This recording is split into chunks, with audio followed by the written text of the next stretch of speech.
Hi everyone, we hope you're doing well. We're hanging in there though honestly, we haven't been getting much sleep lately.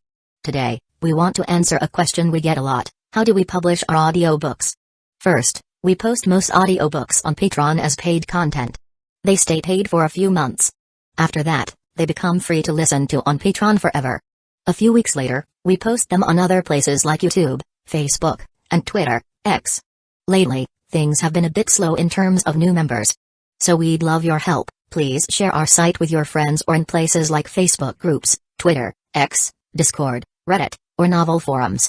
Even one share can really help us grow.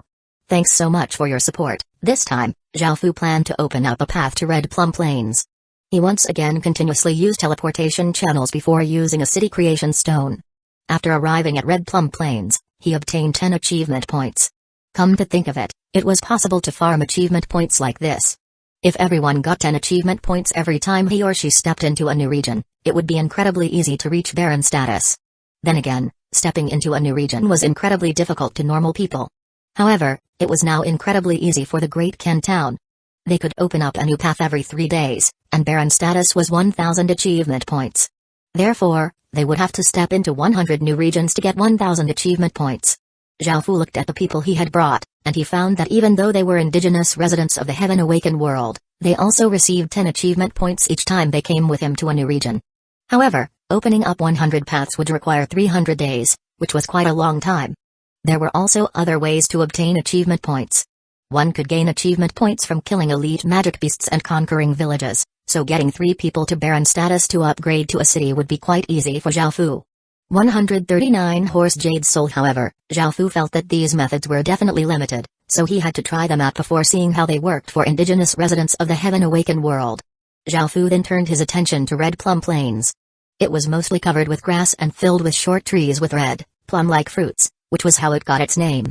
Moreover, because it was a plains area, there were many types of horses, and many players went into the plains to catch horses. The most common horse was a type of brown horse, and there were many of them. Xiaofu looked to see if they would be useful, but they were inferior to his Black Forest horses in terms of both body and strength. However, there was a type of horse called the Red Lightning Horse, and those horses were completely red. They were extremely fast, and they looked like red bolts of lightning when running as fast as they could. They seemed to be faster than the Black Forest horses by a bit.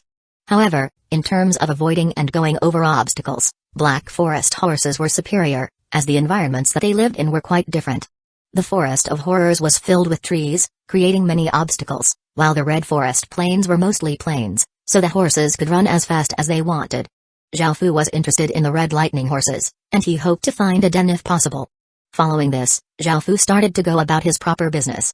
Red Plum Plains had 3 main cities, which were Great Ancient City, Dangle City, and Green Grass City. The structures here were made from a combination of stone and wood, and they made Xiaofu feel like he was in a completely different country. The first place he went to was Great Ancient City, and he bought 20 lots of land and prepared to open a restaurant. After doing this, he started to wander around Great Ancient City to see if he could find anything of value. As he walked around, he found a stall with many people crowded around it, and he went over to take a look. Xiaofu saw a young man who looked 24 or 25 years old, and he sat cross-legged and wore black clothes. There was a large saber on his back, and he gave off a sharp saber aura. It seemed that he was a swordsman. Xiaofu was surprised to find that he was a player, as it was rare for players to have such a sharp aura. Xiaofu would normally only feel this sort of aura from indigenous residents, and most of them were from ancient martial families or were great generals who had trained from when they were young to have such a powerful aura. There was a faint blue-colored oval-shaped jade. It was quite smooth and had a picture of a horse's head engraved on it. It was this thing that had drawn so many people over, and Xiaofu looked at its description. Horse Jade Soul, an exotic item that can be used on horse-type dens. It strengthens horses, increases spawn rate plus 15, and increases the chance of spawning higher-grade horses plus 30%. This item was quite good, as it could strengthen horses by increasing their strength, speed, recovery, and endurance. What's more, it increased the spawn rate by 15. If a den spawned 5 horses per day, this item would increase it to 20 per day. The third stat was even more important, as horses with higher grades would have greater potential. This sort of item was quite rare, so Xiaofu decided to buy it and use it on the Black Forest horse den. "What's your price for this?" Xiaofu asked. The young man looked at Xiaofu before calmly replying, "I'm not selling it. I'm only exchanging it for dark gold rank material." So he wanted dark gold rank materials, not money. Only then did Zhao Fu realize why it still hadn't been sold yet despite being a good item. Even though Zhao Fu already had legendary rank equipment, dark gold rank equipment was still quite rare to the masses, and it would normally only appear at auctions. In fact, even finding dark gold rank material was quite difficult, and normal shops wouldn't have any. Hearing this, Zhao Fu thought about it. The horse jade soul was a strategic item and could improve a den, while dark gold rank materials were not very important to Zhao Fu. Therefore, he did not mind exchanging dark gold rank material for the horse jade soul. As such, he nodded and replied, "That's fine." Following this, Zhao Fu took out a large monster paw. It was black and gave off an icy light that caused one's heart to tremble. As soon as Zhao Fu took it out, it gave off a powerful and ferocious aura, and those who saw it couldn't help but take a step back and cry out, "A Lord-grade beast material." A hint of emotion finally appeared on the young man's calm face. He looked at Zhao Fu with delight as he said, "My name is Leng Wu, I owe you a favor." Even though Zhao Fu felt that using this spare paw to exchange for the horse jade soul wasn't worth it, that was only to him. To everyone else, they thought that he was taking a loss, as dark gold rank equipment was quite rare and considered to be a treasure to normal people. What's more, the dark gold rank material that Zhao Fu had taken out was something that had come from a lord-grade beast, which was much rarer than normal metals, so it would be worth more. What's more, the horse jade soul was only useful for players who were lords, and they needed to have a horse den. Most people would not be able to use it, so it seemed that Zhao Fu had lost out. However, Leng Wu was not one to take advantage of others or accept charity from others, so he had said that he owed Zhao Fu a favor.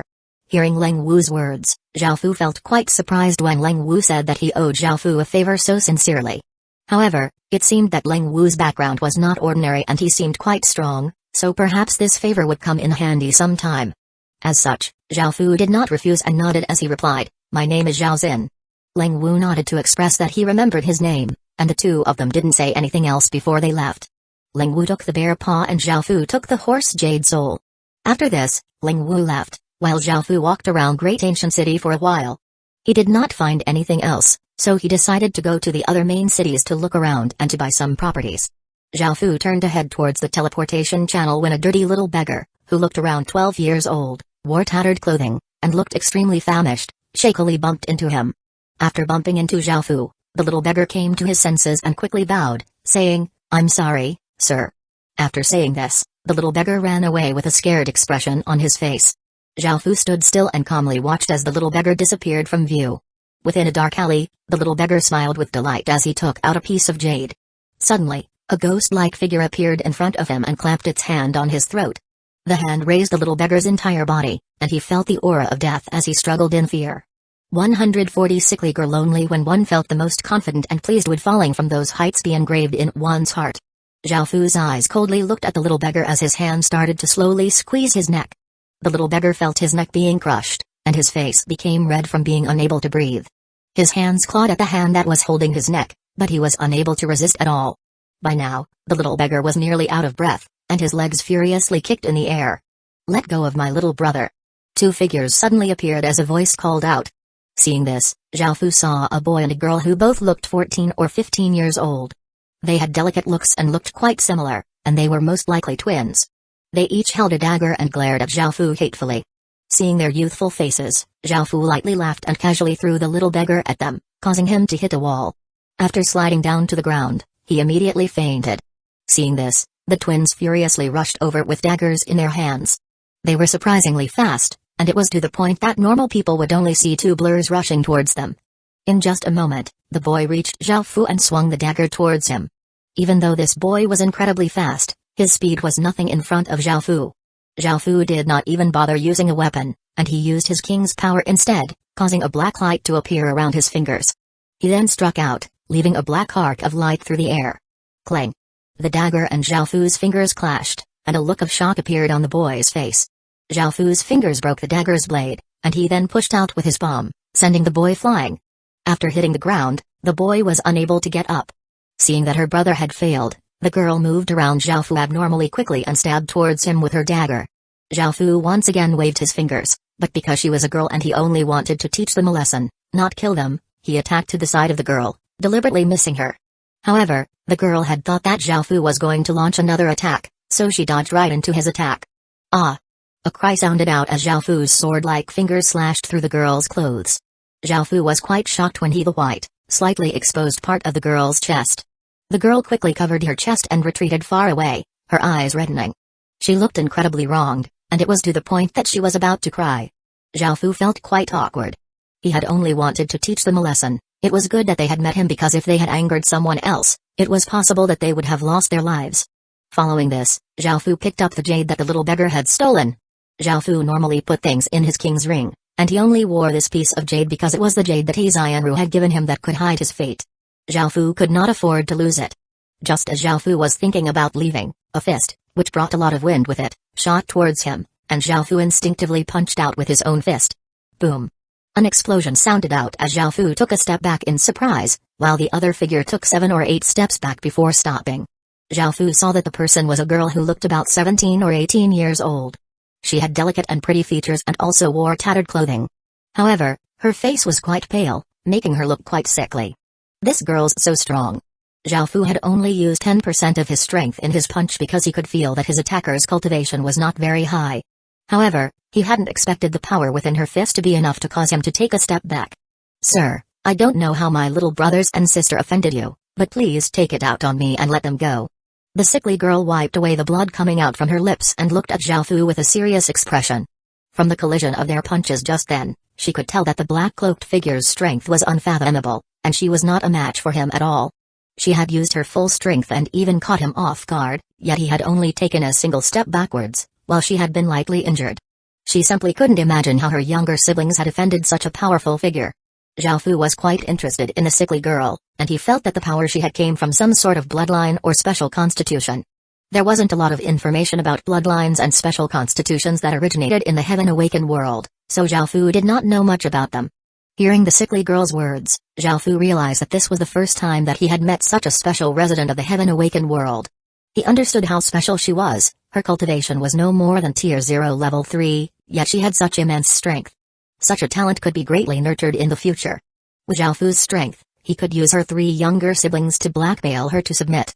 However, such a method would be too underhanded, and she would never be truly loyal to great kin.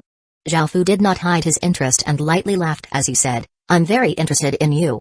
The sickly girl's expression became serious as she asked, "Are you saying that you'll let my younger siblings go if I submit to you?" "You can think about it that way. However, I won't use their lives to threaten you. I never planned on killing them. It's up to you if you want to follow me, so think about it carefully," Zhao Fu replied. The sickly girl thought for a while before replying, "You really won't harm them?" Zhao Fu nodded sincerely. "Alright, I can agree, but you have to give my younger siblings some money and prepare a safe place where they won't be harmed." The sickly girl agreed because the black-cloaked figure in front of them was simply too powerful. Their lives were completely in his hands, and she knew that her younger siblings would have been dead a long time ago if he hadn't held back greatly. Moreover, she could sense that he was not an evil person, so after thinking about it, she decided to submit. "Big Sister King. We don't want to be separated from you. We don't care about money." The 14 or 15-year-old girl held her clothes together with some string, covering her chest. Hearing the words between the mysterious black-cloaked man and Big Sister King, the young girl quickly ran over and pulled on her arm.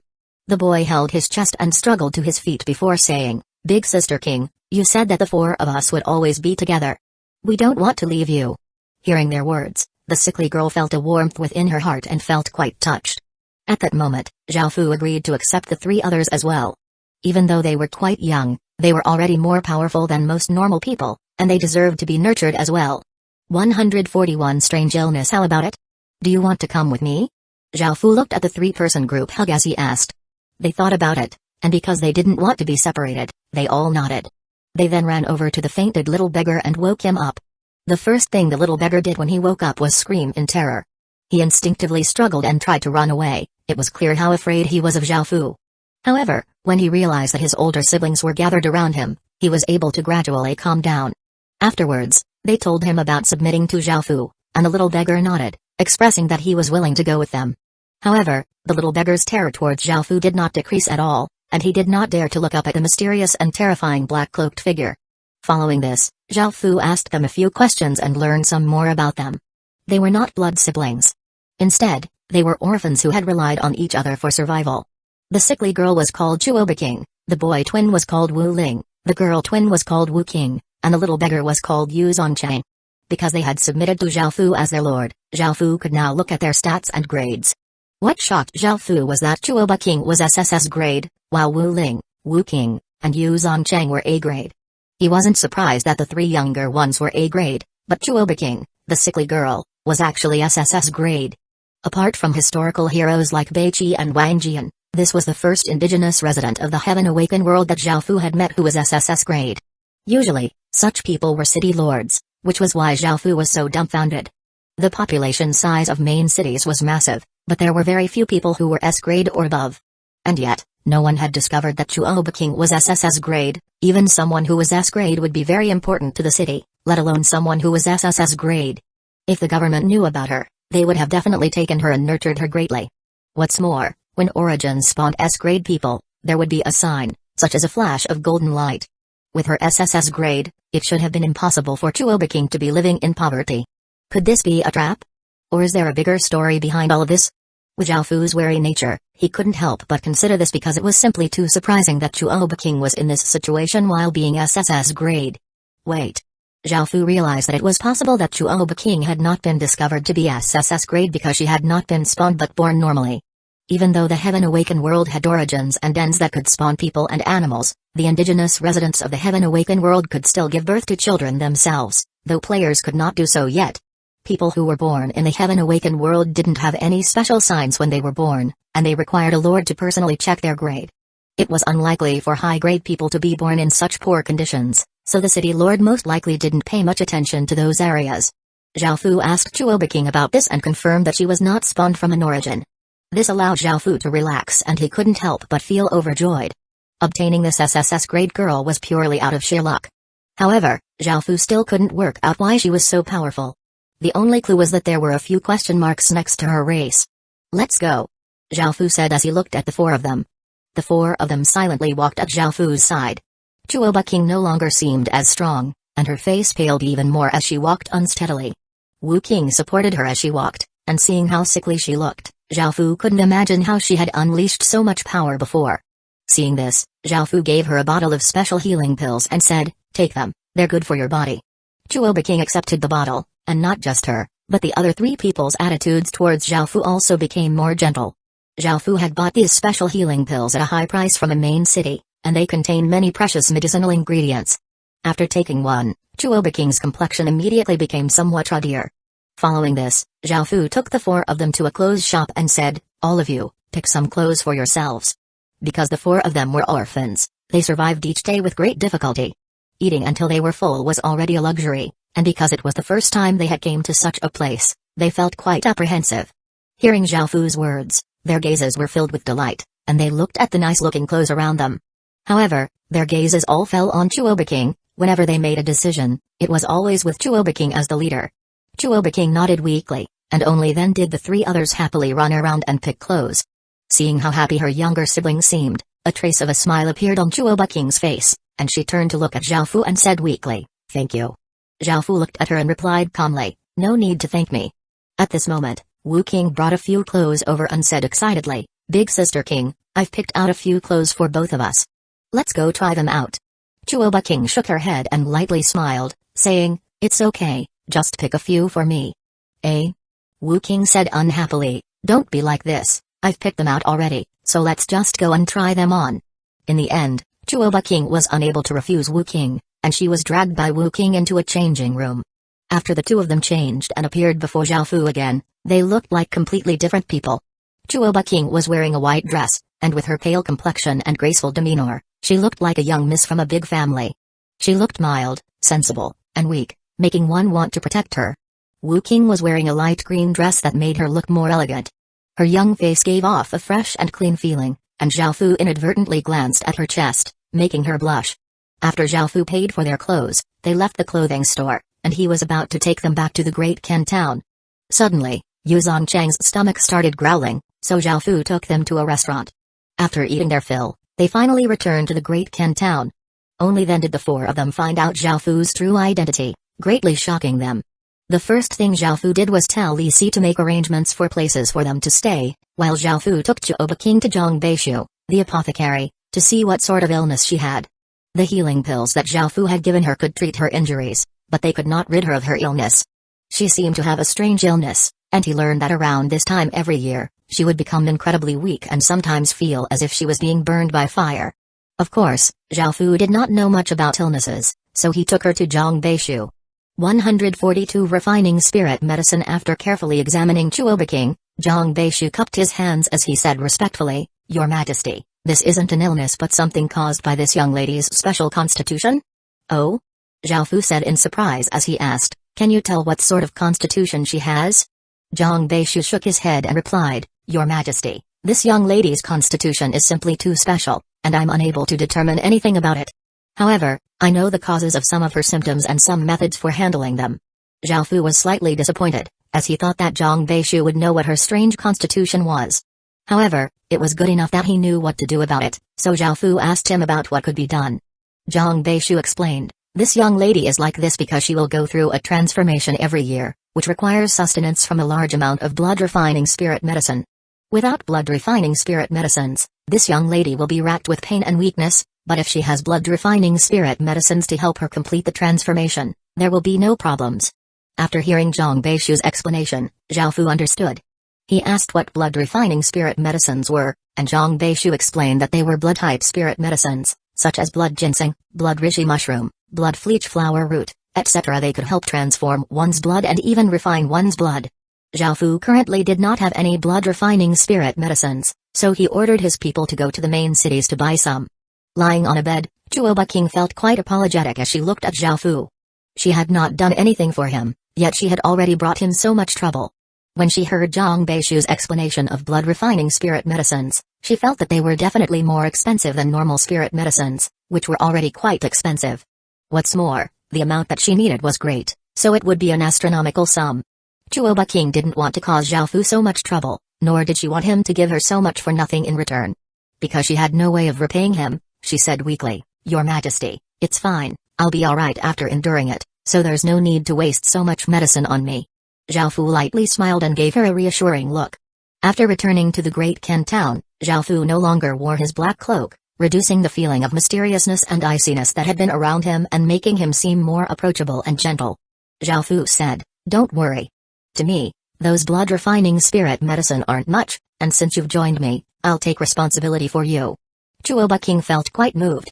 Even though she acted like she was mature, she was still a 17-year-old girl and weak inside. She had suffered a lot of coldness and cruelty since she was young, things that she should not have endured at such an age. Hearing Zhao Fu's promise to her, she felt quite touched and decided to treat Zhao Fu sincerely from now on. Seeing Chuoba King tear up, Zhao Fu couldn't help but pat her head. He somewhat saw himself in her. After his mother had passed away, he had survived in pain by himself. Chuoba King blushed, feeling quite embarrassed. Zhao Fu realized that he had been a bit rude, and an awkward look appeared on his face as he withdrew his hand. After his people returned with the medicine, he ordered them to prepare the blood-refining spirit medicines in the way Zhang Beishu had instructed and to feed it to Chuoba King. After drinking a bowl of the medicinal soup, Chuoba King's face became ruddier and did not look as pained. It seemed that Zhang Beishu's methods were quite effective, and seeing this, Zhao Fu told Chuoba King to lie down and rest. Following this, Zhao Fu left the apothecary shop and went to the Black Forest horse den. Right now, Little Black and Little Gray were playing around while Little White was lazily lying on one side watching the other two play. When the three animals saw that Zhao Fu had arrived, they all looked incredibly delighted. Recently, Zhao Fu hadn't spent much time with them. Zhao Fu came over and rubbed their heads with his hand before taking out the horse jade soul. He chose to use it, and it let out a brilliant jade light before flying out of his hand and turning into a majestic large horse. It loudly whinnied before leaping towards the horse statue floating above the den and entering it. At that moment, the Black Forest horse den started to change. No matter if it was the horse statue or the round stage on the ground, they both acquired a jade sheen and looked like they were made of pure jade. At the same time, Zhao Fu found that the Black Forest's horse's strength, which was around Tier 0 Level 3 to Tier 0 Level 5, had risen to Tier 0 Level 5 to Tier 0 Level 7. This was quite a big change, and if Zhao Fu had more jade horse souls, he would be able to raise the average Black Forest horse's strength to Stage 1. Stage 1 soldiers with Stage 1 war horses wasn't as simple as just 1+1. They would be able to face off or even overpower a normal Stage 2 soldier and could suppress normal cavalry. Zhao Fu was quite satisfied with the horse jade soul's effects, and he couldn't help but wonder how Leng Wu had obtained it. He decided to head to Red Plum Plains, and because of the matter with Chuoba King, He had delayed his original plans and had not yet bought properties at the other two main cities. As such, he started to take care of those matters. At this moment, Beichi was leading 5,000 soldiers and 3,000 skeletons to explore the region outside of the Great Ken town.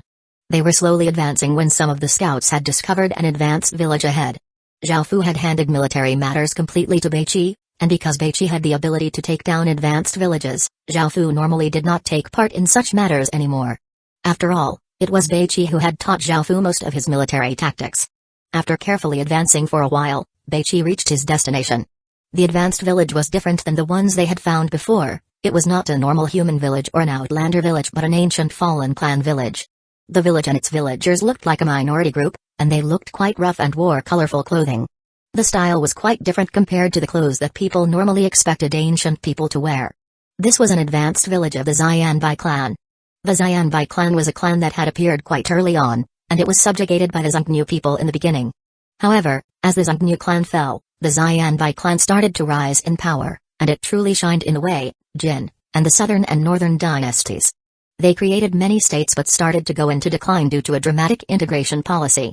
Instead of making the country easier to govern, it shattered its governing power, and the Xianbai clan disappeared into history. 143 Xianbai. Most of these people's bodies were fairly tall and sturdy, and they all looked quite arrogant and obstinate. They were filled with a primal sense that was in stark contrast with the Confucian teachings that were promulgated in China. While Beichi was observing them, he found out the strengths and weaknesses of the village. In terms of strength, their fighting power was slightly greater than that of a normal person's, and they would be very good soldiers in battlefields. However, those who worshipped fighting power would often be impulsive and reckless. Beichi could also tell some evident weaknesses. Not only were their defenses quite lacking, but their management was also chaotic. There were roughly 9,000 or so villagers in Xianbai village, yet it would be no problem for Beichi and his 5,000 soldiers and 3,000 skeletons to destroy them. The key consideration was reducing his casualties while maximizing his gains, which would be population. Beichi knew that the main purpose of the exploration teams, apart from searching for resources, was to increase the population, so Beichi would always operate according to Zhao Fu's principles. However, Beichi was often quicker and more efficient than Zhao Fu, and he already had a plan. Most of the minority clans in history were nomadic clans. They did not do much farming, and they instead bred livestock.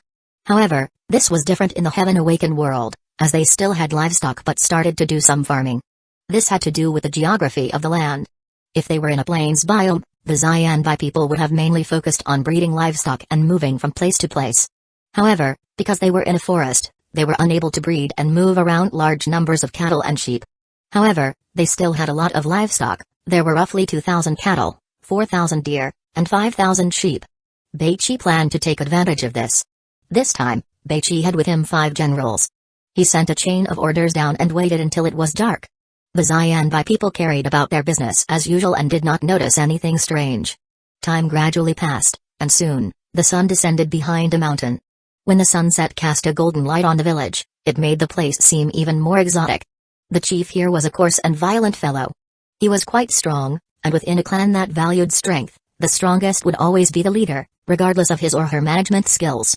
This man was called Lu Ryuo, and he was a very strong and domineering man. His personality was quite cruel, and he executed people who committed even the slightest wrongs. Moreover, he liked to use cruel methods to torture people. From a modern perspective, he would be an evil dictator, but there were still many people who submitted to him because in this world, the strong could do anything that they wanted. These people were not bound by morals or ethics, and they were quite similar to orcs and goblins. It was now dinner time, and the Xianbai people mainly ate meat for their diet with some other foods as subparts of their diet. They cooked whole pots of delicious meat, and because Beichi's soldiers couldn't light any fires so that they wouldn't give themselves away, they only ate some dried food. Time continued to pass, and soon, it was midnight. Now that it was quite dark and most people had fallen asleep, it was time to carry out their plan. First were the 3,000 skeletons. No matter if it was in the east or the west, animals were sensitive towards monsters, and they would be terrified of them. Xianbai village's livestock were in the northern part of the village, and when a large number of skeletons drew close, the cattle and sheep started to become restless. The aura of death became denser and denser, causing the cattle and sheep to fearfully moo and bleat, and they started to charge at the fences around them. At this moment, some people realized that something was off, and when they saw a large number of skeletons approaching from the north, they yelled, "Enemy attack! Enemy attack! Enemy attack!" Countless Xianbai people were woken up from their sleep. But by now, the 3,000 skeletons, who were led by the 10 kings' undead cavalrymen, had already reached the northern side of the village. Luckily, the skeletons summoned by the king's undead cavalry were not much weaker than when they were alive, or it would have taken them much longer to arrive. Because the Xianbai people relied on their livestock for most of their food, the livestock area was heavily guarded. As the 10 kings' undead cavalrymen brought the 3,000 skeletons charging over, even though the Xianbai people didn't understand why there were so many undead attacking their village, they still ran out to meet them in battle. Riding atop their large skeleton horses, the king's undead cavalry charged, forcefully tearing open up a gap in the wooden fences. Following this, a countless number of skeletons flooded in from the gap, and many Xianbai soldiers ran over to stop them. At this moment, the chief of the Xianbai village, Rukongai, sat up from his bed, and there were a few naked women lying beside him. He coarsely pushed them away, and hearing the sounds of fighting from the northern area of the village, he put on his clothes and walked out. At this moment, someone came to report, "Chief, there are around 3,000 skeletons attacking us from the north. The situation is quite dire, and they're much more powerful than normal skeletons." Rukongai frowned, and a look of fury on his face appeared as he prepared to go and see what was going on. Roar! The king's undead cavalry unleashed massive roars. The livestock, which were already going mad with fear, seemed to completely lose control. They broke through the fences and started to run in terror. Some rushed towards buildings, while others rushed towards people. As the livestock started to go mad, Xianbai village descended into chaos. The livestock were future food for the village, and they could not be lost. Seeing this, Rukongai yelled, "Hurry and control the livestock." Beichi had chosen to attack the livestock area to cause chaos. Now, the Xianbai people had to split their forces between defending the skeletons and controlling the crazed livestock. Sheep and deer were not too difficult to subdue, but crazed cattle were not easy to bring under control. If someone was rammed by a cow running at full speed, even if the person didn't die, he or she would be heavily injured. And yet, this was only the beginning of Beichi's plan. Very soon, Doke and the other generals led 4,000 soldiers to attack the eastern side of the village. Xianbai village was already in extreme chaos, and they were spread incredibly thin. This attack was like a sharp blade that stabbed into the village, and it was incredibly difficult to defend against. Hearing about this new attack, Rukongai had to order his people to disregard the livestock and face the new enemies. Soon, the two sides clashed and started to battle. Suddenly, a group of 800 armored cavalrymen charged in from the western side of the village with unstoppable momentum, coming behind Rukongai without being stopped at all.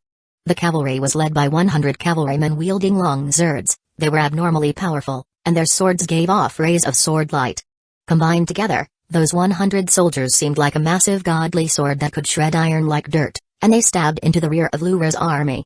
They were Beichi's unique military profession, the Iron Eagle elite soldiers. 144 clothed divine general the cavalry charged through, pincering the Xianbai army from behind.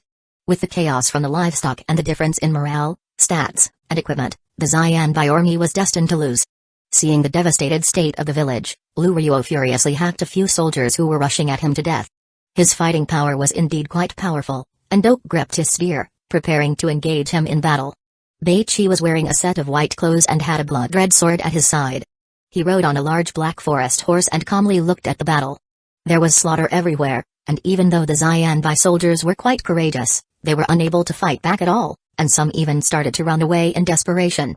In the end, Beichi's gaze fell on Rukongai, and when he saw that Doke was going to start fighting him, Beichi said, "Doke, fall back."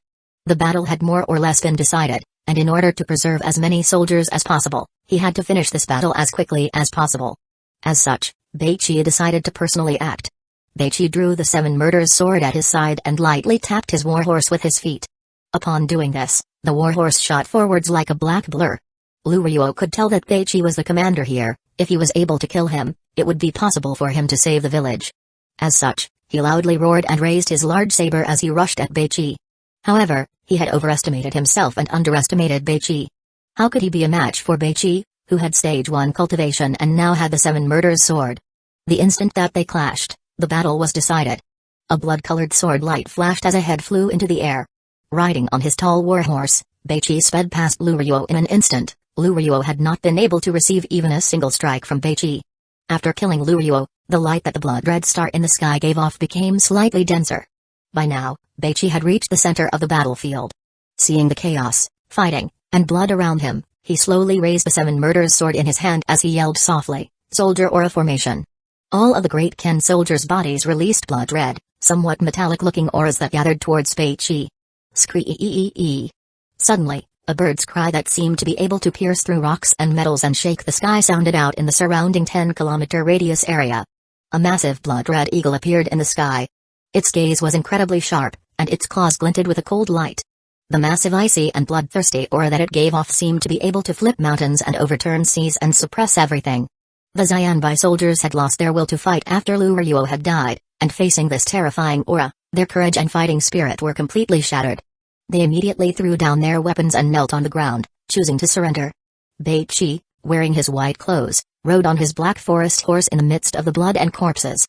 The remaining Xianbai people all kneeled around him, and adding on the massive blood-red eagle flying above him, Beichi looked like a god who had descended from the heavens. From then onwards, the legend of a white-clothed divine general started to spread. After the Xianbai people surrendered, the situation was pacified quite quickly. Doke quickly went through the numbers and reported, "Commander Bei, because we were able to conclude the battle and gain control of the situation quite quickly, we've subdued 7,356 Xianbai people. Most of the livestock ran off, but there are still about 20% remaining. We've also obtained 360,000 silver coins, and we did not suffer many losses. 68 people received light injuries, 3 people received heavy injuries, and no one died. The skeletons fought the main force of the Xianbai people, and we lost about 500 of them." Hearing Doke's report, Beichi nodded. His battle tactics were quick, simple, and violent, but the disadvantage was that they also caused many casualties. Because the Great Ken soldiers were superior in terms of equipment, cultivation, stats, and battle tactics, there were no casualties this time, while only 500 skeletons were lost. This was not a big deal because they were summoned by the king's undead cavalry from corpses, and their numbers could be replaced using the Xianbai people's corpses. The outcome of the battle satisfied Beichi. As such, he wasn't stingy, and he split the money amongst the soldiers and slaughtered some cattle and sheep to have a great feast to celebrate their victory. Following this, Beichi went to the barracks and found that there were 3 profession change stone steels: Xianbai soldier, E-grade military, description, soldiers of the Xianbai clan, effect, receive skill, Xianbai saber technique. Xianbai archer, E-grade military, description, archers of the Xianbai clan, effect, receive skill, Xianbai archery technique. Xianbai shield bearer, E-grade military, description, shield bearers of the Xianbai clan, effect, receive skill, shield bring. There was nothing special about these military professions, and they were only slightly weaker than Great Ken's basic soldiers. However, they were slightly better than the military professions from the legacies of smaller families. Following this, Beichi went to the village hall. There was a silver cube floating in the air, and it was a fine gold rank city heart. Beichi put his hand on it, and just as he was about to conquer it, he received a chain of system announcements. "Would you like to conquer the ancient fallen clan, Xianbai village?" System announcement. "Your faction is part of the Chinese clan and has unlocked nation fate. Conquering this village will bring many benefits. 1. Great Ken's fate will fuse with a trace of Xianbai's fate. 2. The more Xianbai's fate is fused, the more favorable the Xianbai clan will be towards your people. They may no longer see you as enemies and even fully submit. 3. You will obtain the Xianbai tear, which can be fused in 2 items or used to summon people from the Xianbai clan." Beichi was quite surprised that there were so many benefits from conquering this village. As such, he chose to conquer it and relocate it. Following this, the basic structures of Xianbai village disappeared as the other structures were all destroyed. Finally, the cube in the air slowly floated into Beichi's hand, and a tear-shaped item also descended. This was most likely the Xianbai tear. Zhao Fu, who was busy opening restaurants, also received some system announcements. "Congratulations, your subordinate Beichi has conquered an ancient fallen village, Xianbai. Great Ken's fate has fused with a trace of Xianbai's fate. Congratulations, your subordinate Beichi has conquered an advanced Xianbai village. With the King's Rings bonus, you have obtained 400 achievement points. Congratulations, your subordinate Beichi has relocated an advanced Xianbai village. With the King's Rings bonus, the Great Ken town has obtained 41,000 XP. Xianbai." When he heard these system announcements, he was quite shocked, but he also felt quite delighted. Conquering ancient fallen villages could increase his fate, and he had also obtained 400 achievement points and 41,000 experience point. He was now 1/5 of the way to leveling up to an intermediate town. 145 Xianbai tier. After receiving so much experience point after conquering this advanced village, the Great Ken town would most likely level up after conquering a few more of them. However, it was a pity that advanced villages were quite rare, and finding a single one was already quite lucky. Most of the villages that they found were basic villages, then intermediate villages, and finally advanced villages. As for towns, even if every region was as big as an entire province in the real world, there would be less than 160 towns in a region. After going through all of the system announcements in his mind, Xiaofu focused his mind on taking care of the restaurants again. Back at Xianbai village, Beiqi looked up at the tear-like object descending from the sky, the Xianbai tear. He caught it and looked at its description with a curious expression on his face. Xianbai tear, the heavens pitied the ancient fallen clans, allowing them to appear in the heaven-awakened world. This is their final chance, and it is their final fate. Now that their village has been conquered, their fates have been decided. Because Xianbai village was conquered, it means that its fate has been fused or devoured, and the item created, the Xianbai tear, symbolizes the grief of the clan. Effect, can be fused in 2 items or can summon people. 100 Xianbai tears can fuse into a dark gold rank item or summon an S-grade Xianbai person. 1000 Xianbai tears can fuse into a epic rank item or summon an SS-grade person. 10,000 Xianbai tears can fuse into an legendary rank item or can summon an SSS-grade Xianbai person. Xianbai tears cannot fuse any further than 10,000 Xianbai tears. After looking at the Xianbai tears information, Beiqi put it in his spatial ring and decided to give it to Xiaofu when he returned. He felt that Xianbai tears weren't very useful. After all, they had to conquer 100 Xianbai villages before they could even fuse a dark gold rank item or summon an S-grade person. This showed that Xianbai tears weren't very valuable. Just those 100 villages alone would be worth tens of times more than those 100 Xianbai tears. It was only the legendary rank item or SSS grade person that was somewhat attractive, but they required too many Xianbai tears, 10,000 in total. That meant that they needed to conquer 10,000 Xianbai villages. This would be incredibly difficult, and it was simply impossible at this point in time. As such, Beiqi decided that the Xianbai tears wouldn't be very useful, as it would be incredibly difficult to gather them and would only be useful at later stages. The greatest gains this time were the 7,000 or so people. Xiaofu had told Beiqi about the Ken Resistance Alliance, which was quite dangerous, especially the school of vertical and horizontal. As someone who had lived during the period of the 100 schools of thought, Beiqi knew how terrifying those people were. The current generation of the vertical branch had shown its intent, and it was unknown if the horizontal branch condoned this behavior. Now, Great Kin had to rapidly develop to face any future threats. After taking a short rest, Beiqi brought the 7,000 captives back to the Great Kin town. After all, with so many captives, it would be difficult for them to do any more exploring. After taking care of the matters in Red Plum Plains, Xiaofu returned to the Great Kin town at the end of the day. The second day, Xiaofu went to the apothecary shop and saw that after a day of resting, Chuobiking had completely recovered. Her complexion was ruddy and did not look weak or sickly at all. The blood-refining spirit medicines she had taken yesterday had been very effective.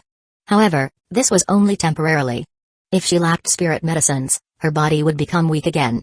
However, with Xiaofu looking after her now, there was not much to worry about.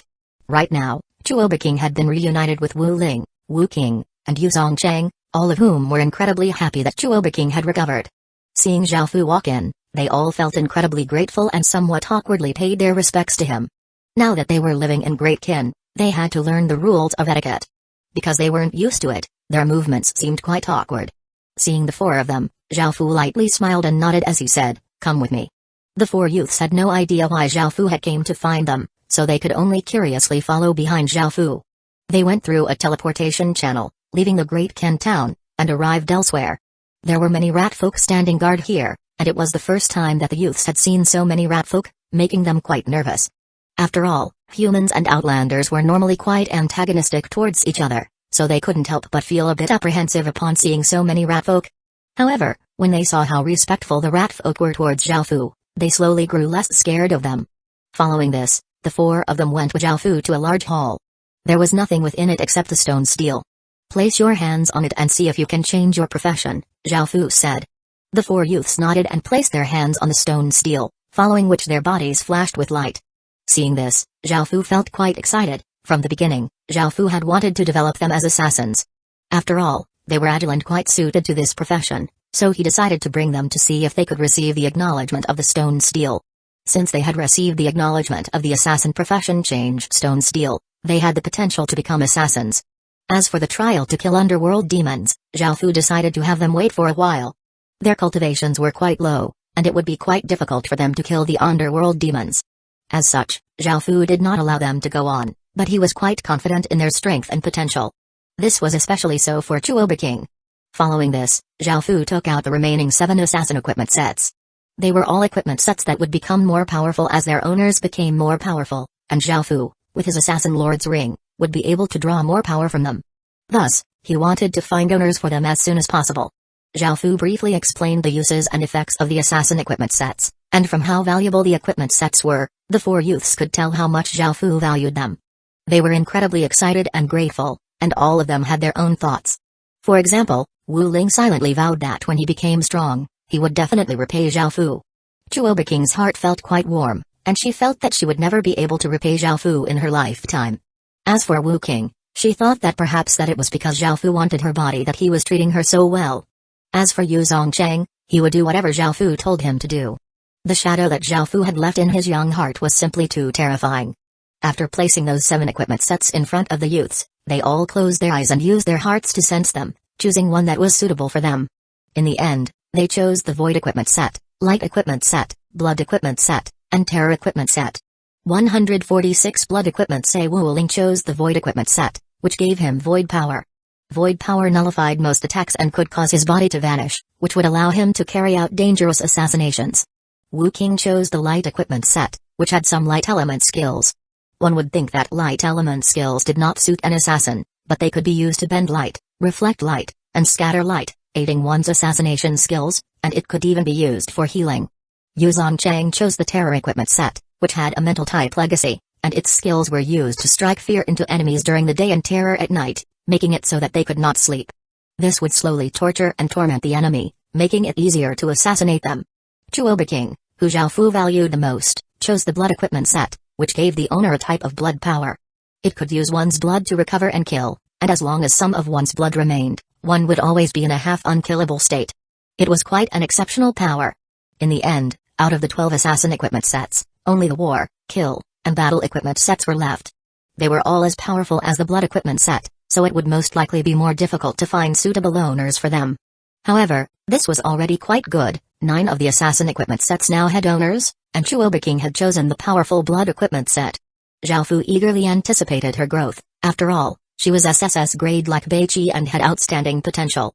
Following this, Zhao Fu took the 4 of them back to the Great Ken town and told them to get used to their new powers while raising their cultivation. When he had any spare S-grade orbs, he would give them to Wu Ling, Wu King, and Yu Zongcheng. Following this, Beiqi and the exploration team returned to the Great Ken town, and he reported the matter about Xianbai village to Zhao Fu. Hearing this, Zhao Fu was quite delighted. With these 7,000 captives, Great Ken's overall population was now a bit more than 46,000, and they were slowly growing to a size that could rival a main city. At the same time, Beiqi handed the Xianbai tear to Zhao Fu, and after looking at the Xianbai tear, Zhao Fu also felt that it was not very useful and put it inside his king's ring. At this moment, Li Si brought a few Xianbai elders and beautiful young women into the room. He paid his respects to Zhao Fu before saying, "Your Majesty, these people requested to see you." Zhao Fu nodded and looked towards the elders and the beautiful young women. At this moment, the group of people kneeled down and spoke in a language that Zhao Fu could not understand. However, because they had submitted to him, he could understand their intent. Their words were along the lines of, "Respected Majesty, we have completely submitted to you and will live under your glorious light in the future. We would like to present our most beautiful women to serve you, please accept them." Zhao Fu understood that most minority clans would offer their most beautiful women to those who conquered them. After all, they lived in a world where the strong devoured the weak, and their traditions and culture were different to those of the modern day. Zhao Fu wanted to refuse because he already had a few female attendants, and he did not want too many people trying to serve him. However, when the elders saw Zhao Fu hesitate and frown, their faces paled. In their eyes, if Zhao Fu did not accept, it would mean that the Xianbai people's lives would be tough from now on.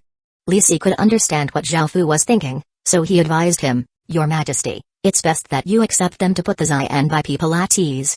Zhao Fu thought about it and nodded to show that he accepted the Xianbai women. Smiles broke out on the Xianbai elders' faces, and the Xianbai group left with Li Si. Following this, Zhao Fu continued to talk with Beiqi.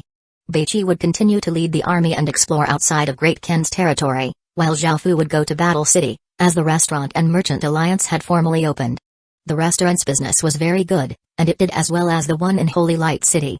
Just as the restaurant opened, the various factions in Little Valley started to become wary, and they were particularly worried because the restaurant was opened by an unknown faction. They sent people to find information about the restaurant, but they were unable to find anything. Most players were incredibly jealous of the restaurant's success, but because their status wasn't high enough, they could only watch. Soon, as time passed, they would also be able to raise their statuses to Baron. Soon, Zhaofu's advantage of being a Baron would no longer be an advantage, as most people would soon become Barons. However, being able to open up a path to another region every 3 days was already quite good, and Zhaofu was currently the only one who could do such a thing. Moreover, in terms of businesses, his greatest advantage was not the restaurants but the Merchant Alliance. Recently, many people had seen quite a few new and interesting things being sold on the streets. They were all things that the region did not have, which attracted not only many indigenous residents but also players as well. Now, the Merchant Alliance was starting to become a massive profit generator by buying and selling goods. For example, Zhaofu would sell his Black Forest fruits at Little Valley, and many people were incredibly curious upon seeing them and would ask, "Shop owner, what is this fruit? What does it taste like?" The person in charge of selling the Black Forest fruits replied, "These are Black Forest fruits from the Forest of Horrors, you can't find them anywhere in Little Valley." Just the rarity of this fruit caused many people to buy it. They knew that the Forest of Horrors was a neighboring region, and it was the first time that they had seen something from another region. Could it be that someone had passed the boundary? Everyone was quite surprised. The person in charge of selling the Black Forest fruits laughed and said that he was only responsible for selling the fruits and did not know anything else. Because he didn't know, people didn't continue to ask. They looked at the Black Forest fruits and asked, "Shop owner, how much are these Black Forest fruits? I want to try." The person picked up 2 Black Forest fruits and handed them to the person, saying, 2 copper coins for one. "Since it's our first day, I'll give you a discount of 3 copper coins." What? Everyone felt incredibly shocked. Because of how rare this fruit was, they thought that it would be exorbitantly priced. However, it was only 2 copper coins for one. All of them had expected at least 10 or so copper coins. Zhaofu did not charge high prices for these normal goods. Instead, he decided to earn a small profit on each one but sell a massive amount of them.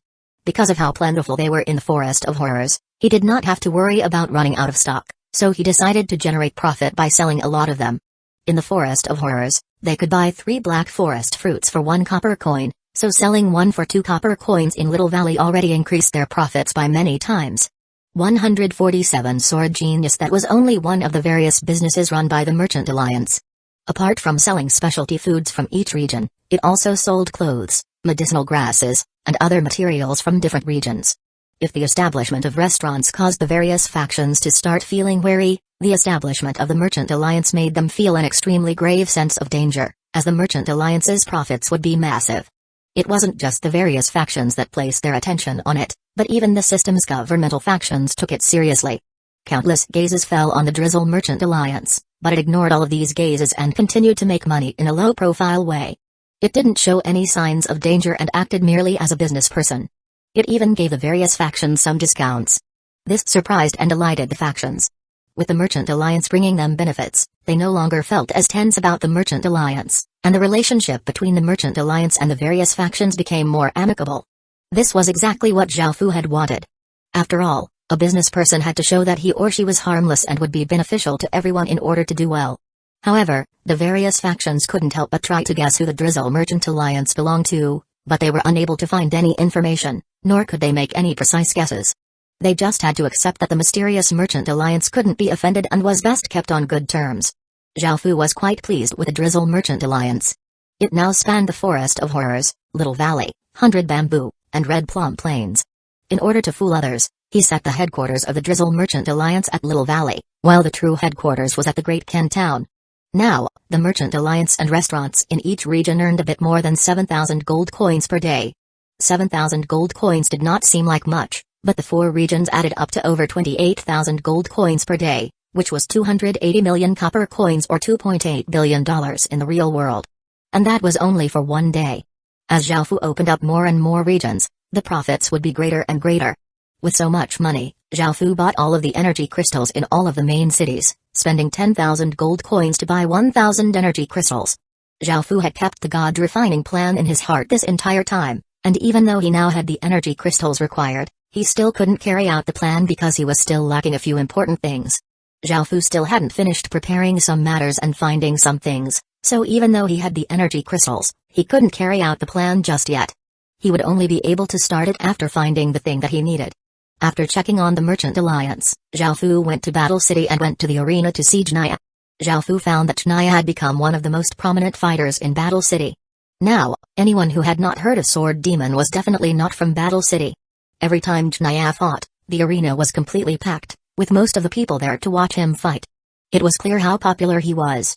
These people liked Janaya because they liked to watch him execute people with a cultivation level above his, and they were completely astonished by his superb sword skills. They were also completely stunned by his talent, going through stage 0 to tier 0 level 4 in just a short period of time. Both the player factions and governmental factions set their eyes on him, and they extended many generous offers to persuade him to join them. However, they were all refused. Countless people started to investigate Janaya. They wanted to know his true identity, where he came from, and what faction he belonged to, but they couldn't find anything. The only thing that they knew was that he was brought by a mysterious, black-cloaked figure to the arena one bright morning, which started his legend. After 50 or so battles, not a single person had been able to force Janaya to take off his cloak, and no one had seen the true appearance of Sword Demon. This made Janaya even more mysterious, and there was even a rumor that no one knew what Sword Demon looked like, as those who had ever seen his appearance had all died. Zhao Fu couldn't help but smile when he heard those rumors. He went to the big man in charge of registrations, and by now, he had found out that the man was called Xing Li. Zhao Fu walked over and said, "Brother Xing? How have you been recently?" Hearing that voice, Xing Li turned and saw that it was Zhao Fu, making him feel quite delighted. He smiled as he replied, "So it's Brother Zhao. Here, please take a seat. Sword Demon will be fighting next." Xing Li gave Zhao Fu a VIP seat in the arena, and Xing Li's attitude towards Zhao Fu was extremely good. This was because to everyone else, everyone thought that Xing Li had discovered Sword Demon. As Chinaya's status rose in the arena, so did Xing Li's. Only Xing Li knew that it was because he had been lucky. He had luckily been in charge of registrations that day, and Zhao Fu had insisted that Janaya compete. Otherwise, he really wouldn't have discovered Janaya, a sword genius. Zhao Fu sat down. He had come specifically to see Janaya's progress. Following this, Janaya walked onto the stage, still wearing his black cloak, but his aura was colder and more powerful. As he walked into the arena, countless people cheered his name, making the scene seem incredibly lively. What surprised Zhao Fu was Janaya's opponent. It was a large, burly man who was wearing clothes made of beast fur and had a large beard. It seemed that he was a Zhongnu person. Those from the minority clans can enter the system's main cities. Or was this person captured and brought here? The man piqued Zhao Fu's interest. Historically, the Zhongnu people had some enmity with Great Qin, and it could be said that they were a powerful enemy. As such, Zhao Fu asked Xing Li about the appearance of the minority clans in the system's main cities.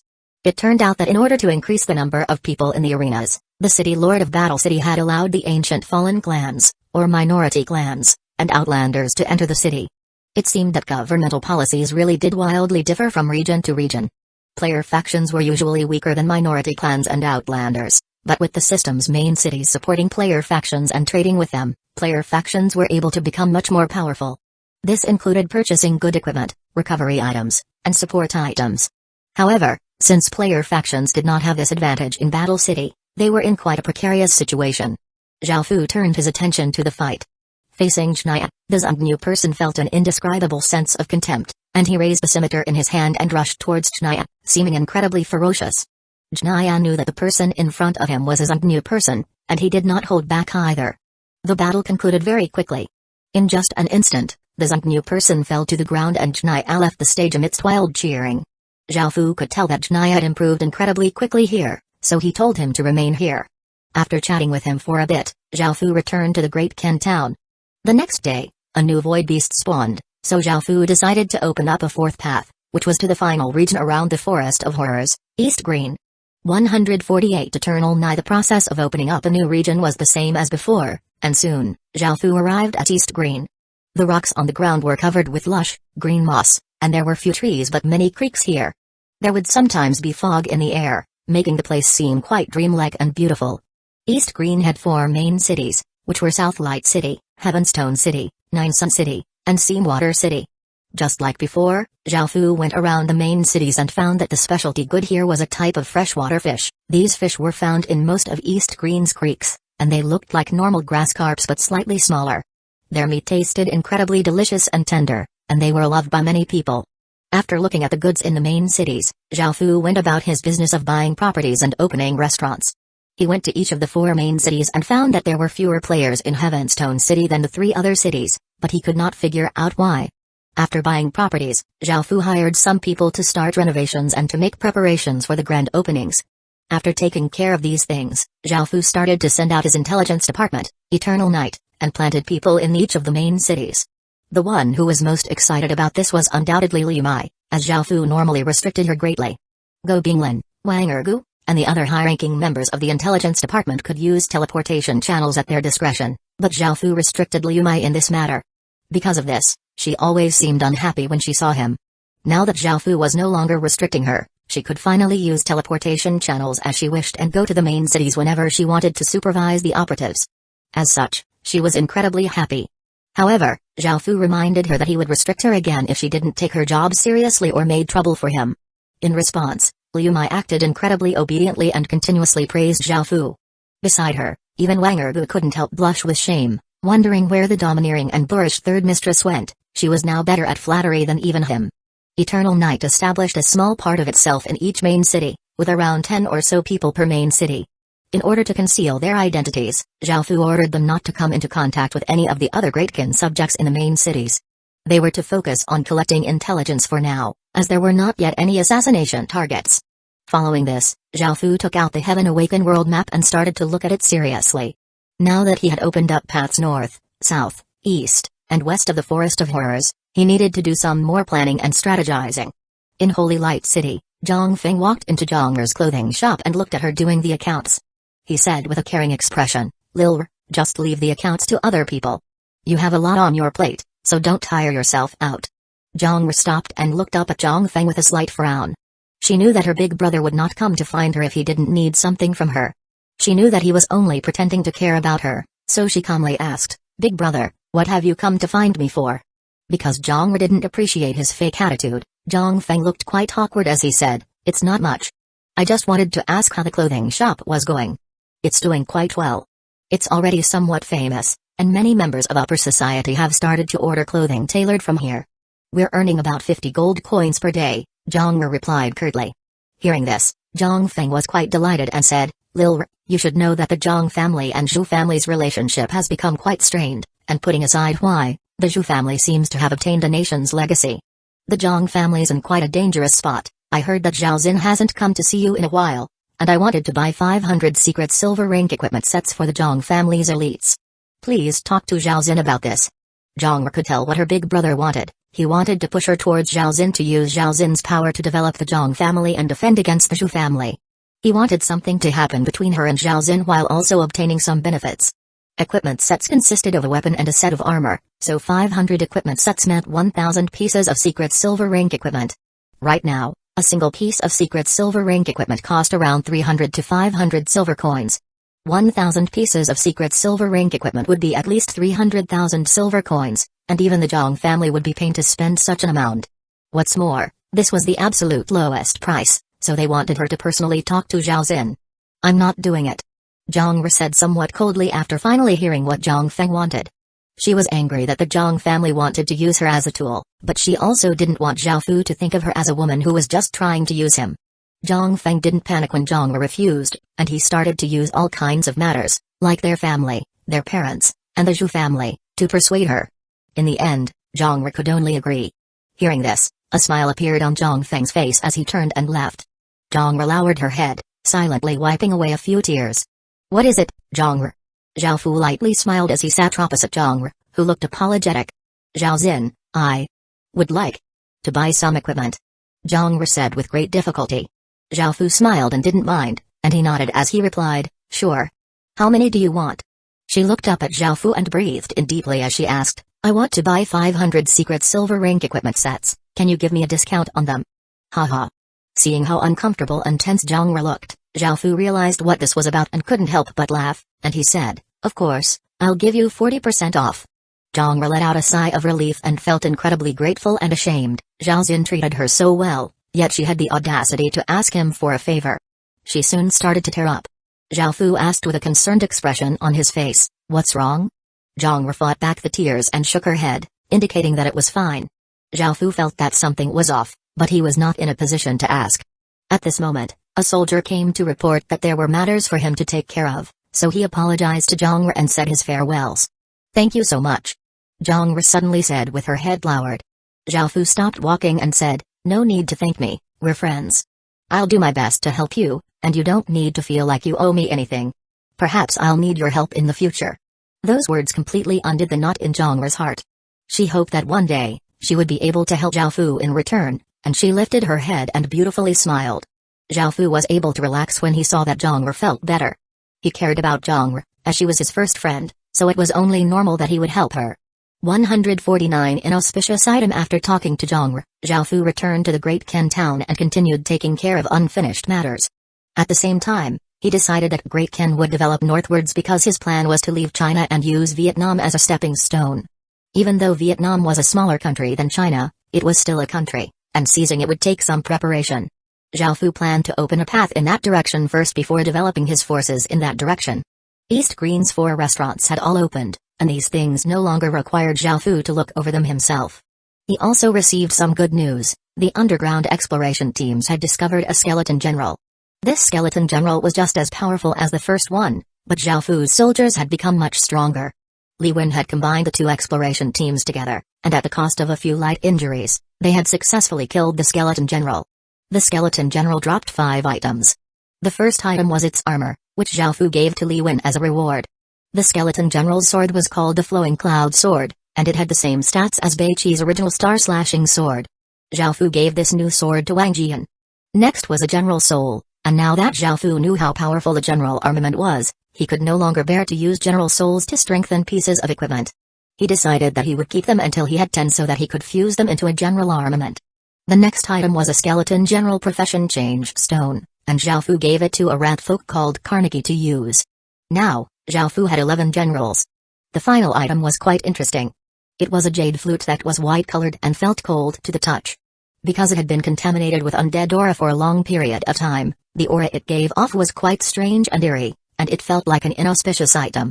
Death Cry Flute, a strange flute that will make any song played seem sad and will make one subconsciously shed tears. The person who plays the flute will attract ghosts to him or her. The 5th item was indeed an inauspicious item. If it appeared in the real world, it would give many people a big scare. After all, anyone who played this flute would attract ghosts to him or herself, which sounded quite horrifying. However, in the Heaven Awakened world, with Zhao Fu's current strength, he did not fear ghosts. As such, he put the jade flute to his lips and lightly blew. As a note sounded out, Zhao Fu felt a chill at the back of his neck as if a cold breeze had blown past. He looked up and the scene fell silent, and something strange started to happen. A few illusory figures slowly appeared, and they were both male and female. They looked quite blurry, so their features could not be seen. The clothes they wore were quite normal, and their feet were floating a few centimeters off the ground. Zhao Fu looked at them and found that they were just some normal ghosts. These ghosts were quite weak, and a casual attack could cause them to dissipate. In fact, they did not even dare to come within 10 meters of Zhao Fu. This was because just the power of the fate around Zhao Fu was enough to kill them. Zhao Fu was surprised that blowing just a single note was enough to attract a few normal ghosts. If one played an entire piece on it, just what would be attracted? The Death Cry flute seemed to be quite powerful, so Zhao Fu put it inside his king's ring. He then looked at the ghosts around him and casually waved his hand. A formless wave of energy rippled out like a breeze, immediately scattering the ghosts. Most of the important things had been taken care of, so he went back to his room to cultivation. He had risen to stage 1 not too long ago, but he hadn't advanced much since then. However, not too long after he started cultivating, he was interrupted. Go Binglin knelt on the ground with a serious look on his face and reported something to Zhao Fu. Hearing what he had to say, Zhao Fu's eyes glinted coldly before putting on his black cloak and leaving the room, going with Go Binglin to Heavenstone City. There were many people gathered in front of the restaurant. Some were sighing, while others were rejoicing at the owner's misfortune. This restaurant was the one that Zhao Fu had opened.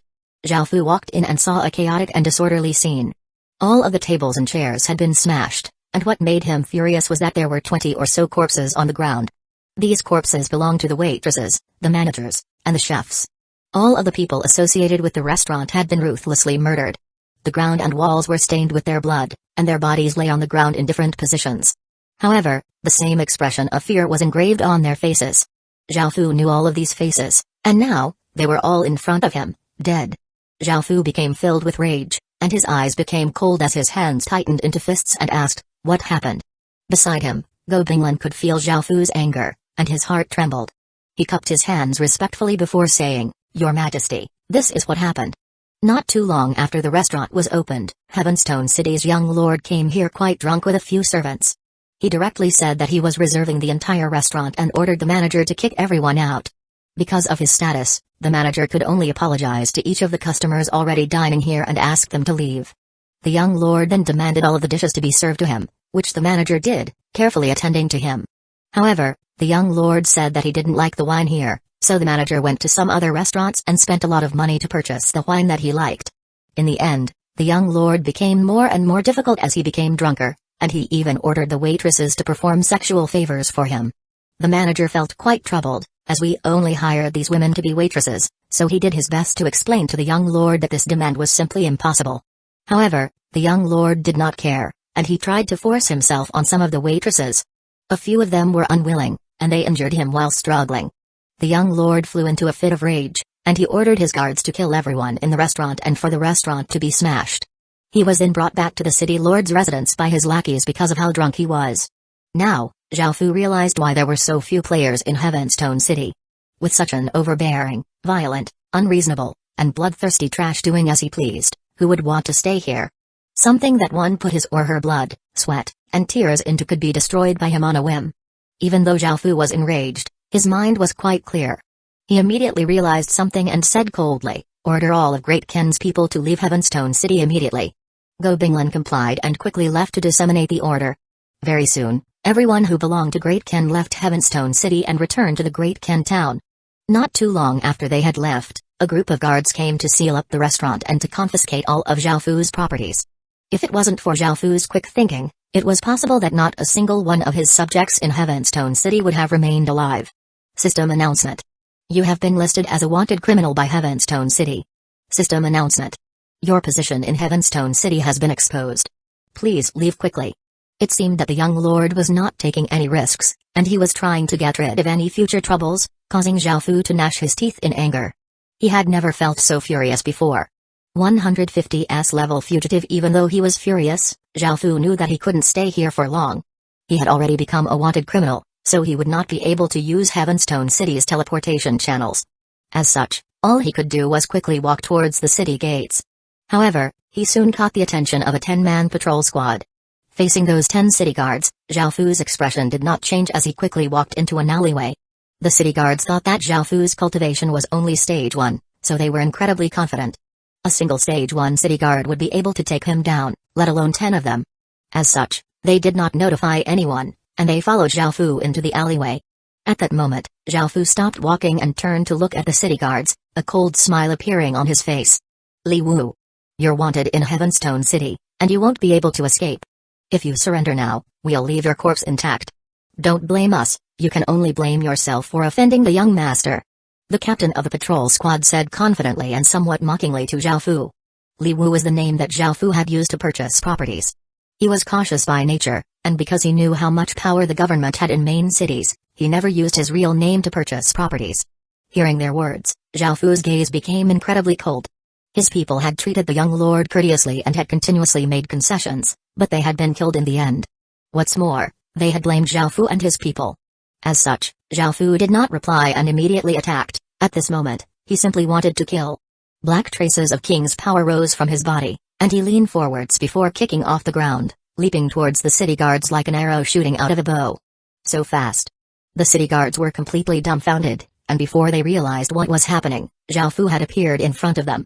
He stretched out his fingers, forming a hand knife as black light covered it. Kai. Zhao Fu's hand knife pierced through a city guard's chest, and blood flowed out of that city guard's mouth as a look of surprise appeared on his face. He had never thought that he would be killed so easily. In the next second, Zhao Fu's body once again disappeared. Bang. Bang.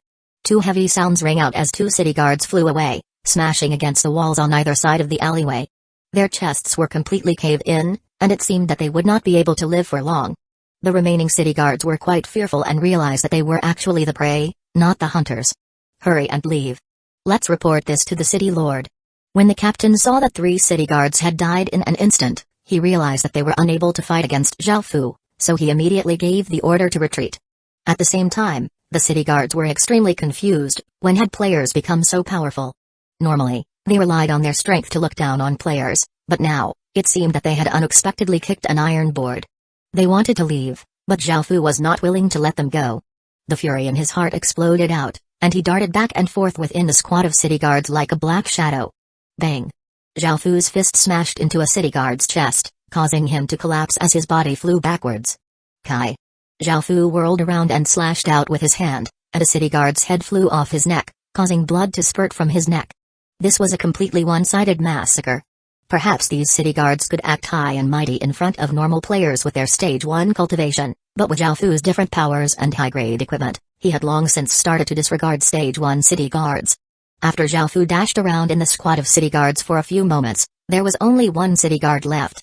The other city guards lay on the ground in all sorts of positions, looking extremely pitiful, and the alleyway was dyed red with blood. This final city guard tightly gripped his sword with both hands, but his body was trembling. His eyes stared at Xiaofu, and because he knew that he couldn't escape, he could only go all out.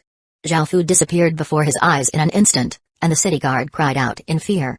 He savagely slashed forwards with his sword, but the black blur easily dodged around it and appeared before him. In that instant, a hand grabbed onto his head and lifted him up. Bang! Without any hesitation, Xiaofu simply tightened his grip and crushed the city guard's head. It exploded like a watermelon, causing blood and bits of brain to fly everywhere. Xiaofu continued to stand still, his hands covered with blood. It was the first time that Xiaofu had felt killing to be so happy and carefree, and this started to change Xiaofu's personality. Of course, Xiaofu knew that he could not stay here, so he quickly left towards the city gates. Soon, a soldierly-looking middle-aged man brought a large group of city guards to the alleyway. When he saw the gory scene, he was incredibly infuriated. The middle-aged man was called Yu Limping, and he was one of Heavenstone City's 3 great generals. He was in charge of all of the city guards in the city. Before, he hadn't paid much mind to this matter, as it was just a hedonistic young master offending some weak players. In order to not make any trouble for Heavenstone City, it was necessary to get rid of the people who the young lord had offended. Yu Limping had wanted to deal with this player like all of the other players in the past, by getting rid of him quickly and without too much fuss. However, he never would have thought that he would continuously receive messages that his city guards had been killed while he was within the city. As such, he brought people and came here immediately. Only after seeing the scene did he find that the situation was not as simple as he had expected. His Stage 1 city guards had been massacred without being able to resist at all. It seemed that the young lord had angered someone who could not be offended. The city lord simply spoiled his son too much, and the Keon family's people were incredibly vile characters, stirring up the young lord each time. If this went on, Heavenstone City would be destroyed. However, there was no turning back now. Yu Limping suppressed the flames of fury in his heart as he turned and said, "Immediately list Li Wu as an S-level fugitive." The city guards beside him were quite surprised. They knew that S-level fugitives were all-powerful enemies who could threaten the existence of main cities, so they were quite shocked to hear that a weak player would be listed as an S-level fugitive. They all asked in disbelief, "Sir, are you sure about this?" Yu Limping nodded seriously and said, "For him to kill city guards so easily, his strength is not inferior to mine. Hurry and report this matter to the city lord and give the order for the city gates to be closed. We can't afford to let him escape, or the consequences will be unimaginable." Hearing this order, some city guards went to report to the city lord, while Yu Limping and the remaining city guards chased in the direction that Xiaofu had left in. By now, Xiaofu had already reached the southern city gates of Heavenstone City. He stood in the midst of a large crowd, suppressing his aura to not stand out. He was about 10 or so meters away from the city gates when the city guards standing at the city gate took out their sabers and said in a loud voice, "Close the city gates. No one is to enter or exit." This gave Xiaofu a big shock.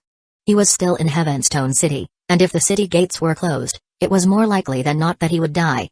Putting aside the 100,000 Stage 1 city guards, just the city lord alone would be enough to take him down. He had to quickly escape from here. 151 Massacre. Many people were displeased that the city gates were suddenly being closed because some of them had wanted to go out to hunt to earn some money, while others wanted to come in to sell the things that they had found outside. Even though there were not many player factions in Heavenstone City, there was still a considerable number of players in the city. Moreover, it was not only the players, but also the indigenous residents who were inconvenienced by the sudden order to close the city gates, so many operations stopped as a result. The city gates closed quite suddenly and without any warning, so there were many people standing on either side of the city gates who looked incredibly displeased and were yelling for the city gates to be opened. The city guards coldly harumphed, They had received an order to not let anyone in or out at any cost, so they loudly replied, "The city gates will remain shut. Anyone who tries to get in or out will die." Those words were filled with killing intent, causing countless people to retreat. Even though they were incredibly displeased, their lives were more important than whatever business they had. At the same time, they were quite confused what had happened in Heavenstone City for them to suddenly close the city gates. It was the first time that this had happened. The many people standing around the city gates retreated, and the city guards pushed the 10-meter or so tall large gates, which were made from fine gold drink material, until they were almost closed. Hiding within the crowd, Zhao Fu knew that if he did not act soon, he would lose his opportunity. He circulated his king's power, and a large amount of the Black King's power streamed out from Zhao Fu, dispersing around him like fog. Clang!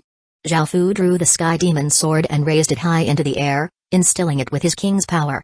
Feeling Zhao Fu's power, the Sky Demon sleeping within the sword suddenly opened its cold, blood-red eyes. Large amounts of Sky Demon Chi streamed out from the sword, and as the Sky Demon sword gave off a demonic gleam, Zhao Fu yelled, "Sky Demon Slash!" Boom! An explosion sounded out as Zhao Fu slashed downwards with the sword, and a demonic howl seemed to roar out. The air seemed to be cleaved in half as a massive black sword light flew out. The 10 or so city guards closing the gates and the 20 or so city guards standing by were all hit by the sword light without being given a chance to even defend themselves. The terrifying sword light seemed to devour their bodies, and after it passed through them, the ground became dyed with blood, and countless broken corpses lay on the ground. The pungent smell of blood and guts started to fill the air. At the same time, a 20-meter-long gash appeared on the ground, and traces of demonic chi floated up from it. These sudden changes shocked all of the people around Zhao Fu, and they all looked at the black-cloaked figure in front of them, who seemed like a demon god. As everyone stared in shock, Zhao Fu's body blurred and shot towards the city gates like a black ray of light, and soon, he was about to rush out. Suddenly, a powerful body jumped down from 10 or so meters above and blocked Zhao Fu's path. It was a general guard, and his cultivation was above stage 2. "Piss off!" Zhao Fu yelled coldly and swept out with his sword, and the Sky Demon's sword, filled with killing intent, slashed towards the general guard. This strike was ferocious to the extreme, and the general guard immediately used his large saber to parry Zhao Fu's attack. However, he had underestimated Zhao Fu. Bang! The general guard felt like a massive beast had slammed into him, and he slid back by 10 or so meters before steadying himself. He stared at Zhao Fu in shock, while Zhao Fu ignored him and rushed out of the city gates. Swish, swish, swish. Just as Zhao Fu stepped outside of the city gates, the city guards on top of the city walls continuously released arrows at him, forming a rain of arrows. They tore through the air, giving off an incredibly sharp aura. Luckily, there were only 4,000 city guards on each side of the city walls, and most were within the city. Only 1,000 of them were archers, and Zhao Fu quickly dodged around while also using his king's domain to form a protective shield behind him. Soon, Zhao Fu escaped from the rain of arrows, and the other city guards could only quickly come down from the city walls. They were not as strong as the general guard, but they could still jump down 10 meters without any issues. At this moment, the general guard caught up with Zhao Fu and slashed his large saber towards him. A cold light flashed in Zhao Fu's eyes, and he pointed the Sky Demon's sword at the general guard, unleashing Sky Demon's feast. A massive demon's image flew out from within the sword and spread its wings as it flew towards the general guard. Seeing this, the general guard was quite shocked and quickly used a defensive skill. While he held his large saber in front of him, a blue crescent moon appeared before him, covering his body. The Sky Demon's image flew past the general guard's body in an instant, and the blue crescent moon rippled with a powerful blue light. The Sky Demon's image was unable to devour any fleshly essence before disappearing. After this, the blue crescent moon also slowly disappeared. Suddenly, the general guard coughed up a mouthful of blood and half-kneeled on the ground, looking quite injured. It seemed that even though the Sky Demon's image was unable to devour any of his fleshly essence, it had still been able to injure him. Zhao Fu did not continue to attack, and he instead continued to run. He only had a single goal, which was to stay alive. The general guard reluctantly watched Zhao Fu run further and further away. Everything that had just happened seemed to have taken a long time, but it all happened in the blink of an eye. Before the other city guards had descended from the wall, the general guard's eyes flashed as he yelled, "He's the S-grade fugitive Li Wu. Anyone who can capture him, dead or alive, will be rewarded with 10,000 gold coins." What? 10,000 gold coins? Those inside and outside the city gates were given a big fright. Most of them had not yet been to the quest center and seen the quest for apprehending Zhao Fu, but that did not matter anymore. They were completely enthralled by those 10,000 gold coins. 10,000 gold coins were 1 billion copper coins, which were worth $10 billion in the real world. This shocking figure caused countless people's eyes to shine, and their expressions became savage. If they could kill Xiaofu, they could have almost anything they wanted. They knew how strong Xiaofu was, but there were countless people outside the city gates who had been trying to get in. If they drowned him in this sea of people, it was possible to kill him. Whoever was lucky enough to kill him would have enough money for even his or her next life. Hearing this, a countless number of people didn't hesitate at all as they rushed at Xiaofu as if they were crazed. Xiaofu's gaze became cold, his body erupting with killing intent as he looked at the people charging towards him. Since you lot want to die, I'll help you with that. Xiaofu did not fear even Stage 1 city guards, much less these people who were at most Tier 0 level 5. He held the Sky Demon's sword as his body blurred and he rushed into the crowd. The massacre officially began. Rays of black sword light shot out, and cries of pain followed continuously. It was as if Xiaofu had rushed into a group of people who didn't even have the strength to truss up a chicken, and because of how crowded it was and his agility and nimbleness, no one was able to hit him. Xiaofu started to kill indiscriminately, and each of his strikes was extremely ferocious and would create 10 or so corpses. The ground was covered with blood and body parts, and the smell of blood was especially strong. Xiaofu's black cloak had also been completely dyed red by blood. Ha ha ha ha. When Xiaofu saw that the crowd of people was still rushing at him without fear, he laughed loudly. His laugh was cold and eerie, making those who heard it feel a chill within their hearts. 152 King's profoundness. After wildly laughing, Xiaofu coldly gazed at the people around him and slowly said with a domineering, condescending, and cruel tone, "This king sentences you all to death." Suddenly, Xiaofu drew the Sky Demon's sword across his palm, causing red and golden blood to flow out onto the sword. Feeling the king's blood, the Sky Demon's sword hummed with delight, and its evil aura became even stronger. Kai. Xiaofu stabbed the sword into the ground, and countless traces of demonic chi flowed out from the sword before rushing into the ground like streams of water. The ground started to be dyed black, and in an instant, it formed a 1,000-meter wide circle of darkness. Xiaofu coldly laughed and looked at the massive crowds rushing towards him. He raised his bleeding palm, held it out towards them, and softly yelled, "King's profoundness, demon domain, 10,000 burials." Boom. A massive explosion sounded out as a black light shot out from Xiaofu's palm, forming the image of a demon. Suddenly, formless energy rushed out as if some sort of forbidden power had been unleashed. Countless black spikes that were 20 meters long shot up from the ground unexpectedly, and they contained an immense amount of force. Kai. The black spikes pierced through person after person and lifted their corpses 20 meters high into the air. The black spikes covered the surrounding 1,000-meter radius area, and the 1,500 people at the head of the crowd were all lifted up into the air. Their expressions were filled with pain, savageness, and terror, and blood dripped down from the air, making it seem as if it was raining blood. Everything fell into a deathly silence, and the scene became a truly hellish scene. This horrifying scene caused the countless people who had been blinded by greed to be woken up in an instant. Their bodies stopped moving instinctively, and their terror did not allow them to take another step forwards. Xiaofu used his king's power to stop his bleeding, and he pulled the Sky Demon's sword out of the ground. The darkness in the ground retreated as the black spikes disappeared, and the corpses fell from the sky, creating an empty space 1,000 meters wide. This skill was something that Xiaofu had just come up with. The king profession was a profession that surpassed military professions and could grow. However, it did not have any skills. Xiaofu needed to create all of the skills by himself. King's profoundness, demon domain, 10,000 burials, was the first skill that Xiaofu had created.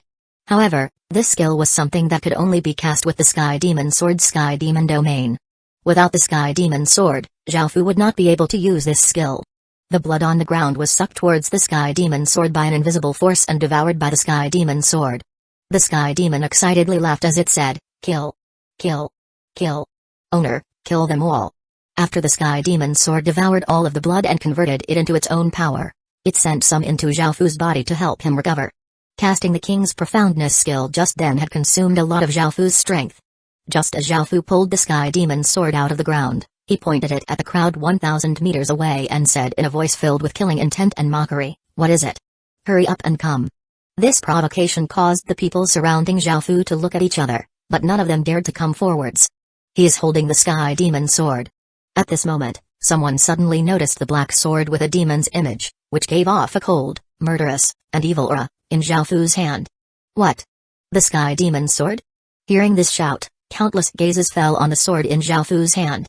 The Sky Demon Sword was the most famous sword right now, and even though the 10,000 Flower Festival had long since passed, The swords on the epic rankings were still publicly acknowledged to be the strongest pieces of equipment in the Heaven Awakened world. Back then, the Sky Demon Sword's disappearance from the list had caused a great shock. What these people had never expected was that the Sky Demon Sword would reappear in a player's hand, filling everyone's heart with shock. At the same time, they felt deeply curious as to who this black-cloaked figure. This news caused even the General Guard to feel shocked. At the start, he was quite doubtful, but after he saw the sword in Zhao Fu's hand for himself, he could confirm that it was indeed the Sky Demon Sword. Back then, anyone could see the equipment in the exchange stone steel, so almost everyone knew what the Sky Demon Sword looked like because it was the top-ranked piece of equipment in the epic rankings. By now, all of the city guards on the city walls had come down. They ran over to the General Guard and asked, "Sir, what should we do?" The General Guard didn't know why Heavenstone City would list this person as a fugitive, but this was no longer important.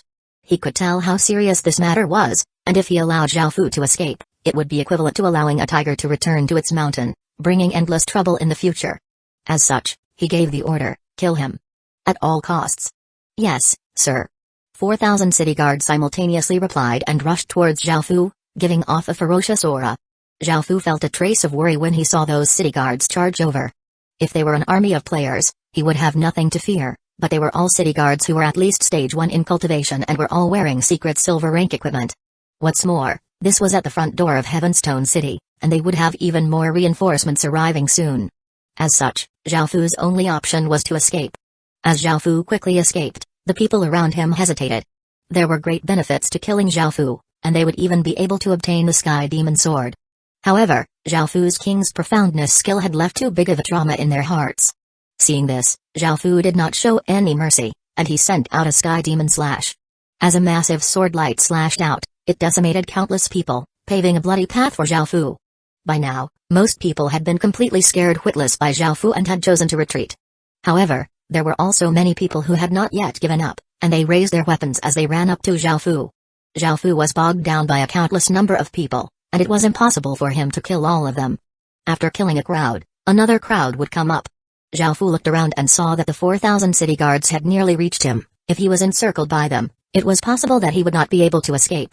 Suddenly, Zhao Fu threw an orb, which gave off a faint white light and transformed into a 2-meter-tall monkey with white fur, and the fur at its chest seemed to look like a human face. It was the White Fur Monkey King. Roar. As soon as the White Fur Monkey King appeared, a formless but powerful sound wave erupted out. The heads of people in the surrounding 20-meter radius area immediately exploded, while those beyond 20 meters died with blood streaming out of their 7 orifices. Those 100 meters away were sent flying, and even those 1,000 meters away had to cover their ears from the pain. Zhao Fu took this opportunity to leap out of the crowd, but at that moment, an arrow flashed through the air, and it was as if it contained a divine power that could kill anything in its path. It pierced through the White Fur Monkey King's body, causing it to immediately burst into tiny motes of light that dispersed. After piercing through the White Fur Monkey King's body, the arrow did not stop and continued to shoot towards Zhao Fu like a bolt of lightning. 153 shocking demons roar as the arrow shot towards Zhao Fu, who was in the middle of escaping. He was given a big fright, and his hairs stood on end. He turned to look at the terrifying arrow flying at him and flicked the sword in his hand, sending it flying towards the arrow. The arrow then exploded in the air, creating a large shock wave. At that moment, a figure appeared at Zhao Fu's side, who gripped a long saber with both hands. The saber gave off a shocking saber light as it chopped towards Zhao Fu. Clang! The sound of metal colliding sounded out, causing sparks to fly as Zhao Fu circulated his king's power and used his sword to block the long saber. However, Zhao Fu was shocked to find another figure, and he quickly retreated many steps as a spear dancing with light stabbed through where he had just been. Zhao Fu looked at the 3 people in front of him with a serious expression. The man holding the long saber was a soldierly-looking middle-aged man called Yu Linping, the first of Heavenstone City's 3 great generals. The man holding the violet bow was a handsome-looking youth called Gu Feng, and he was the second of Heavenstone City's 3 great generals. The man holding the golden spear was a big man named Liu Zheng, the third of Heavenstone City's 3 great generals. The arrival of Heavenstone City's 3 great generals caused all of the city guards to feel incredibly excited. With 3 of Heavenstone City's strongest existences here, it would not be difficult to apprehend Zhao Fu. Seeing the 3 great generals arrive, the players all conscientiously retreated hundreds of meters away. As part of Heavenstone City, they knew how powerful these 3 great generals were, and they also knew that what would ensue was a battle that they could not interfere in. However, they still hoped to come in at the end to reap some rewards, so they did not retreat too far away. Seeing these three people, Zhao Fu's expression became incredibly grim. If he was facing a single general, he definitely wouldn't be at a disadvantage. However, it would be impossible for Zhao Fu to face the three of them working together. As such, Zhao Fu could only choose to escape. He swept out with the Sky Demon's sword, pretending to attack, but in the next moment, he immediately turned and ran away. Of course, Zhao Fu's actions were unable to fool these three experienced generals. Gu Feng coldly laughed as he drew the large bow in his hands, and an arrow containing monstrous strength streaked towards Zhao Fu like a meteor. As the arrow came within a few centimeters of Zhao Fu's back and looked as if it was just about to hit him, Zhao Fu suddenly twisted his body, causing the arrow to miss him and stab into the ground in front of him. Bang! The arrow slammed into the ground with an immense amount of force, and the hard ground was unable to endure this, exploding into a 5-meter-wide crater.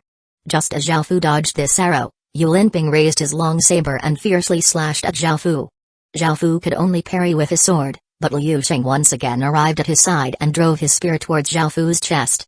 Zhao Fu could only once again dodge, unable to extricate himself from these three people. He unleashed his king's power, engaging in a massive battle with the three great generals. Sword light and saber light shot out everywhere, and their powerful oars gave rise to massive gusts of wind. The three great generals' cooperation was seamless, and Zhao Fu was completely suppressed. As the city guards watched the three powerful generals fight, they couldn't help but feel their blood boil. Suddenly, just as Zhao Fu blocked one of Yu Linping's strikes and was about to counterattack, an arrow shot towards his face, forcing him to tilt his head. The arrow brushed past Zhao Fu's head, and the arrow was like a sharp knife, leaving a gap in Zhao Fu's hood. A few hairs fell and a gash opened up on Zhao Fu's face, through which blood slowly flowed out. Feeling the pain on his face, anger welled up within his heart, and his king's power exploded out into his sword. The Sky Demon's sword gave off an immense sword light and a shocking demon's roar, and it seemed to contain the might to destroy everything as it slashed out. Facing this vicious attack, Yu Linping roared and exploded out with power. Countless golden oars streamed out from his body, forming a golden aura flame around him. Boom! As the sword and saber clashed, a massive explosion sounded out, resulting in a powerful shock wave that caused even the ground to crack. Caw! At that moment, Gu Feng used his full strength to shoot an arrow. That arrow shined with a brilliant violet light and carried with it the image of a massive violet rock as it rushed towards Zhao Fu. Zhao Fu gritted his teeth and once again released a lot of his king's power to form a black, semicircular shield at his side. Bang! The violet rock smashed into Zhao Fu's black dragon inscription shield with a massive amount of force, resulting in another explosion. Crack! Crack! Crack! Zhao Fu's black dragon inscription shield started to crack like a mirror. Crash! The violet rock disappeared as another arrow slammed into the area with the most cracks and pierced through the shield, burying itself into Zhao Fu's chest. PFT. Zhao Fu felt a pain in his chest and coughed up a mouthful of blood. At that moment, Liu Sheng grasped this opportunity and swept out with his spear, completely obliterating the black dragon inscription shield. The shaft of the spear landed heavily on Zhao Fu's body, sending Zhao Fu's body flying 20 meters away before he crashed to the ground. The city guards cheered loudly. The three great generals were incredibly powerful, and Zhao Fu's capture seemed like a certainty. It looked like there was no chance that Zhao Fu would escape. The players all inwardly sighed, as it seemed that this man did not have a chance anymore. However, he was indeed quite powerful, even though he was definitely going to lose against the three great generals. This battle would make him incredibly famous. Yu Linping's expression was cold and calm, and he was about to walk over to capture Zhao Fu. It became incredibly silent, and everyone watched to see if Yu Linping would kill Zhao Fu. At this moment, on the ground, Zhao Fu stretched out his hand to wipe the blood from his mouth and slowly stood up. He looked at the three people with blood-red eyes as his body radiated a sinister and murderous aura. Do you really think I'd fear you? Zhao Fu roared as he raised the Sky Demon's sword and pointed it at the heavens. Boom! A massive explosion sounded out, seeming to shake even the clouds in the sky as a boundless killing intent descended. Everyone was incredibly astounded and felt a terrifying power descend, and their bodies and spirits all trembled. The three great generals also stared at this scene, completely dumbfounded. The sky became a blood-red color in an instant, and countless blood-red rays of light descended. Zhao Fu raised his head and seemed to be bathed in the blood-red rays of light. His black cloak was torn to pieces, revealing Zhao Fu's true appearance, his handsome, delicate face, his black hair that reached his waist and blew around even without any wind, his black clothes, and his blood-red eyes, which were filled with killing intent. An aura that was extremely powerful burst forth from within Zhao Fu's body, and the murderous aura completely twisted the space around him, making it impossible to see Zhao Fu's true appearance. 154 Berserk. Before, Zhao Fu was completely focused on escaping and didn't want to use his nation armament. However, these people had continuously pressured him, and now, Zhao Fu's suppressed emotions finally exploded out. Zhao Fu was a very rational and reserved person, but when people like Zhao Fu went out of control, they were incredibly terrifying. Zhao Fu stood there holding his sword and gave off shocking killing intent. He looked as terrifying as a demon god who was going to end the world, and he had gone completely berserk. The Sky Demon had never thought that Zhao Fu's true power would be so terrifying because he now had the king profession and a nation armament. What's more, the 12 metal colossi had already become a level 2 nation armament. Back when it was only a level 1 nation armament, the power Zhao Fu had wielded against the mysterious skeleton was already incredibly monstrous. Now, it was a level 2 nation armament, and Zhao Fu had his king profession. Even the arrogant and powerful Sky Demon remained huddled in the sword, not daring to make any noise. It was completely terrified that Zhao Fu would be displeased and destroy it with just a thought. Zhao Fu's bloodthirsty gaze fell on the 3 great generals, causing a chill to pass through their hearts. A smile appeared on Zhao Fu's face, making him look incredibly evil. Suddenly, Zhao Fu arrived before Yu Linping in the blink of an eye. Strangely, even though it seemed like he was raising the Sky Demon's sword incredibly slowly, it was actually incredibly fast. Boom! Zhao Fu's sword slashed downwards, and even though Yu Linping used all of his strength to defend, he was still blown hundreds of meters away. He was smashed against Heavenstone City's tough city walls, and a 100-meter-long, tens of meters deep gash appeared in the ground. PFT. After crashing against the city walls, Yu Linping coughed up a large mouthful of blood. His chest was a bloody mess and the city walls had caved in slightly, making it seem as if Yu Linping was embedded in it. He seemed to be on his dying breath, and in just a single strike, one of the 3 great generals had been severely injured. This scene caused massive waves of shock to roll within the hearts of the countless players gathered around. At the same time, they all started to escape in terror because they all knew that a bloody massacre was about to ensue. The black-cloaked person's strength was enough to cause anyone to tremble, and he was like a godly spirit that normal humans could not hope to defy. All of the players could only scramble away while Zhao Fu's focus was not on them. Otherwise, if Zhao Fu decided to kill them, it would be impossible for them to run. All of Heavenstone City's people looked completely stunned. Before, they had all been completely confident and delighted, but they were now extremely serious and terrified. At this moment, Zhao Fu slowly turned his head, and his blood-red eyes shined like 2 gemstones and gave off a terrifying light. In the next second, Zhao Fu transformed into a black blur and rushed towards Gu Feng, who was holding his violet bow. Gu Feng's expression became grim as he drew his large bow and shot an incredibly sharp and powerful arrow. The arrow gave off a violet light and formed the image of a large rock as it sped towards Zhao Fu. The 2 parties clashed, and facing the same attack that had injured him previously, Zhao Fu waved his sword and sent a black arc of light out, cleaving the rock and the arrow in half. Gu Feng immediately drew his bow again, but Zhao Fu's body suddenly vanished without a trace. In the next moment, Gu Feng felt a great shock and cold sweat started to pour down his body because he felt a monstrous aura appear behind him. Those blood-red eyes danced with a bloodthirsty red light. Kai! Zhao Fu's sword slashed down, causing blood to spurt out. A look of shock appeared on Gu Feng's face, and he powerlessly dropped to his knees before dying. There was a deep wound from his left shoulder to the right side of his waist, and Zhao Fu had almost split him in half. One of Heavenstone City's 3 great generals, Gu Feng, had died. Gu Feng's death caused Liu Sheng to become completely enraged. They had been Heavenstone City's 3 great generals for many years together and were incredibly close friends. Who would have thought that Gu Feng would die like this? Liu Sheng rushed towards Zhao Fu with his golden spear, utterly furious. Seeing Liu Sheng charge at him, Zhao Fu stood still and didn't move. Liu Sheng arrived before Zhao Fu in just a few moments, and his golden spear traveled as fast as lightning towards Zhao Fu's chest. Just as the golden spear was about to stab into Zhao Fu's chest, Zhao Fu condescendingly smiled and grabbed the golden spear with his hand. Liu Sheng was completely flabbergasted and immediately tried to pull it back, but he was surprised to find that the golden spear wouldn't budge. In the next second, Liu Sheng sensed something and quickly let go, but he was too late. Zhao Fu brought down the Sky Demon's sword on Liu Sheng's hands, causing blood to spurt out of his arms. Liu Sheng cried out in pain and quickly retreated. Zhao Fu followed him, and just as he was about to end Liu Sheng's life, the city guards couldn't watch on anymore and thousands of arrows flew through the air towards Zhao Fu. Zhao Fu's eyes flashed with a cold light, his massive murderous aura seeming to create a formless wall that knocked the thousands of arrows back. Zhao Fu's gaze once again fell on the thousands of city guards. He was in a complete berserk state, and the only thing he wanted to do was kill everyone who stood in his way. Zhao Fu turned into a black shadow and charged towards the city guards. He arrived before the shield wall formed by the shield bearers and vigorously swept out with his sword. Bang! A massive collision sound rang out as the shields and bodies of the shield bearers were split in half. Very soon, Zhao Fu broke through their defenses and entered into their ranks, massacring wantonly. However, Zhao Fu did not seem satisfied with this massacre. A cruel smile appeared on his face, and he slowly raised a sky demon's sword before heavily stabbing it into the ground. Boom! A massive explosion sounded out as black light exploded out from Zhao Fu. The energy seemed to be able to destroy everything, and it spread out in all directions like a pure black dome. The ground seemed to shake and rumble as if there was an earthquake. Even those who were 10 kilometers away were able to detect the tremors. Finally, the dust settled, revealing a 1,000-meter wide and 100-meter deep crater. Less than 10% of the thousands of city guards had survived. This scene almost shocked the souls out of the escaping players. They desperately ran even faster because they knew that Zhao Fu's next target would be them. Indeed, Zhao Fu did not plan on sparing them.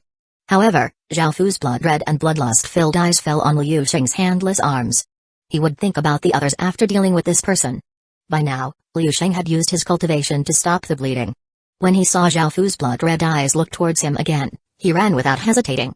However, how could he escape from Zhao Fu? Zhao Fu caught up with him very quickly, but just as Zhao Fu was about to kill him, a spirit pressure descended from the sky, and a majestic figure appeared in the air. 155 Mandate of Heaven Fate. When Zhao Fu felt this incredibly powerful aura, he stopped moving and turned to look at the figure in the air. With such intense power, this person could only be Heavenstone City's city lord. Shi Jian, Heavenstone City's city lord, stood in the air and looked at the countless dead and injured city guards as well as his 3 great generals. One was heavily injured, one was crippled, and the other one was dead. His dignified and majestic face had an intense look of anger on it as he looked at Zhao Fu and said, "You deserve death." Zhao Fu started to laugh wildly. They were the ones who had killed all of his people despite being innocent, and now they were blaming him for killing their people? In a world where the strong preyed on the weak, it was almost impossible to speak reason. Zhao Fu looked at Shi Jian with his blood-red eyes and said with a sharp, hoarse voice, "I deserve death? Then come and kill me." Ha ha ha ha. After speaking, Zhao Fu once again laughed wildly while his body exploded out with even more powerful energy than before. Countless terrifying arcs of lightning appeared around Zhao Fu's body, and the ground in a 10-meter radius of him was unable to withstand this monstrous energy and started to collapse. Hearing Zhao Fu's words, Shi Jian felt even more furious. His body ignited with a destructive azure flame that covered the 10-meter radius area around him, making him seem like an azure sun.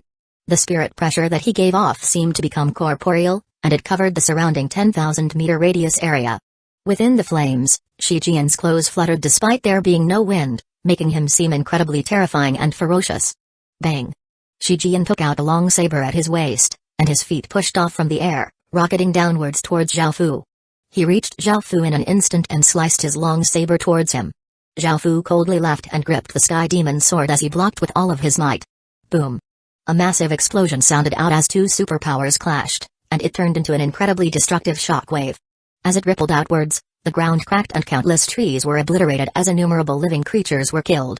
The players who had run very far away could still feel the terrifying shockwave from behind them, and all the people in Heavenstone City could all feel this power, giving them a big fright. At the southern city gates, the indigenous residents panicked, desperately running away from the southern city gates. At the same time, a large number of soldiers flooded towards this place. Boom! Boom! Boom! Boom! Boom! Massive explosions continuously rang out as Zhao Fu and Shi Jian fought an intense battle. As the battle dragged on, both of them received many injuries, and their appearances became more and more disorderly as they were covered with more and more blood. At that moment, the azure aura around Shi Jian's body condensed, and he slashed out with his long saber with his full strength. A massive azure sword light that was 10 or so meters tall shot out, leaving a long gash in the ground as it rushed towards Zhao Fu. Zhao Fu sent a massive amount of king's power into his sword and pointed it forwards. A massive image of the sky demon, which was almost corporeal, shot out from the sword and spread its wings, roaring before flying towards Shi Jian. Boom! Yet another massive explosion sounded out as the 2 attacks collided and turned into a shockwave. It covered both people, causing them to cough up a mouthful of blood and fly backwards. After twisting in the air, Shi Jian landed steadily on the ground. He gazed at Zhao Fu seriously, and after exchanging a few blows with him, he found that he had underestimated Zhao Fu. However, his expression soon became savage and he shouted at Zhao Fu, "Don't think that just because you have the mandate of heaven fate and an immature nation armament that I won't be able to deal with you. I'll show you the true strength of a city lord." Shi Jian loudly roared, and all of Heavenstone City seemed to quake and give off a faint light. A formless energy entered Shi Jian's body, causing his veins to bulge, and azure aura filled the surrounding 100-meter radius area. A profound-looking rune that was about as big as a palm appeared in front of Shi Jian. The instant that rune appeared, Shi Jian's power rose to its limits, and the air around him seemed to explode as a spirit pressure descended, making Shi Jian seem like a peerless war god.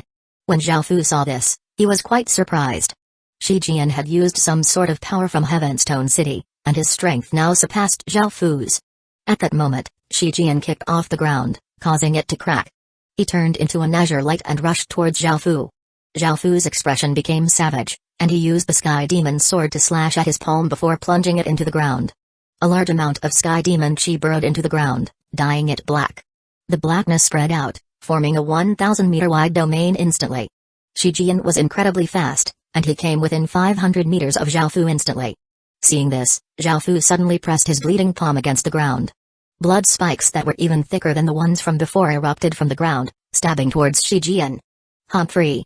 Shi Jian coldly harumphed, and the azure rune floating in front of him seemed to have a life of its own and floated onto his saber. Immediately, his long saber became an azure stone saber that gave off a brilliant light. Its aura seemed even sharper, and just by looking at it, one's eyes would be injured. Shi Jian swung his stone saber, and a 1,000-meter-long azure sword light flashed out. Bang! Bang! Bang! As the massive blood spikes were destroyed, Zhao Fu coughed up a mouthful of blood and flew backwards, an incredibly deep gash appearing on his chest. When Shi Jian saw Zhao Fu fly backwards and crash to the ground, Shi Jian leaped up, spanning the 100-meter distance between them in an instant and arriving at Zhao Fu's side. Zhao Fu lay on the ground, his aura incredibly feeble. That incredibly powerful attack from Shi Jian had heavily injured him, and he coughed up another mouthful of blood as he glared at Shi Jian, who was slowly raising his saber, with his blood-red eyes. That terrifying stone saber shot out a 10-meter-long saber light, seeming incredibly powerful. Even a mighty dragon would most likely die from such a strike. Die! Shi Jian roared coldly as he forcefully slashed downwards with the saber. He definitely wouldn't spare this person after he had killed his generals and so many city guards. At this moment, he felt a trace of joy from taking revenge for them.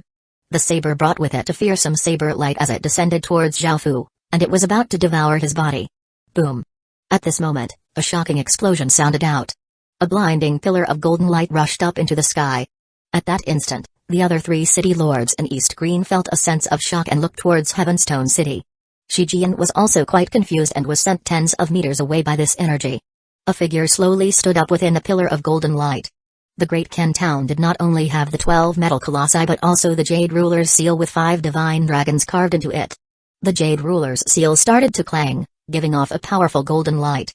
156 clan armament within the pillar of brilliant golden light. Zhao Fu stood up holding his sword, and he slowly raised his face to the sky before closing his eyes.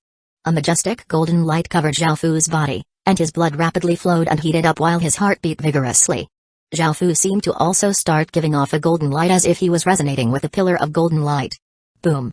At that moment, the pillar of golden light became even brighter. A powerful energy started to enter Zhao Fu's body, causing his long hair and clothes to flutter even though there was no wind. An incredibly massive power seemed to be in the process of being formed. Zhao Fu's surroundings fell silent, whether it was the insects, birds, or beasts. Nothing dared to make a sound, and a terrifying silence hung over the land. Finally, the power from the pillar of golden light completely entered Zhao Fu's body, after which it started to dim. Zhao Fu slowly tilted his face forwards, and the instant he opened his eyes and looked at Shi Jian, everyone could see that his blood-red eyes looked as terrifying and deep as the stars in the night sky. Boom! A golden light exploded out from Zhao Fu's body, and everything from rocks to grass to trees was obliterated. Zhao Fu currently gave off an aura that was powerful beyond description. In front of him, the heavens and earth seemed to lose their color, and everything in the world seemed extremely small. At that moment, he was the mighty and unparalleled king. Zhao Fu suddenly moved and came before Shi Jian in an instant, slashing his sword towards him. Shi Jian was quite shocked, and he used all of his strength to grip his saber and to block the strike in front of him. Zhao Fu condescendingly smiled and gripped his sword, sending more power into it. The power within the Sky Demon's sword became many times stronger as it rushed towards Shi Jian. Clang! A massive collision sounded out, and Shi Jian was blasted 100 meters back by Zhao Fu's strike, his feet creating deep grooves in the ground. Shi Jian's expression was quite unsightly, and his hands pulsed with pain. At the same time, A trace of blood leaked out of his mouth. He had never expected that Zhao Fu would have another nation armament. This nation armament was even more powerful than the previous one, and it wasn't any normal nation armament, it was a clan armament that could gather and suppress an entire clan's fate. A clan armament represents an entire clan's rise and fall, and only a saint or hero within a clan can wield such a thing. Just what sort of person has that unfilial son of mine offended this time? It was the first time Shi Jian had felt anger towards his disgraceful son. In the distance, 3 figures hovered in the air and gave off spirit pressure as they watched all of this unfold. A simple and straightforward middle-aged man finally said, "Are we just going to keep watching like this? It looks like he's in a tough spot." A beautiful woman slightly frowned and sighed as she replied, "What can we do? He's an otherworlder, and even if we help Shi Jian kill him, we won't be able to truly kill him. In the future, he'll return for revenge, and even the 3 of us will be implicated. He has a nation armament as well as his clan's clan armament. Once he grows, I'm sure you know what the outcome will be for us." Finally, a white-haired elder nodded as he said, "In the end, Shi Jian deserves all of this. He spoils that trash son of his too much, which caused Heavenstone City to fall into turmoil and grievances to fill the city. He has finally offended someone who cannot be angered. This was bound to happen sooner or later. Even if this didn't happen, he would have been devoured by the power given by the sovereign." Back on the battlefield, Zhao Fu's body suddenly blurred and reappeared at Shi Jian's side, swinging his sword with a massive amount of force. Bang! Shi Jian parried with all of his strength, but he was once again sent flying 100 or so meters away. He slammed into a massive rock, which shattered into pieces, and a mouthful of blood spurted from his mouth. The situation had completely reversed, and Shi Jian was unable to even retaliate against Zhao Fu. Shi Jian's expression became savage, and he truly started to fight as if his life depended on it. He plunged his sword into the ground, and a piercing azure light exploded out from his body. He spread out his arms and roared as an azure rune appeared.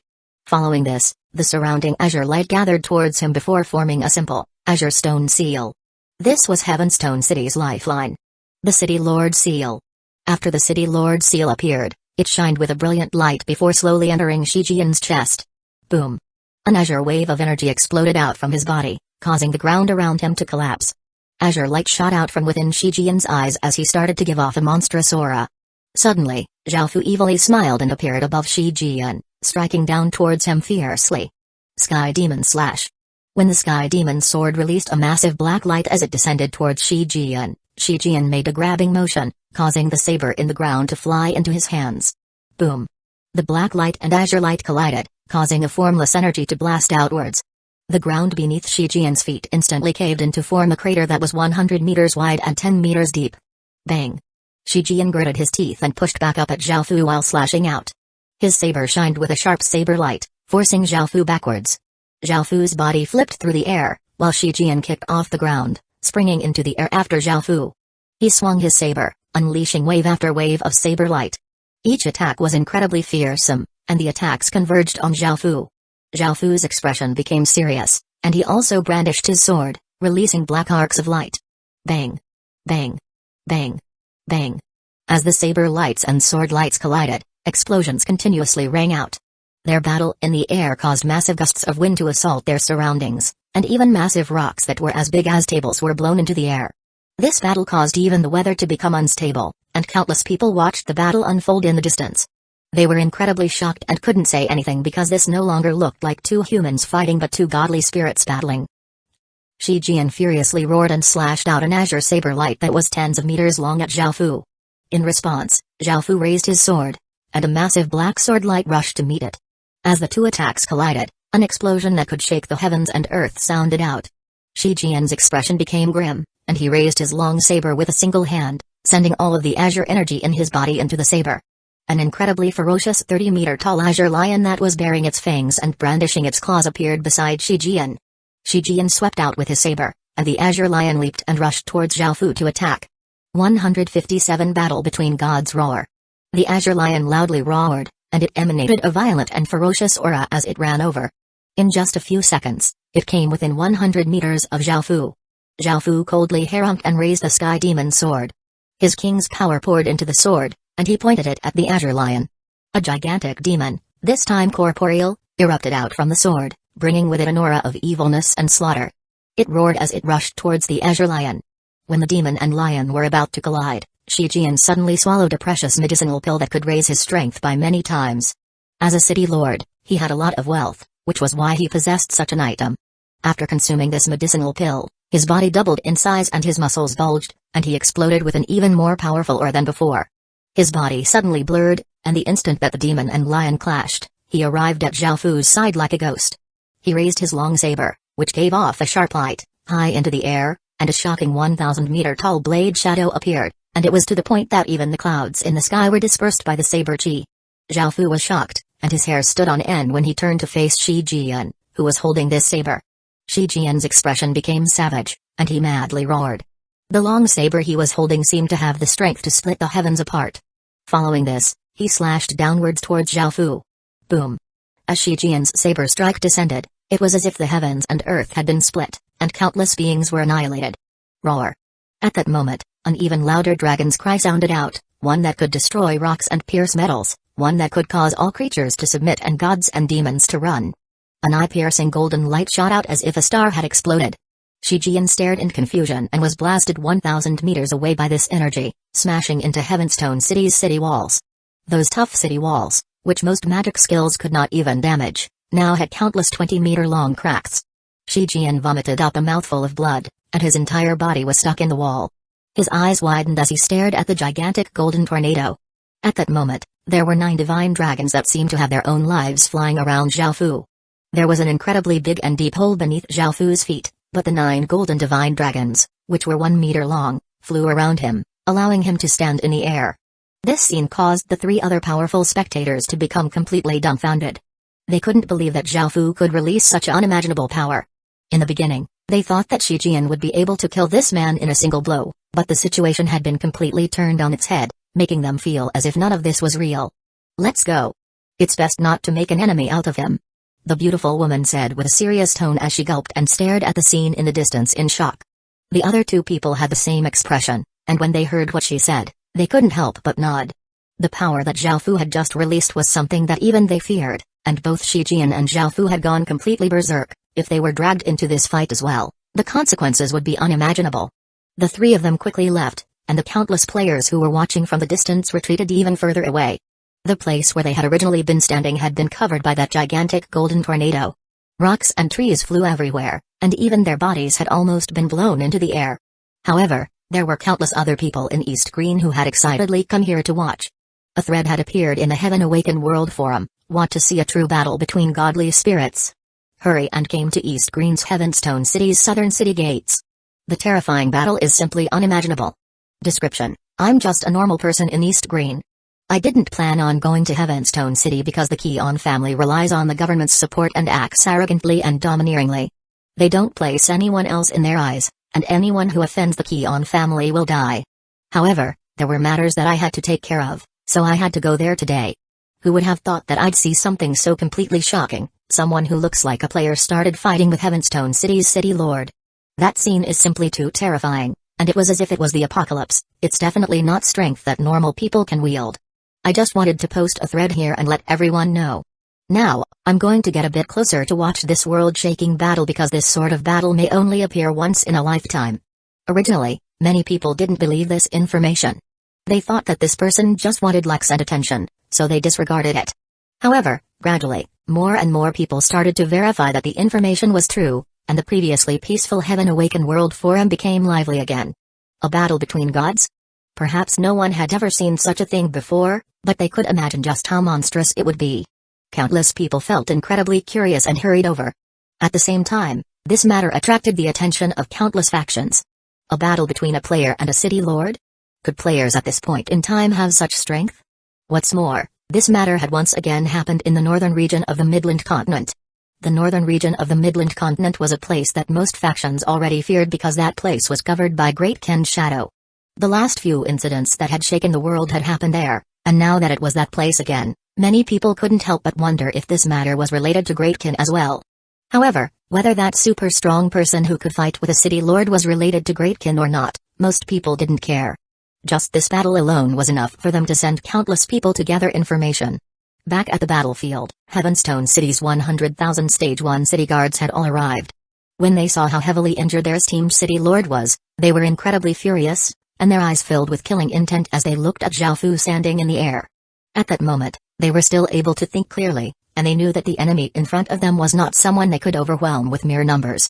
As such, they all knelt on the ground and yelled, "City Lord! Please use our strength." Shi Jian was completely helpless against Zhao Fu, who was powerful to the point that it made him feel despair. As such, he had to use his final trump card. Shi Jian weakly stretched out his bloody dried hand and touched the City Lord's seal. A formless energy rippled out from Shi Jian's body, and traces of bloody aura rose up from the large mass of city guards, making it seem as if there was a sea of blood in the air. Following this, the aura flooded into Shi Jian's body. How terrifying was the combined might of 100,000 Stage 1 city guards. Enough to kill a god. Boom. A power that seemed to be able to twist space itself exploded out from within Shi Jian, obliterating everything around him.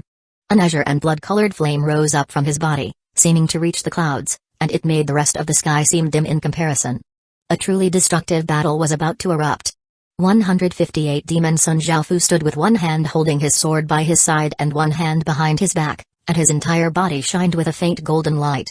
His blood-red eyes sparkled like precious gems as they coldly looked at Shi Jian.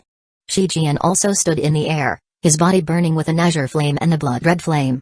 The power of 100,000 city guards entered his body, and he truly seemed as if he had the strength to kill a god. Even he himself was shocked by how powerful he was. At this moment, Zhao Fu slowly raised the sword in his hand as his body turned into a ray of golden light and shot towards Shi Jian. Shi Jian's expression became cold, and he gripped his long saber as his body turned into an azure and blood-red ray of light and rushed towards Zhao Fu. Boom! A shocking explosion sounded out as the two rays of light collided. A blinding white light exploded out, after which destructive shockwaves emanated outwards. The ground was destroyed and trees were obliterated as countless living beings ran in all directions. In the air, the two of them both fell backwards before steadying their bodies, a trace of blood coming out of their mouths. However, their gazes focused immediately afterwards, and they once again clashed in the air. Massive explosions continuously sounded out, and eye-piercing white light continuously burst forth. In the distance, everyone stared at this shocking battle with his or her mouth hanging open, and the results of this battle left hills, boulders, trees, and everything else completely annihilated. The surrounding 10,000-meter radius area seemed to have become flat ground. However, there was a formless barrier protecting Heavenstone City, so it was fortunate enough to avoid any damage. If it was a small town, it would have been completely destroyed in this terrifying battle. In the air, the two people continued to battle with their monstrous strength. However, both of them had received many injuries, and neither of them could continue battling for long. Zhao Fu expended a lot of Great Gen's fate by using his nation armaments, while Shi Jian was expending the life force of 100,000 city guards. As such, this intense battle became more and more desperate. Shi Jian furiously roared, slashing out hundreds of saber lights that covered Zhao Fu. In response, Zhao Fu raised his hand and a massive black arc of light flashed out, slashing apart the countless saber lights. Suddenly, Shi Jian appeared at Zhao Fu's side, his saber shining with an incredibly sharp light. It turned into a gigantic azure lion that was 100 meters tall and gave off a ferocious aura as it opened its bloody mouth. Because of how close Shi Jian was, in the instant the azure lion formed, Zhao Fu was already right in front of its mouth. The azure lion was just about to bite down on Zhao Fu, and it seemed that its jaws could take a large bite out of a mountain. Roar! At that moment, a massive dragon's roar sounded out. Zhao Fu stretched out his palm towards Shi Jian, and the 9 golden divine dragons around him roared, giving off a large amount of golden light and growing to tens of meters in length as they charged towards Shi Jian. Bang! The golden dragons flew through the azure lion's mouth, causing it to explode. Following this, the 9 golden dragons continued towards Shi Jian with an immense amount of force, smashing into him one after another and sending him flying more than 1,000 meters away. The first 7 golden dragons sent Shi Jian flying, while the 8th dashed him against the city wall, causing it to crack. Following this, the 9th golden dragon also smashed into Shi Jian, causing a golden light to explode out. Boom! A massive explosion sounded out as the city wall, which was tens of meters tall and incredibly tough, completely collapsed, and Shi Jian lay within the ruins covered with blood. Seeing this, the 100,000 Stage 1 city guards roared furiously, "We are willing to give our lives to the city lord." Following this, rays of powerful blood-red light rose up from each of the city guards and flooded towards Shi Jian, causing him to raise his head to the heavens and roar. He once again received a massive amount of power, and as those rays of blood-red light fell on his body, his entire body started to radiate a brilliant blood-red light. Suddenly, a massive blood-red hand that seemed to be able to cover the sky appeared within the bloody light. It traversed 1,000 meters instantly and grabbed Zhao Fu. Zhao Fu was completely dumbfounded, but before he could react, The massive blood-red hand smashed him into the ground. Boom. A gigantic explosion that seemed as if it could shake all of Earth sounded out. A massive 1,000-meter wide palm print appeared in the ground, burying Zhao Fu's bloody body 10 meters deep into the ground. Zhao Fu coughed up a mouthful of blood and slowly stood up from the ground. He raised the Sky Demon's sword in his hand as he said, "Time to end all of this. Demon Son." Boom. A jet-black demonic pillar rushed to the sky, piercing through the clouds as a demonic aura emanated out from it. The sun in the sky gradually began to be dyed black, and it gave off a terrifying demonic light. A massive spirit pressure descended, causing all who felt it to feel immense fear. Zhao Fu had used the Sky Demon's sword's most powerful skill. Demon Son. On the other side, Shi Jian stood up with blood all over his body. When he saw that Zhao Fu had used his ultimate attack, his expression became serious. He raised his right hand as a stone seal appeared above it. Heavenstone City exploded out with a powerful azure light. A trace of azure aura floated out of every city guard and resident from Heavenstone City, which flowed into a stone steel. Following this, the stone steel glowed with a brilliant azure light. Suddenly, a 1,000-meter tall azure stone seal appeared in the sky. It gave off a mighty, dignified, and powerful aura, and it was as if it could suppress the heavens. Within the demonic pillar, Zhao Fu hovered above the ground, the blood-red light from his star-like eyes becoming incredibly intense. In that instant, he vigorously slashed downwards with his raised Sky Demon sword towards Heavenstone City. Boom. A sword light that seemed to stretch to the heavens and gave off an aura that could destroy the heavens and earth slashed towards Heavenstone City. Facing this terrifying sword light, Shi Jian loudly roared as wounds started to appear on his raised right hand, making it incredibly bloody. He threw the stone seal with all his might, and the 1,000-meter tall stone seal flew towards Zhao Fu. Boom. A shocking explosion sounded out as the black sword light and azure stone steel collided, and a blinding white light exploded out, making it seem as if the heavens and earth had been dyed white. Everything in the world seemed to disappear. Everyone spectating felt as if they had gone deaf, and no one could hear a single thing. Their eyes also became incredibly hazy, and their bodies froze where they were standing. Only after a long period of time did the white light disappear, and everyone's hearing and sight returned to normal. Following this, everyone looked at the apocalyptic scene in front of them with dismay. A 10,000-meter wide crater had appeared before them, and all of the trees in a few kilometers radius had been completely destroyed. Even the remnant energy remaining made it so that no one dared to approach. What's more, the previously massive and majestic-looking Heavenstone City had been split in half by a massive gash left by the sword, and its southern side had completely collapsed into ruin. Has the battle concluded? Everyone looked at the scene before them in shock and gulped as they asked the people around them. Everyone shook their heads, bewildered, and they continued to look forwards. Only after a long period of time were they able to conclude that the battle had finally come to an end. 159 Unexpected appearance of Great Ken's legatee. Afterwards, news of this shocking battle spread throughout the Heaven Awakened World Forum. The conclusion of this battle had almost destroyed the entirety of the southern side of Heavenstone City, while the city itself had been split in two by a massive sword strike. Nearly 10,000 city guards had died, and luckily, most of the residents had evacuated quickly. However, there were still many casualties. The surviving city guards' cultivations all fell below stage 1, and City Lord Shi Jian fell into a coma due to his incredibly heavy injuries. This was a massive blow to Heavenstone City, and the losses were inestimable. At the same time, countless people were curious as to just what sort of existence that player was. After hearing the recounts from the people who were lucky enough to watch and survive, everyone was completely dumbfounded. Could a player really wield such a massive amount of power at this point in time? Many people suspected that that person was not a player but another city lord. However, as more and more information was released, it was confirmed that he was a player. However, how could a player have such immense strength? No one could fathom this. When most of the extremely powerful factions heard about this, especially the powerful families with legacies, they first felt shocked before inwardly letting out a sigh of relief. They knew that a player could only be so powerful if he or she had used his or her nation armament, and an extraordinary nation armament at that. Only the apex factions had nation armaments, and this person was definitely one of those figures. Wherever such people went, normal factions had to continuously retreat. As such, people would always know when those people were in an area, but they had never heard of a dynasty's legatee in East Green. Because of this, they were able to conclude that he was the previously hidden Great Ken's legatee. Upon realizing this, many factions were quite excited. Before, when Great Ken hadn't revealed itself, it had been shrouded in mystery. An unknown person was the most terrifying person, and a person like that could cause people to lose sleep over the mystery. This was especially so for the factions in the northern region of the Midland continent. They worried every day that Great Ken was right next to them, but now, The previously mysterious Great Kin had finally been revealed. Even though the strength that Great Kin's legatee possessed made most factions feel extremely terrified, they at least knew where he was, so they no longer feared him as much. The news about Great Kin's legatee caused the four most powerful factions, Xia, Shang, Zhu, and Han, to become incredibly excited. They immediately started to plan out how they would defend against and act against Great Kin in the future. At the same time, this news was paid attention to by the factions overseas as well. By now, China had already become the #1 ancient country in the Heaven-awakened world, and it had countless legacies. Its existence had already become a threat to the other countries. Even though it was not said explicitly, there were many countries that had already started to view China as their greatest enemy.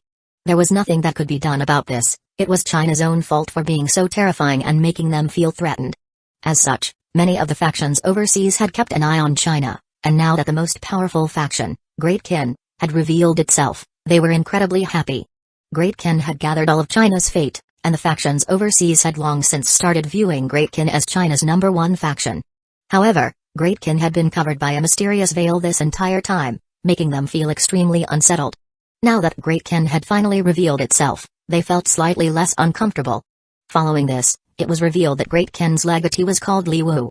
Most factions had heard about this because when Heavenstone City had made Zhao Fu an S-level fugitive, they had used a name that he had given them when he purchased his properties. This was not a great secret, and many people knew it already. However, most people were quite unsure as to whether this was true or not. Anyone in East Green called Li Wu instantly became famous now. Whenever people heard that a certain person was called Li Wu, they would excitedly crowd around that person to see if he was Great Kin's mysterious legatee. Now, Zhao Fu's fame was on the same level as international superstars. Within a concealed room in East Green, a few people sat around a table. They were all from the School of Legalism. At that moment, one man said, "What do you all think? Great Kin's legatee might be in East Green." The others fell silent before one replied, "I believe we should seek shelter with Great Kin."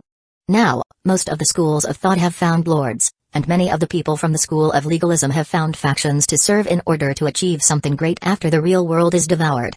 I believe that Great Kin suits the development of the School of Legalism.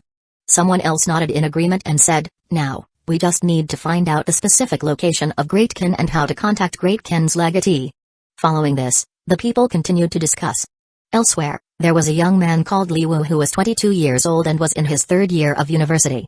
His family background was quite mediocre, but he had had some luck in the Heaven-awakened world, resulting in him obtaining a bronze rank city creation stone, which he used to create a village.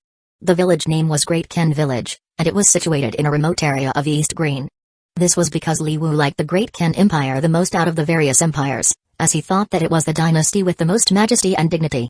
Rather than valuing peace, acting like good people, and enduring abuse from others, it had grown so powerful that all of its enemies were terrified of it, and Great Kin had subjugated others.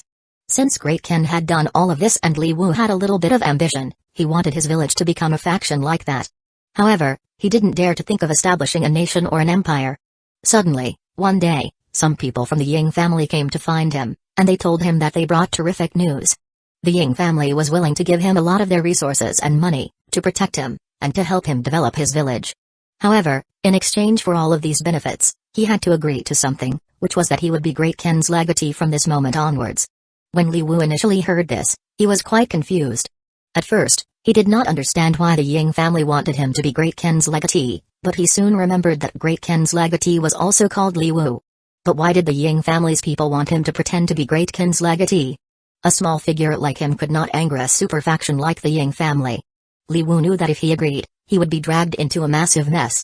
However, just as he was about to refuse, the Ying family's people started to threaten him. Although Li Wu was quite angry, he realized that this was an opportunity. It would be quite difficult to develop his own faction, so why not use the Ying family to help him develop for now? In the end, Li Wu decided to agree, and following this, a shocking piece of news was revealed. Great Kin's legatee had returned to the Ying family. 160 massacre. This news made many people feel incredibly confused. What was going on? Why did Great Kin's legatee, who had refused to reveal himself this entire time, suddenly change his mind and return to the Ying family? Countless factions investigated this matter, and the results suggested that it could really be true. There were many things that coincided. The person that the Ying family had found was indeed called Li Wu, and he was in East Green. His village was called Great Kin Village, and he had a distant relative who had the Ying family's blood. These coincidences allowed the Ying family to dress up the lie as the truth. First, the Ying family's overall strength and resources were not inferior to any other factions, but in terms of legacies and fame, they had fallen far behind. After so much time had passed, even though they had continuously searched and begged, Great Kin's legatee just refused to reveal himself. Of course, the Ying family could not go on like this. As such, they made a plan to at least regain some face while directing all of the gazes, large, small, international, or domestic, to East Green. That way, the Ying family could develop in secret and wouldn't arouse any unnecessary attention. However, whether Great Kin's legatee was really called Li Wu or an East Green could not be confirmed. It was simply a large possibility. In addition, the Ying family also wanted to take some attention off of Great Kin's true legatee. Now that this matter was being paid attention to by countless people in the world, it would be difficult for him to cover it up. As such, they wanted to help him divert some of the attention. The Ying family hoped that Great Kin's true legatee would be able to detect their goodwill and would return to the Ying family. Zhao Fu's performance had completely impressed the family leaders of each of the Ying family's main branches. They were all convinced that he would be able to restore Great Kin to its former glory, and if they had the chance, they would grab onto his legs and not let go. However, even though the Ying family had done quite well in this matter, many Apex factions still doubted whether this matter was true or not. At the very least, they were unable to completely verify it. Back at Heavenstone City, the most unfortunate ones were the members of the Keon family. The Keon family was just a normal family, and it wasn't very powerful. However, in the beginning, they had been lucky enough to meet Heavenstone City's young lord, Shiwen. They continuously curried favor with him by giving him new and interesting things and had even given him many beautiful young ladies from the main branch to toy around with. Shiwen deeply liked these young women, so the Keon family's position in Heavenstone City had gradually risen. Because they had Heavenstone City's young lord supporting them, they used this advantage to bully the other factions into leaving and to think up many methods to destroy the ones that did not leave. Gradually, the Keon family began to monopolize Heavenstone City, and because their status rose higher and higher, they became more and more domineering. Now, the Keon family was already the second largest faction in Heavenstone City. Whenever most people saw members of the Keon family, they would always take a detour and walk another path. Offending them was even worse than offending someone from the main city's government. As long as one did not go out of one's way to make trouble for the government officials, they would not make life difficult for players. However, the Keon family acted incredibly unreservedly. If they felt like it, they would kill whoever they wanted, and the victim would not be able to do anything about it. Moreover, even though none of them had baron status, they owned more than 100 shops and had countless benefits in Heavenstone City. Even some of the government officials despised the Keon family's despicable acts, but they could do nothing about it, as the city lord simply spoiled his son too much. Even though many government officials felt contempt towards the Keon family, they could not do anything about the Keon family. By now, the Keon family placed no one in their eyes, and their acts became more and more unreserved and contemptible. Zhao Fu had made too large of a splash in Heavenstone City. He had bought 20 properties in one go, and his restaurant was doing extremely well, as they were able to cook many dishes that no one else could make. What's more, that extremely profitable merchant alliance was most likely related to him as well. These things had become a threat to the Keon family, and the main force behind the tragedy at the Westfall restaurant was the Keon family. They knew what Shiwen's personality was like, so they took him to Zhao Fu's restaurant and made a ruckus there, leading to this conclusion. The Keon family had wanted to drive Zhao Fu's faction away, and everything had happened as they wanted. There was nothing for them to fear with Heavenstone City supporting them, who dared to offend the city's government, who had the strength to fight against the system's government. However, what they had never expected was that by trying to destroy a faction, it had resulted in this. They had not only kicked an iron board but also an iron nail. Only after this did they realize how serious this matter was. They had only wanted to force a faction away, but now, it was too late. After the dust had settled, they had been surrounded by countless furious soldiers. However, these soldiers were still loyal to Shi Jian, and they suppressed their fury. They didn't instantly massacre the Keon family. Instead, they waited for Shi Jian to wake up from his coma. If this matter was not taken care of appropriately, Heavenstone City might suffer greatly. The next day, Shi Wen woke up from a drunken stupor and had no idea what had happened. Just as he was about to leave his room, he was stopped by some city guards, who told him that he was under house arrest. This completely infuriated Shi Wen, and he roared in protest, saying that he was Heavenstone City's young lord and that he would have these city guards killed. However, the city guards only coldly looked back at him, and he was unable to leave. As a result, he could only angrily yell, "Where's my dad? Tell him to come." "What's going on?" One city guard coldly harumphed as he replied, "You have the face to ask? The city lord has been heavily injured." "What? How could my dad be heavily injured?" "No, I need to go out." Shi Wen was in complete disbelief and tried to barge out, but he was roughly shoved by the city guards back into his room. In the end, Shi Wen could only stay in his room and furiously smash things onto the ground. Back at the Great Ken town, Beichi said with a livid expression, "I'll massacre everyone in Heavenstone City one day." "Alright, please calm down, Commander Bei. Right now, what's most important is finding information about His Majesty." Ba King did her best to calm Beichi down because she knew what sort of person Beichi was. It was possible that he really would massacre the 400,000 or so residents and 1 million or so players. "Has there been any information about His Majesty?" Wang Jian asked worriedly as he frowned. Li Si sighed as he replied, "I've sent thousands of people to East Green, but we still haven't found any information about His Majesty." After this shocking battle, just where was Zhao Fu? 161 No return. The Path of Kings. Within a silent valley, a heavily injured person covered with blood lay within a grassy area. There were also 3 strange humanoid creatures flying around him and shining colorful rays of light on him.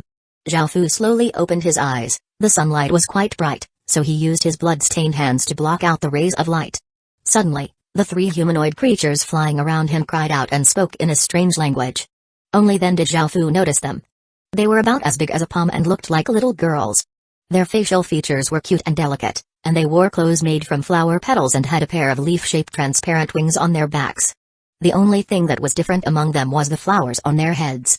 One had a rose flower on her head and seemed quite lively, one had a lily flower on her head and seemed quite gentle and quiet, and the other had a peach blossom flower on her head and seemed quite shy. Flower spirits. Seeing the creatures flying around him, Zhao Fu realized that they were most likely flower spirits. At this moment, the flower spirit with a rose flower on her head shot out a red light towards Zhao Fu, allowing him to understand their words. "Human, we were the ones who saved you." The flower spirit with a rose flower on her head placed her tiny hands on her hips as a pleased smile appeared on her face. Zhao Fu still felt quite weak, but he mustered up a smile and replied, "Thank you all." The flower spirit with the rose flower on her head laughed happily as she replied, "No need to thank us. We're kind and pure flower spirits."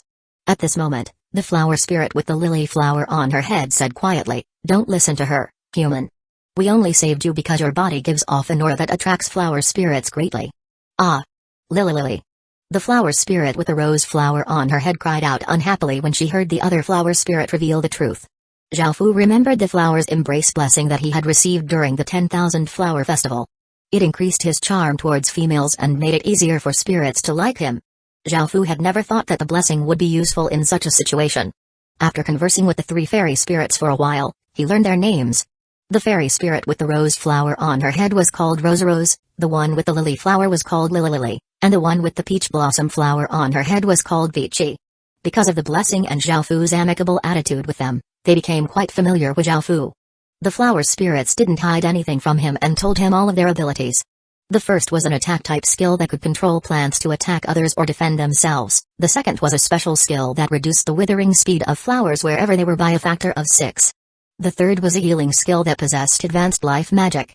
The fourth was a plant skill that could reduce the time it took to grow plants by up to a factor of 5. Of course, the one that shocked Zhao Fu the most was the fourth skill. Reducing the time it took for plants to grow by a factor of 5 was simply terrifying. The last part of the flower fairy's blessing was a chance to attract fairy spirits, which showed how rare and powerful they were. What's more, right now, they were only able to reduce the time it took plants to grow by a factor of 5, and as they grew more powerful, so would their skills. Zhao Fu had already decided to take these flower spirits back to the Great Ken town. As such, he started to act like a lilicon who was tempting Lawless, and he started to describe the Great Ken town as a beautiful paradise. Then again, what Zhao Fu said wasn't a lie. After obtaining the level 3 flower fairy's blessing, the Great Ken town had countless flowers growing around it, and even the air contained a faint flower fragrance. Of course, the 3 pure and naive flower spirits didn't have many reservations and agreed to go with Zhao Fu to the Great Ken town. After talking with him for a while, they found out that his name was Zhao Fu, but they liked to just call him Zhao. At that moment, Rose said that she was hungry and went with the other 2 fairy spirits to find some fruits. However, Zhao Fu stopped them and took out 3 black forest fruits. Each of the 3 flower spirits hugged a fist-sized black forest fruit and took a bite. They found that it tasted quite good and started to happily eat. Rose ate in large mouthfuls, causing the juice to spurt everywhere, whereas the other two ate much more elegantly. Zhao Fu was quite surprised to find that they were not weak at all. After watching them eat the black forest fruits, Zhao Fu looked down at himself and couldn't help but sigh. This was most likely the most injured he had ever been, and it was even worse than when he had fought against that mysterious skeleton. This was because there was an azure energy within his body that was stopping him from healing. This azure energy had some sort of sealing power, and it was hard to get rid of, making it difficult for him to recover. What made Zhao Fu's heart ache the most was that he had expended nearly all of Great Gen's fate. Zhao Fu didn't take the nation armaments out lightly, as they consumed a great amount of fate. Because fate could determine an entire nation's path, it was quite valuable. He had used up most of the fate he had, but not to the point that the foundation was damaged. He would gradually regain the fate in the future, but he wouldn't be able to use the nation armaments again in the future because he would risk the foundation of his fate being destroyed. Nation armaments should only be used when making extremely great decisions, such as taking down another nation or fighting against a main city. At the very least, there had to at least be great benefits, such as obtaining an ancient king armament shard. Back then, after Zhao Fu's battle with the mysterious skeleton, he had used up a lot of the fate he had, but after obtaining the ancient king armament shard, he regained a lot of the fate. It was clear just how powerful and important that ancient king armament shard was. Now, even though Great Gen's fate would recover, he did not receive any benefits. If he had been able to take down Heavenstone City, not only would he have regained all of that fate, but he would have also been able to gain enough to the point that he could level up his nation armament again. However, it was a pity that Zhao Fu could not take down Heavenstone City by himself. Even if he had 40,000 Stage 1 soldiers, he wouldn't be able to conquer Heavenstone City, but not including the skeletons, he only had 6,000 soldiers, most of whom were not at Stage 1 yet. Right now, a main city's power was not something normal people could resist. Zhao Fu somewhat regretted this battle. Even though he knew that Heavenstone City had suffered disastrous losses, it had been a Pyrrhic victory, and no one had received any benefits. Back then, Zhao Fu had sensed that there would be danger, but he had never thought that Heavenstone City would be so unrelenting and ruthless, which had completely enraged Zhao Fu. He had suppressed his anger and had continuously tried to escape, but in the end, he was unable to contain his rage. After obtaining Great Gen's legacy, Zhao Fu found that his personality had gradually changed.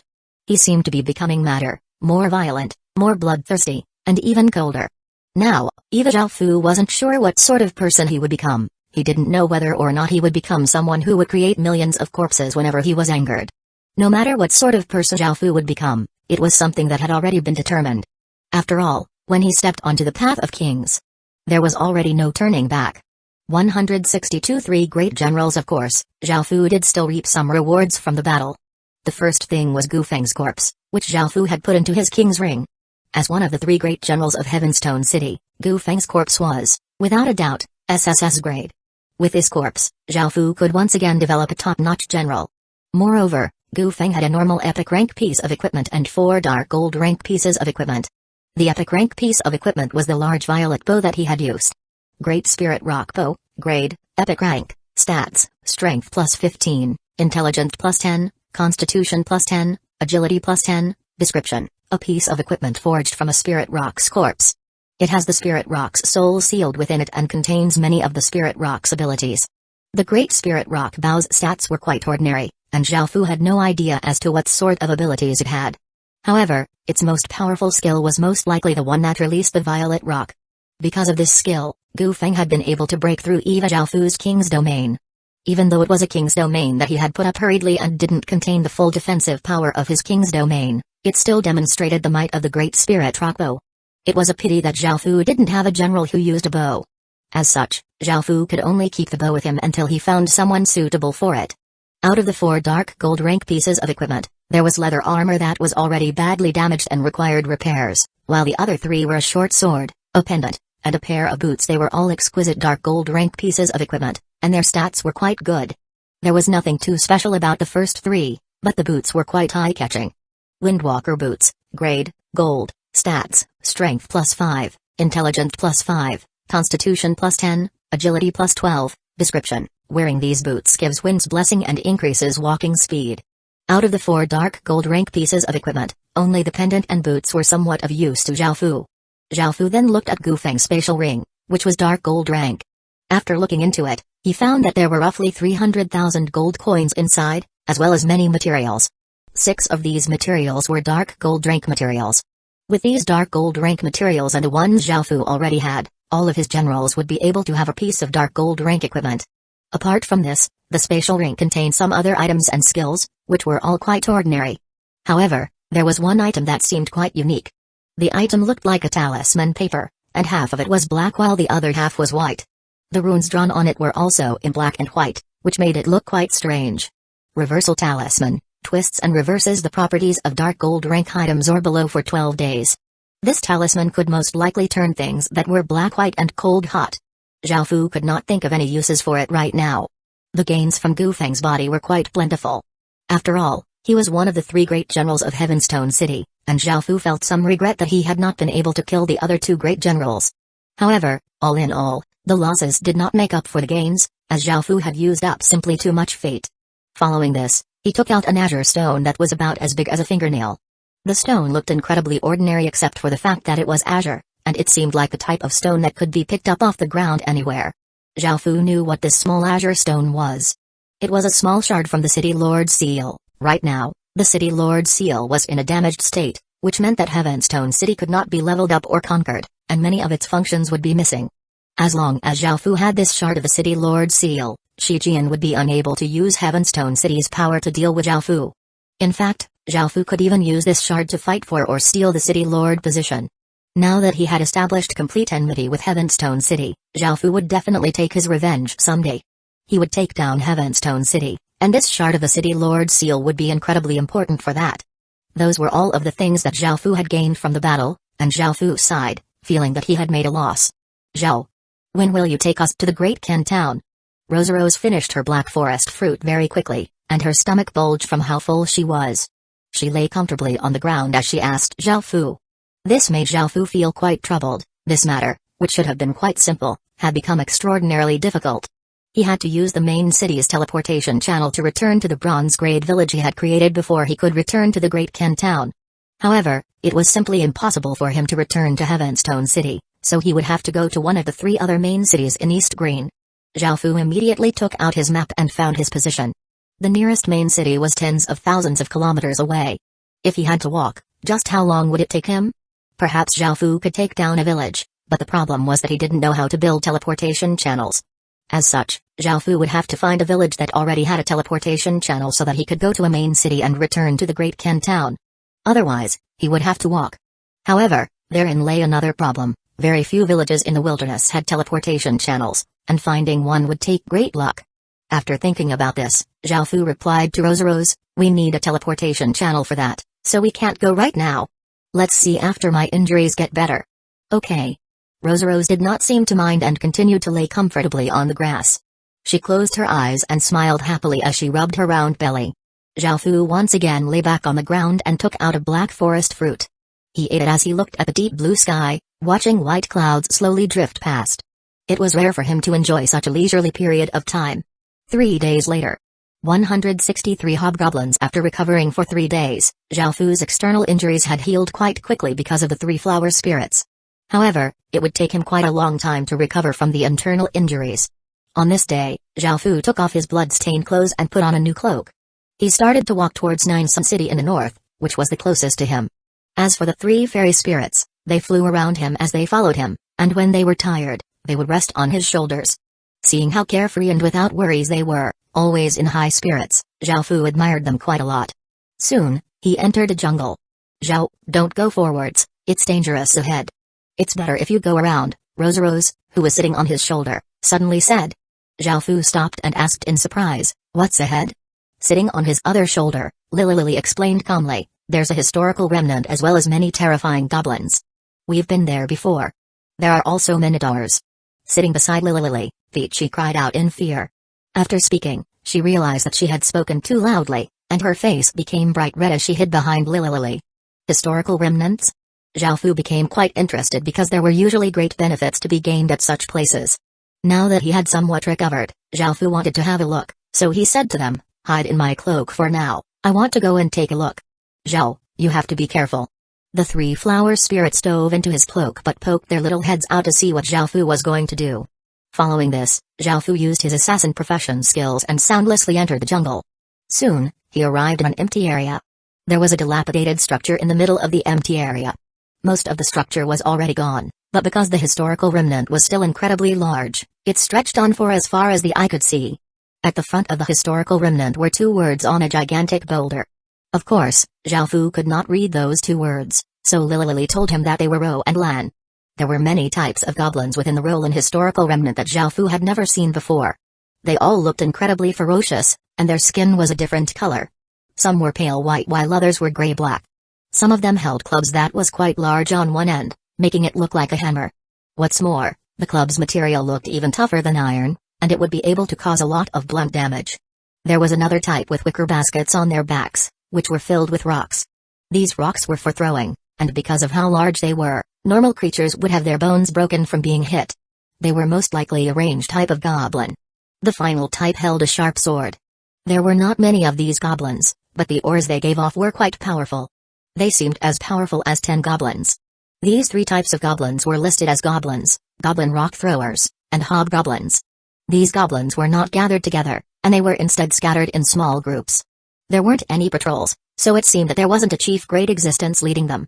Because there were practically no defenses, Xiaofu became incredibly happy. He decided to have a look inside the historical remnant before leaving. I want to deal with the monsters here.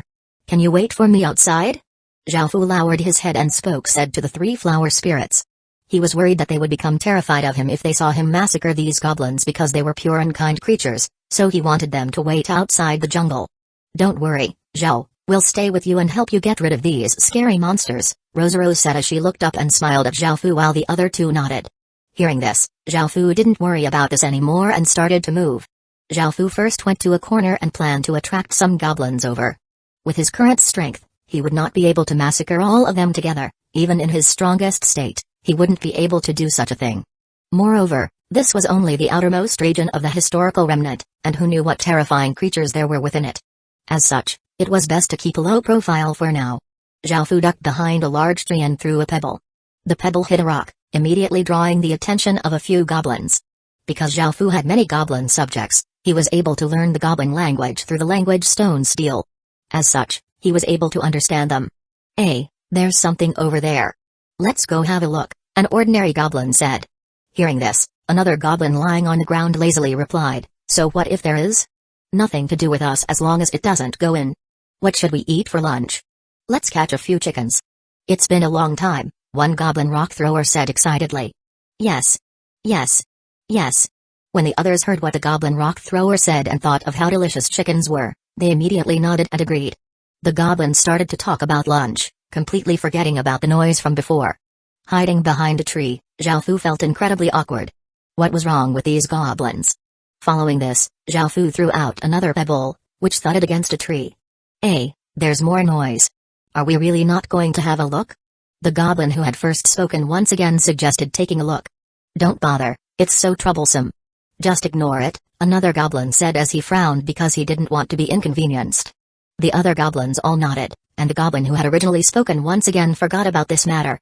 Xiaofu started to feel more and more annoyed. The 3 flower spirits covered their mouths, trying not to laugh.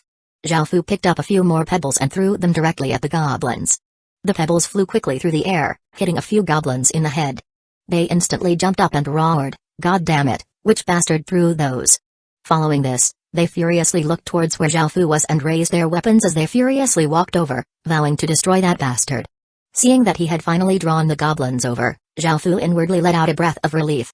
164 War Machine. Xiaofu didn't need to use the Sky Demon Sword to deal with these goblins, and he instead used his assassin skills to kill these goblins. The jungle suited his assassin skills, and since he didn't have the ability to kill them all instantly, he had to deal with them subtly.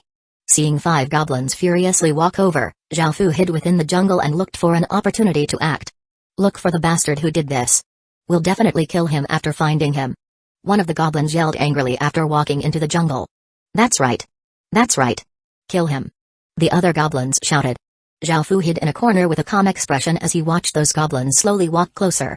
However, what surprised Xiaofu was that after walking 20 meters, the goblins gave up looking for that bastard and completely tossed aside their vows to kill him.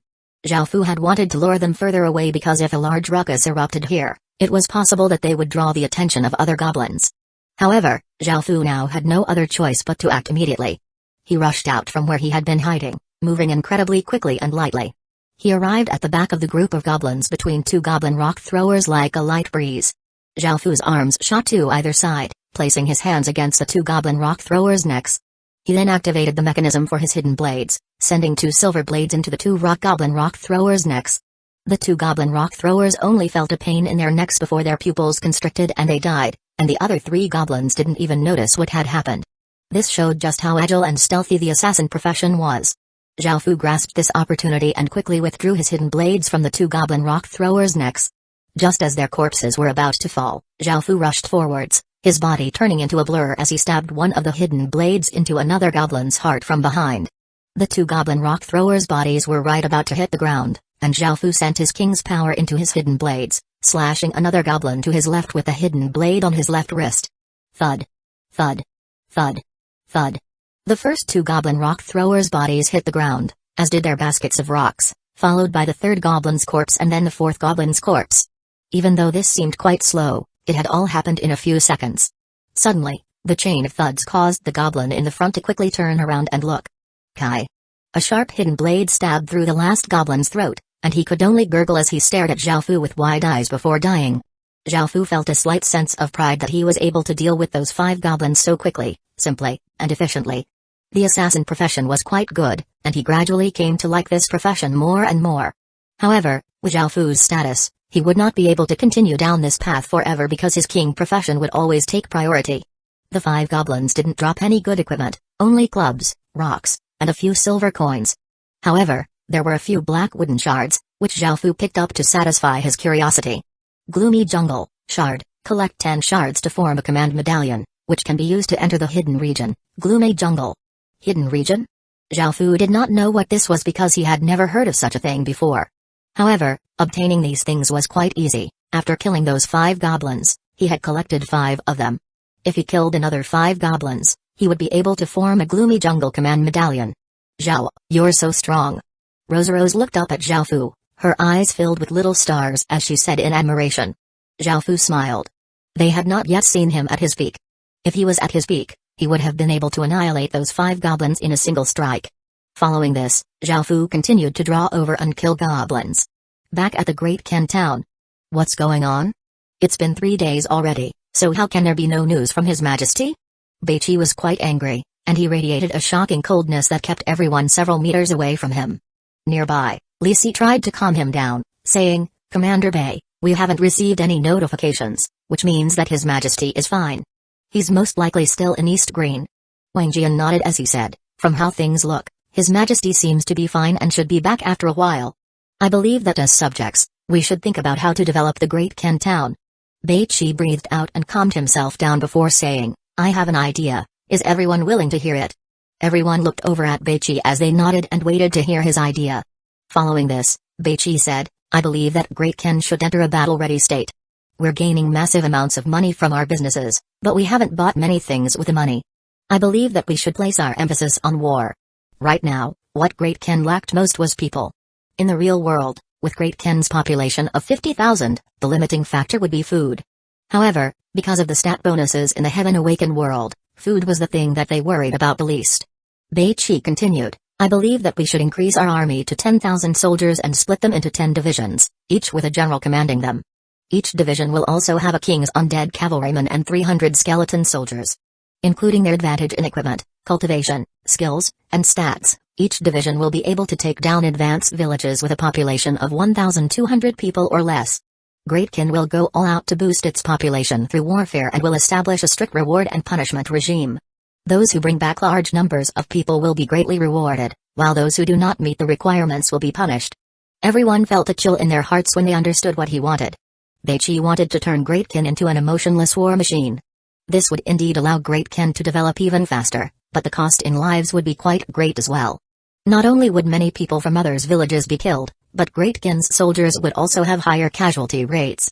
At the same time, Great Ken would become less humane and much colder, existing to only kill and pillage. Beiqi's idea split Great Ken's upper levels into 3 factions, the war faction, which consisted of Beiqi and a few Outlander generals, the pacifist faction, which consisted of Li Si, Ba King, and Daisy, and the neutral faction, which consisted of Wang Jian and Zhang Du. 165 Great Ken's master Zhao Fu was present, No matter what they wanted to do or what thoughts they had, Zhao Fu would have been the one making the decisions, as he was Great Qin's master and would decide Great Qin's fate. However, because Zhao Fu could be in East Green for a long time, Great Qin was in a special state. Moreover, because of what had happened in Heavenstone City a few days ago, Great Qin needed to greatly increase its strength. For Beiqi, Zhao Jian, and some of the Outlander generals, because of their experiences and nature, they believed that the strong preyed on the weak and that they needed to develop their strength through killing and plundering. They believed that feelings and other things that were unrelated to strength were impediments and burdens and that Great Qin should become a machine that developed quickly and efficiently. As for Li Si, Ba King, and Daisy, it wasn't that they didn't want Great Qin to develop, but Beiqi's idea was too extreme and would result in all parties incurring great losses. At the same time, it would cause all of Great Qin to become cold and cruel. They wanted to use more moderate means to promote growth. On the other hand, while Wang Jian and Zhang De did not like killing and plundering, they weren't against it either. During this period of time, they could allow themselves to become cold-blooded and merciless. Right now, everyone held on to their own beliefs on how they wanted Great Qin to develop, so they split into different factions. Following this, because of this matter, Janaya temporarily put his training on hold and returned to the Great Qin town. Even though he seemed incredibly cold and had experienced countless bloody battles, he didn't hesitate to stand with those in the pacifist faction. However, this could not change anything, as Beiqi's war faction currently held the most power. Li Si could only sigh and try to persuade Beiqi, saying, "Commander Bei, you should know that His Majesty is a kind person and doesn't like to see his soldiers being injured or killed. I'm sure that he wouldn't want Great Qin to become a cold-killing machine. Perhaps His Majesty will not be pleased with us doing such a thing." After spending so much time by Zhao Fu's side, Beiqi understood Zhao Fu's personality. He knew the consequences of his actions, but he had made up his mind. He wanted to create a powerful empire that no one could offend for Zhao Fu, so he said, "I'll bear all of the consequences." In the end, a chain of orders was sent out, causing the previously lively and joyous Great Qin to be filled with a disturbed mood, and everyone began to look quite worried. Within the Roland historical remnant, Zhao Fu had already killed 50 or so goblins and had fused together 5 gloomy jungle command medallions. The command medallion was black and made of wood, and it had a jungle carved into it. Zhao Fu wanted to use it, but he received a system announcement that the hidden region hadn't been opened, so he could not use it. As such, he could only put it away for now. By now, Zhao Fu had cleared all of the goblins in the outermost region of the historical remnant. Now, he had to face groups of goblins with hobgoblins. Zhao Fu felt that these hobgoblins would be difficult to deal with because their cultivation was already at stage 1 and they held sharp swords that could easily release terrifying sword lights. Zhao Fu was still somewhat injured and could not use his full strength, so he had to act carefully. He still used the same tactic, luring a group of goblins away from the rest before attacking. He burst forth from his hiding place, stabbing a hidden blade through one goblin's heart before thrusting the other towards another goblin's neck. Even though Zhao Fu had moved incredibly quickly, he was still detected by the hobgoblin. Just as Zhao Fu was about to kill a third goblin, a sword light swept at him. This sword light was abnormally ferocious, and Zhao Fu was forced to draw the Sky Demon sword to block the attack. Clang! A clear colliding sound rang out as sparks flew from the clash. Even though Zhao Fu was much weaker in his injured state, because the Sky Demon sword was a legendary rank weapon, it left a large crack in the hobgoblin's secret silver rank sword. The hobgoblin stared in surprise before choosing to retreat while the other 3 goblins surrounded Zhao Fu. Luckily, Zhao Fu had already dealt with the ranged goblins, or it would have been quite troublesome for him to deal with this group of goblins. The 3 goblins raised their clubs and shrieked as they ran towards Zhao Fu. Zhao Fu activated some king's power with great difficulty, causing the Sky Demon sword to shine with a faint light as he slashed out. Zhao Fu destroyed the 3 clubs with a single strike, shocking the 3 goblins. Zhao Fu once again attacked and prepared to kill those 3 goblins when the hobgoblin stepped in again, sending a sharp arc of sword light towards him. Zhao Fu raised his sword and blocked it, dispelling the attack. The hobgoblin stabbed his sword towards Zhao Fu and yelled for the 3 other goblins to call more goblins over. Hearing this, the 3 goblins turned and ran. Luckily, Zhao Fu could understand them, but because he was tied down by the hobgoblin, he could only ask the 3 flower spirits to stop the goblins. The 3 flower spirits happily agreed and waved their hands, releasing 3 rays of light. Following this, 3 green vines burrowed up from the ground and wrapped around the 3 goblins like snakes, binding them in an instant. The vines even covered the goblins' mouths, preventing them from yelling. Clang! Clang! Clang! On the other side, the hobgoblin battled with Zhao Fu. As their swords collided, the sound of metal clashing continuously rang out. After a few exchanges, the hobgoblin's sword was covered with cracks and gaps, and it looked like it was about to fall apart. This made the hobgoblin quite angry. He felt that he was not much weaker than Zhao Fu, but the difference in their weapons was simply too great. He had a secret silver rank sword, but it was like scrap metal against Zhao Fu's legendary rank sword. He believed that this was why Zhao Fu was suppressing him. Human, use a normal sword if you dare. The hobgoblin roared sullenly and angrily. Zhao Fu inwardly grinned and pretended not to understand. He was not stupid, how could he change weapons against an opponent like this? Zhao Fu swung vigorously, cutting the hobgoblin's sword in half and giving it a big fright. Now that the hobgoblin had lost his weapon, how could he fight? As such, he immediately turned and ran. Zhao Fu grasped this opportunity and flew forwards, stabbing out with his sword and piercing the hobgoblin's heart. He twisted, destroying the hobgoblin's heart and killing him instantly. After dying, the hobgoblin dropped 2 items. One was a black wooden shard. This seemed to be something that every goblin would drop, while the other item was quite strange. It wasn't corporeal. Instead, it was a cluster of silver light. It fell on the ground and gave off a faint light, and it seemed quite mysterious. As such, Zhao Fu picked it up and looked at it with a curious expression on his face. Legacy, Silver Lake Immortal's Sword, Sword Essence, the shard of a epic rank weapon, Silver Lake Immortal's Sword. If one collects 1,200 sword essences, one can fuse them into the Silver Lake Immortal's Sword and obtain the legacy attached to the sword. These things can fuse to form a epic rank sword? Zhao Fu was quite surprised. However, collecting 1,200 of them seemed quite difficult. 166 Extreme Greatkin. If Zhao Fu wanted to obtain 1,200 sword essences, he would have to kill 1,200 hobgoblins. Zhao Fu doubted that there were that many hobgoblins because until now, he had only seen 50 or so. That was far from enough from the 1,200 required. However, because of how difficult it was to obtain epic rank equipment, Zhao Fu understood why the requirement was so difficult to fulfill. After killing the hobgoblin, the Sky Demon's sword released a formless attraction force and devoured the hobgoblin's fleshly essence. From this, Zhao Fu could tell that the previously dormant Sky Demon's sword had woken up. However, after the 3 flower spirits felt this power, they flew out from Zhao Fu's chest with pale faces and cried out, "This power feels so evil, I hate this sort of feeling." Zhao. That's a demon sword. Zhao Fu nodded, not minding too much. On the other hand, an eerie laughter came out from the Sky Demon's sword, and demon chi started to stream from the sword, causing the warm surroundings to become much colder. It seemed as if a demon was about to descend. Following this, the Sky Demon's sword greeted the 3 of them. "Hello, 3 little fellows." The 3 flower spirits cried out and said, "This demon's sword can speak, and the demon inside is so powerful. Zhao, hurry and throw it away so you don't get taken over by it." Zhao Fu smiled and replied, "Don't worry, this sword is fine." "Really?" Rose and the others didn't seem to be convinced. Zhao Fu wrapped his fist against the Sky Demon's sword, and within the sword, the Sky Demon lightly harumphed as it withdrew the demonic chi and said, "All right, I shouldn't have scared you fellows just then." Hearing those words and seeing that Zhao Fu seemed to be in full control, the 3 flower spirits relaxed before flying over to the Sky Demon's sword and looking at it with a mixture of fear and curiosity. As a high and mighty Sky Demon, being looked at by the 3 flower spirits like it was some sort of novelty item made it feel quite displeased. However, because Zhao Fu quite liked them, it decided to let it go. However, when would its stingy yet powerful owner like it to the point that he would allow it to devour anything it wanted? That would be the best. The Sky Demon looked at the general soul within Zhao Fu's king's ring and licked its sexy lips. Zhao Fu looked at the 3 goblins bound by vines and tossed a hellfire ball, ending their lives. Following this, the 3 flower spirits once again flew back into his clothes. Because of his battle with Shi Jian, the Sky Demon had also fallen into a deep sleep. Now that it had woken up, Zhao Fu wanted to use its power again. Zhao Fu once again lured over a group of goblins and used his assassin skills to deal with the ranged goblins, the goblin rock throwers. However, he was once again discovered by the hobgoblin, who rushed at Zhao Fu. Sky Demon. Zhao Fu equipped the Sky Demon's sword, and large amounts of demonic chi entered Zhao Fu's body. Instantly, Zhao Fu felt an evil energy enter his body.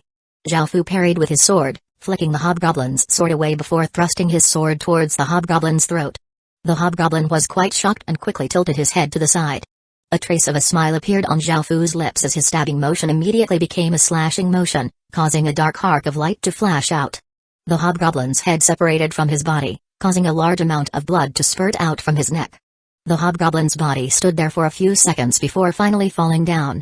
The remaining goblins were scared into scrambling away, but Zhao Fu chased after them and sent out a few arcs of black sword light, ending their lives. The goblins' corpses were once again devoured by the Sky Demon. With the Sky Demon's sword's power, it was much easier to deal with these goblins. Because Zhao Fu was injured, he only gained a little bit less than half of the stats that he normally received from his equipment. Otherwise, just with the Sky Demon Sword's terrifying stats, he would be able to massacre these goblins. Following this, Zhao Fu continued to use this method to kill goblins and to collect various shards and sword essences. 2 days later, Sar led his division and found an intermediate village with roughly 1,200 or so people. Great Kin was now prioritizing growth, with war as the main method. Each division had Great Kin's best equipment, and every division also spent a large amount of money to buy good quality skills for the soldiers to learn. Moreover, each person carried 2 spirit pills. One could raise his or her strength for a short period of time, while the other could quickly heal injuries. Each division was also given a few medics. Sar's division was comprised mainly of orcs. After discovering this village, Sar first observed it for a while. This could not be done carelessly because if something went wrong, the general would take all responsibility. Even if Beichi did not kill him, he would be stripped of his rank. After observing the village, Sar found that it was an ordinary village with mediocre defenses. In the end, Sar chose to force a direct fight. Normally, unless the leader died or the village was conquered, it was difficult to get the villagers to surrender. As such, if he wanted to gain a lot of people to boost Great Kin's population, he would have to quickly conquer the village or kill its leader. As the sun gradually set, the glow of the sunset fell on the peaceful village, and plumes of smoke started to rise as families started to cook dinner.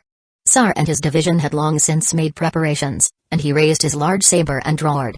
He charged out on his black forest horse, leading 300 orc cavalrymen from one side, while shield-bearers, infantry, and archers rushed out from another side. Enemy attack! Enemy attack! Enemy attack! The sudden attack caused the villagers to loudly yell in terror, and the entire village descended into chaos. Swish! Swish! Swish! The arrows and bolts that the archers and ballistae shot tore through the air and landed in the village, eliciting a wave of screams. Arrows immediately shot out of the village in retaliation. Sar, who was leading the charge, brandished his large saber and gave off a saber light that deflected 5 or 6 arrows. Some soldiers hid behind their shields, while others did their best to dodge. However, some people were still injured. By now, Sar had reached the entrance of the village. 300 orc cavalrymen ferociously smashed through the village's wooden defenses, and then, the rest of the soldiers streamed in. Soon, the two sides started to clash. Sar looked around and couldn't find a leader, so he directly rushed towards the village hall while the king's undead cavalrymen and the 300 skeletons controlled the situation.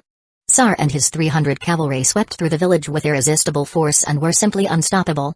Soon, he saw an important-looking middle-aged man who seemed to be the leader of the village. Sar rushed over, disregarding whether he would surrender or not.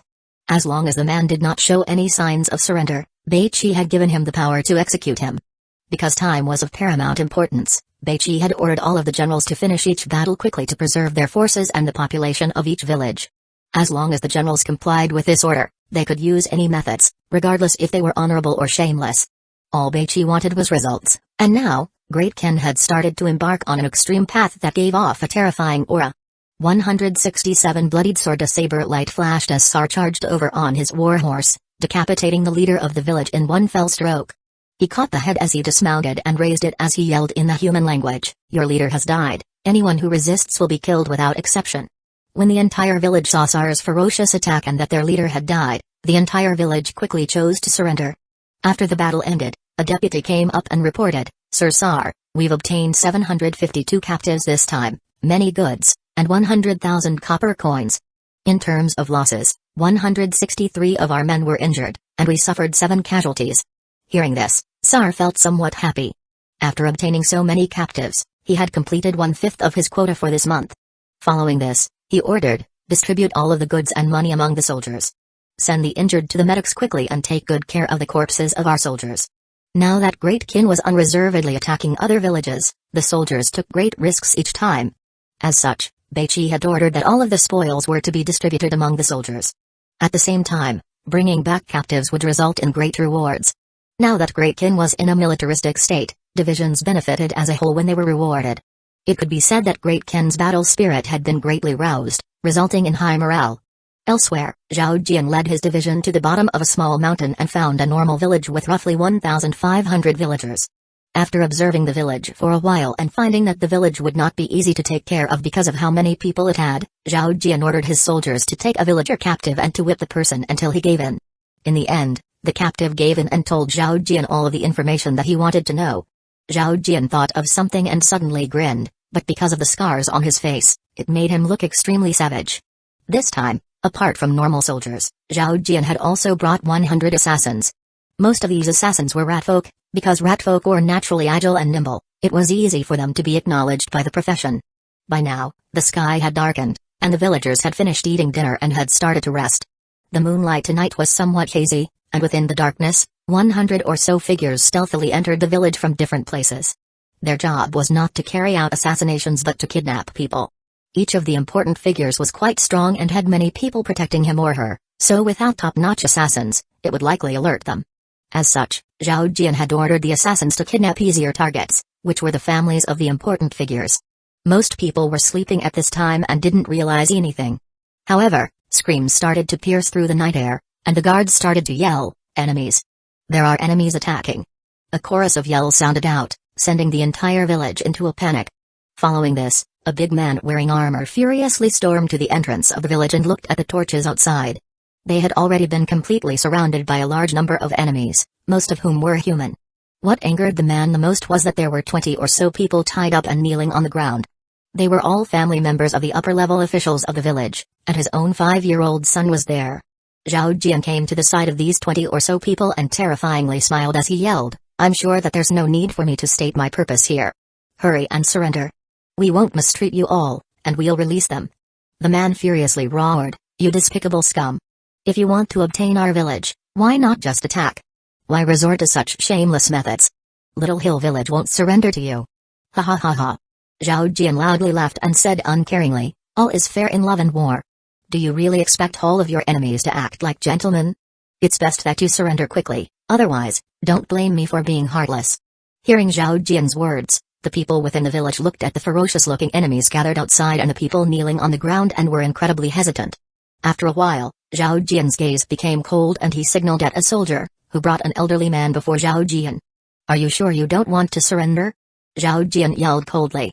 There was no response from the village, so Zhao Jian didn't hesitate to chop off the elderly man's head. A heart-wrenching scream immediately sounded out from within the village, "Dad!" A youth cast all thought aside and tried to rush out, but he was held back by a few people beside him. Zhao Jian was no longer as courteous as before. He raised his bloodied sword and pointed it at the village, yelling in a voice filled with killing intent, "I'll give you a bit more time to think. Next time, I'll be killing all of them before massacring your entire village."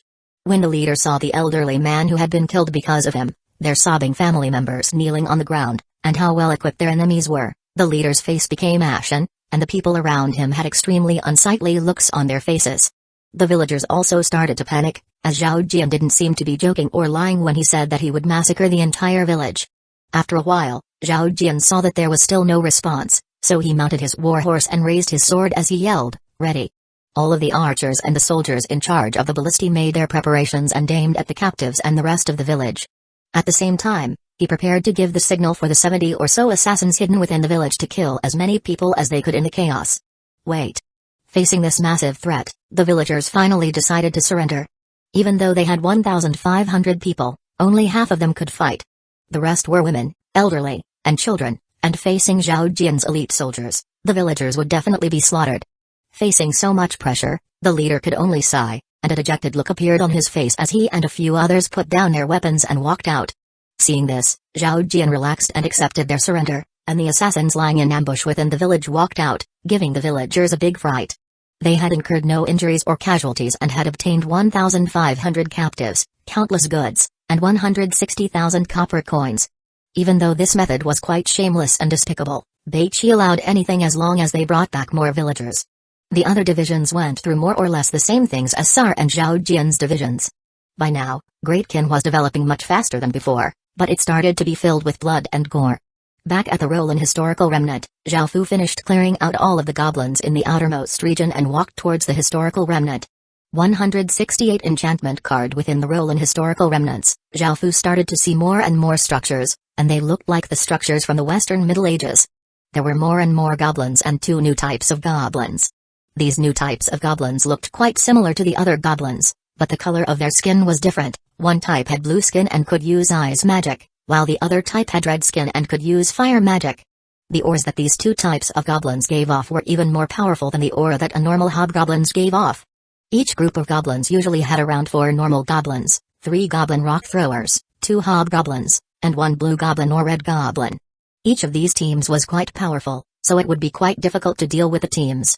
Luckily, there were many structures within the Roland historical remnant, so it was easy for Zhao Fu to hide, which gave him a chance. He would have to completely rely on his assassin profession. This profession was becoming more and more useful. Soon, Zhao Fu began. He hid behind a tall structure and threw a pebble, which hit a wall and fell to the ground. This time, the situation was not as awkward as before.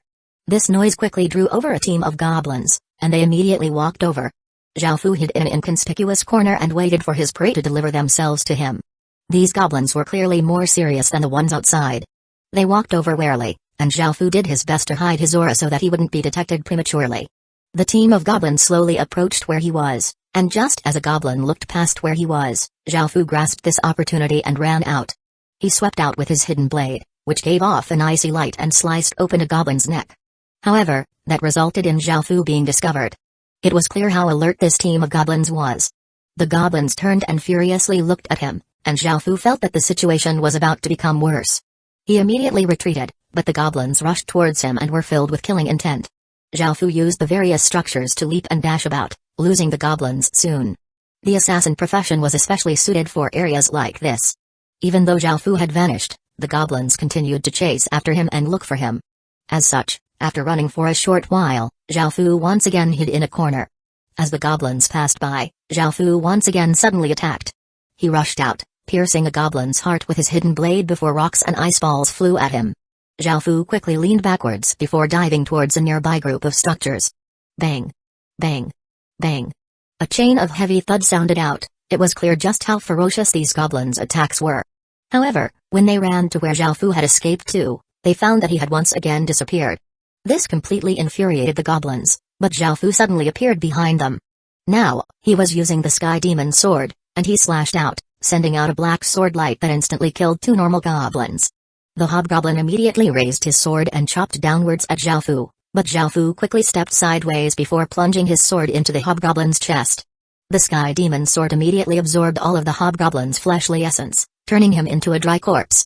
However, rocks and ice balls immediately flew over, and Zhao Fu immediately blocked them with his sword as he evaded. Zhao Fu's luck was not too great, and a rock smashed into his waist. Pain flared up there, and he felt that he had been badly bruised. The goblins continued to chase after Zhao Fu, but Zhao Fu once again disappeared and hid. He went to the top of a structure and took out a violet large bow, the Great Spirit Rock Bow. Zhao Fu's archery was mediocre, and he hadn't really practiced archery. He had only obtained his archery skills through a refined martial soul. By now, only 5 goblins were left in the team. The only one that Zhao Fu was somewhat worried about was the blue goblin. Its ice balls were simply too powerful, as a single one could freeze an entire wall. What's more, the blue goblin's casting speed was quite fast. Zhao Fu drew the bow. With his current strength, he would not be able to release the full might of this bow, but he could still use simple attacks. An arrow shot out and turned into a violet streak of light that flashed through the air before stabbing into the blue goblin, who had been standing in the midst of the other goblins. Kai. After the arrow pierced through his chest, the blue goblin looked down with a confused expression and coughed up a mouthful of blood before dying. Zhao Fu had used one of the bow's skills, Violet Light Arrow, and he had successfully killed the blue goblin in one shot. When they saw that the most powerful goblin out of them had died, the other goblins immediately turned and ran. Zhao Fu equipped the Sky Demon Sword, while the 3 remaining goblin rock throwers threw large rocks at him. These rocks flew with an immense amount of force and tore through the air. Zhao Fu had suffered because of these rocks before, so he dodged while the 3 flower spirits used vines to bind those goblin rock throwers. Following this, Zhao Fu used the Sky Demon Sword to easily deal with a hobgoblin in just a few exchanges before dealing with the 3 tied-up goblin rock throwers. This team of goblins had finally been taken care of by Zhao Fu. Dealing with them had been quite troublesome, but with the strength he currently had, he didn't have any other choice. Now, he started to miss the feeling of being incredibly powerful. Afterwards, the Sky Demon Sword devoured the fleshly essence of the goblins while Zhao Fu started to collect the spoils. Normal goblins only dropped command medallion shards, while hobgoblins dropped sword essences and blue goblins dropped cards. This card gave off a cold aura and felt icy in Zhao Fu's hand.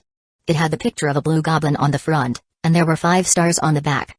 Zhao Fu looked at the card's description: Goblin, Ice Strengthening, an enchantment card that gives a piece of equipment an ice enchantment.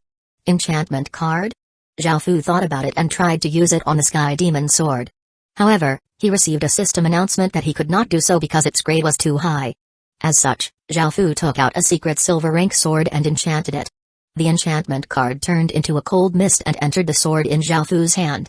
The secret silver rank sword's blade was covered with a faint layer of frost, and Zhao Fu looked at its new stats.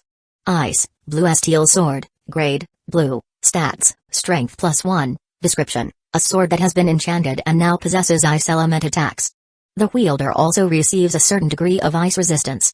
It seemed that enchantment cards gave the wielder an elemental attack and resistance to that element. This ice enchantment would be quite useful in some situations, such as in lava terrain or ice terrain. These elemental attack buffs and resistances would be a great help in battles as well. 169 9 genres and 10 schools. After looking at the enchantment card's effects, Zhao Fu put all of the items he had obtained into his king's ring. At that moment, Rose rubbed her flat stomach and said, "Zhao, I'm so hungry." Zhao Fu looked up and saw that it was getting late, so he decided to stop there. As such, he came out of the Roland historical remnant, went to an empty area outside, and lit a bonfire. He gave each of the 3 flower spirits a black forest fruit while he went around and found some wild chickens. These wild chickens were slightly bigger than normal roosters, and they had many feathers. However, they didn't look very pretty because their colors were incongruously mixed. Zhao Fu had heard from the goblins that these chicken were quite delicious, so he caught one and feathered it before roasting it over the bonfire. Soon, the chicken was cooked and Zhao Fu tasted it, and he found that its flavor wasn't bad at all. The chicken meat was incredibly savory and tender, and anyone who ate it would eat incredibly heartily. However, only Zhao Fu could eat the chicken, as the flower spirits only ate fruits and vegetables. After devouring the entire wild chicken, Zhao Fu's belly was incredibly full. After this, Zhao Fu felt that it was time to leave the Heaven Awakened world to take a look at the forum. He told the 3 flower spirits about this and told them to hide and to be safe before leaving the Heaven Awakened world. After Zhao Fu's consciousness returned to the real world, he asked his bodyguard to order him some food. Just like before, he opened up the Heaven Awakened world for him and was somewhat shocked to see what he had caused. The matter at Heavenstone City has undoubtedly created a great sensation, and the School of History and the School of Minor Talks had started to make records. The School of History, or historians, did not normally care about politics or the lives of commoners. Their only aim was to record history. The School of Minor Talks, or novelists, appeared in the early years of the Qin dynasty. They gathered all sorts of stories and turned them into novels, and they also made up their own stories. Even though the School of Minor Talks was called a school of thought, it was not an orthodox school. This was why there was a saying of 9 genres and 10 schools. The 10 main schools of thought were the school of the military, the school of legalism, the school of Taoism, the school of Confucianism, the school of yin-yang, the school of logicians, the school of miscellany, the school of agriculture, the school of vertical and horizontal, and the school of minor talks. However, the ones counted as the true orthodoxy were the first 9. Even though the school of minor talks was not viewed very favorably in ancient times, it now flourished and had many different branches. The books and novels they wrote were innumerable, and now, the internet age was its golden age for development. They recorded this matter mainly to keep a record of history. This matter caused simply too great of a stir. It was the first clash between a player and a main city, and it was something that had to be recorded in the annals of history. A smaller reason that they recorded this was so that it could be used to write stories. Zhao Fu did not mind this, but what he was worried about was that they might have guessed his status and his rough location, which made him sigh. Back then, if he had restrained himself, things would have been much more simple. However, the king's majesty within his heart could not be offended.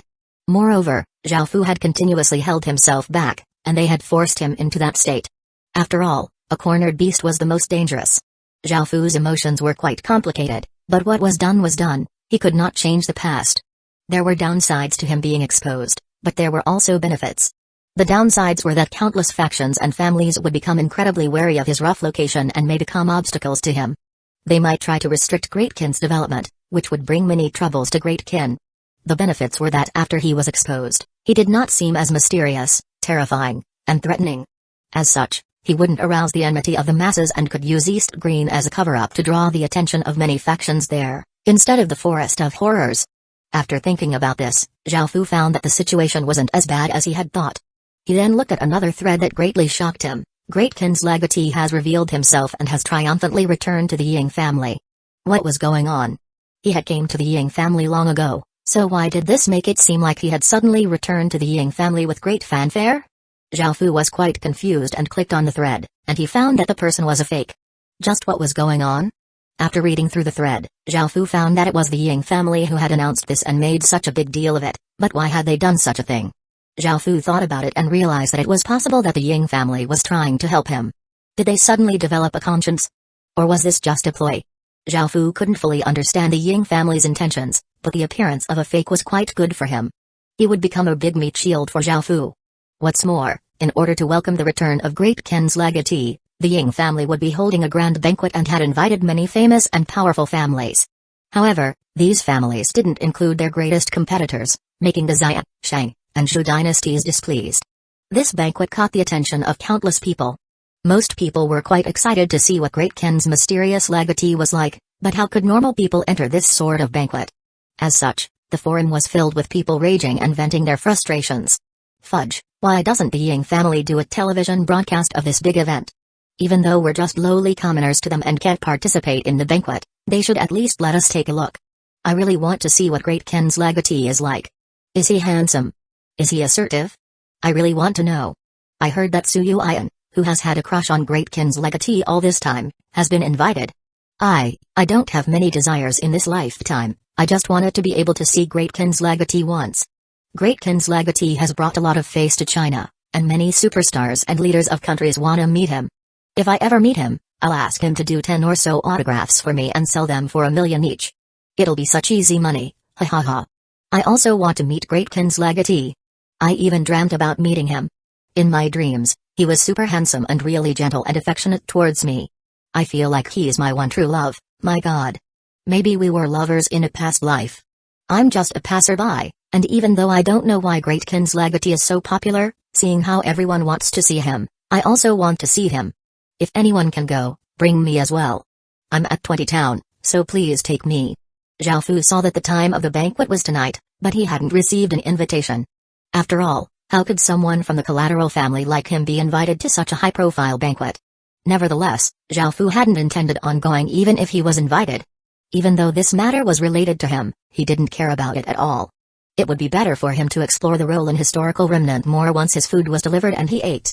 170 Conquer the world. After this, the bodyguard came back with stir-fried capsicum and beef as well as a bowl of rice.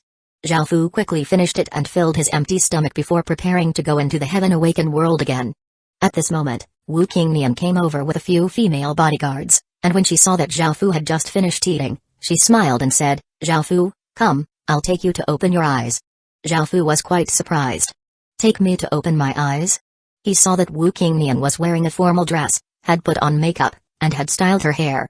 He realized what she meant when he remembered that the banquet was tonight. Zhao Fu shook his head as he replied, it's best that I don't go, that banquet's for big figures like yourself, so small figures like me shouldn't go. Wu Qingnian lightly laughed as she said, you mind your status? I couldn't tell that you were such a person. Today's the banquet for welcoming Great Ken's legatee, and since you're part of the Ying family, don't tell me you don't want to see him. He's the future leader of the Ying family and is someone who will hold immense power. Zhao Fu couldn't help but lightly laugh and say, do you really think he's really Great Ken's legatee? Wu Qingnian looked quite surprised and walked up to Zhao Fu, looking into his eyes as she asked, do you know something? Wu Qingnian was incredibly close, and Zhao Fu felt that something was off. Facing Wu Qingnian, who was so close, Zhao Fu felt quite awkward and turned his head away as he said, this matter is too high profile, and it is way too different compared to how low profile Great Ken's legatee acted in the past. The Ying family seems to have done this to attract attention to itself. Looks like I wasn't wrong about you. Wu Qingnian suddenly grinned and held Zhao Fu's arm, pulling him up from his chair as she said, let's go. I just so happen to be lacking a +1. Zhao Fu was speechless, and he expressed that he really didn't want to go. After all, that banquet was just a farce. However, in the end, Zhao Fu was still dragged there by Wu Qingnian. After arriving at the banquet, Zhao Fu found that it was filled with upper-class people dressed in gorgeous clothing. Wu Qingnian was wearing a red dress and looked beautiful, and she gave off a slight domineering air as she walked arm in arm with Zhao Fu. They immediately attracted many people's gazes, but despite being somewhat good-looking, Zhao Fu's plain aura made Wu Qingnian seem less impressive. Zhao Fu had no choice about this, he wanted to be as low profile as possible and couldn't attract attention to himself. As such, he dressed and acted as plainly as possible. Because Wu Qingnian was so attractive, this was the only thing he could do. The sight of them together was like a brilliant flower being placed on a pile of cow dung, or a perfect head of cabbage being eaten by a pig. Many handsome men looked at Wu Qingnian with pity in their eyes. A few of the people who knew Wu Qingnian were quite surprised when they saw Zhao Fu beside her. They greeted her with strange looks and looked at Zhao Fu while asking in a friendly and curious manner, "May I ask who this is?" Because they didn't know Zhao Fu but he was treated like this by Wu Qingnian, they suspected that he was the young master of some large but reserved family. Before Wu Qingnian could reply, one of the Ying family's members whispered into their ears, and after finding out that Zhao Fu was just an ordinary member of the collateral family, their attitudes towards him completely changed. However, even if they didn't have to give Zhao Fu face, they still needed to give Wu Qingnian face. As such, they didn't mock him, but they couldn't hide their disdain for Zhao Fu. Seeing this, Wu Qingnian slightly frowned. However, the other people had already given them a lot of face, so she could not say much. Afterwards, those people found an excuse to leave Wu Qingnian and Zhao Fu.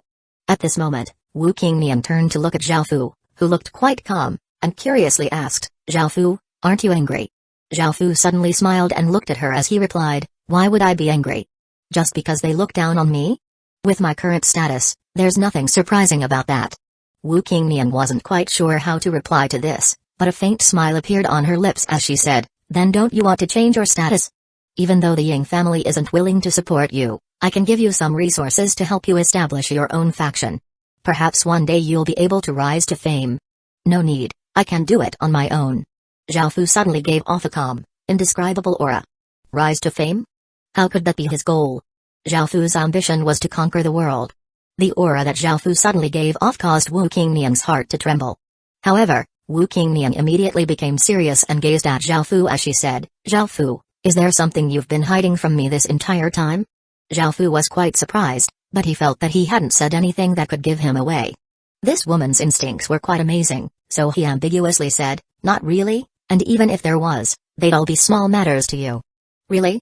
Wu Qingnian looked at Zhao Fu suspiciously, seeming to not fully believe him. Zhao Fu nodded earnestly. Just as Wu Qingnian was about to say something, surprised cries came from the entrance, drawing many people's attention. Zhao Fu also turned and looked, and he saw a peerlessly beautiful woman walk in. She had a graceful bearing and was wearing a white dress. Her skin was white as snow and seemed incredibly tender, and she had a flawlessly beautiful face. Her dark hair fell to her shoulders, and she was so beautiful that the people who saw her felt like they were being suffocated. When she appeared, she seemed to radiate light, drawing the attention of everyone present. After listening to the discussions around him, Zhao Fu realized that this woman was Su Yuan, a superstar. Zhao Fu didn't care much, and he looked away. "Not bad, you only looked at such a beautiful superstar for 3 seconds." Wu Qingnian's voice suddenly came from beside him. Zhao Fu rolled his eyes at Wu Qingnian as he replied, "I'm not someone who places great emphasis on looks, nor am I interested in those things. Everyone has their own desires and ambitions, so don't judge everyone the same way. Plus, your looks aren't inferior to hers at all." Wu Qingnian smiled as she looked at Zhao Fu and said, "I'm starting to like you more and more." Zhao Fu felt quite awkward and wasn't sure what to do. At this moment, the people around them started clamoring again. A handsome young man, who had a few elderly people around him, slowly walked into the hall. The main character of the banquet had officially arrived. 171 Supreme. As the young man walked in, countless people immediately gathered around him with kind smiles plastered all over their faces, and they tried to express their goodwill. Li Wu walked into the hall like a moon surrounded by countless stars. The upper-class people around him were people who he could only look at before, but they were now incredibly respectful towards him and trying to curry favor with him. When he looked at these upper-class people, Li Wu, an ordinary person, was incredibly delighted and cheerful. However, on the surface, Li Wu pretended to look humble and courteous. He knew that he was just a fake that the Ying family had found. These people were trying to curry favor with the status of Great Ken's legatee, not himself personally. What he needed to do was to act as Great Ken's legatee as the Ying family wished and become truly powerful with their help. One day, he would make these important and noble figures truly bow at his feet.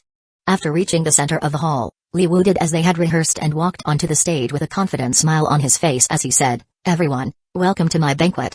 Today is the day that I officially return to the Ying family, and it is the day that the Ying family will rise up. The Great Ken Empire shall once again rise to glory and will be completely unstoppable. Great Ken will be restored to its former majesty.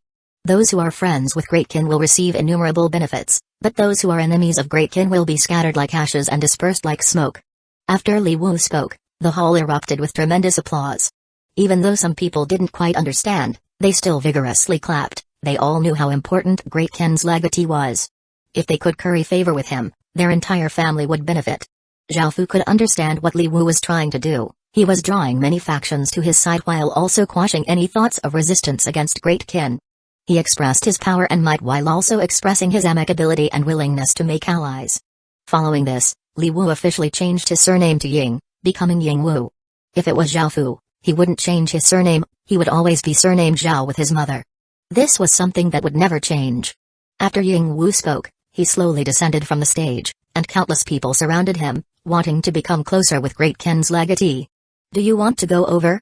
A trace of a smile appeared on Wu Qingniang's face as she looked over at Ying Wu and spoke to Zhao Fu. Hearing this, Zhao Fu thought about it but decided not to enter the muddy water, so he shook his head.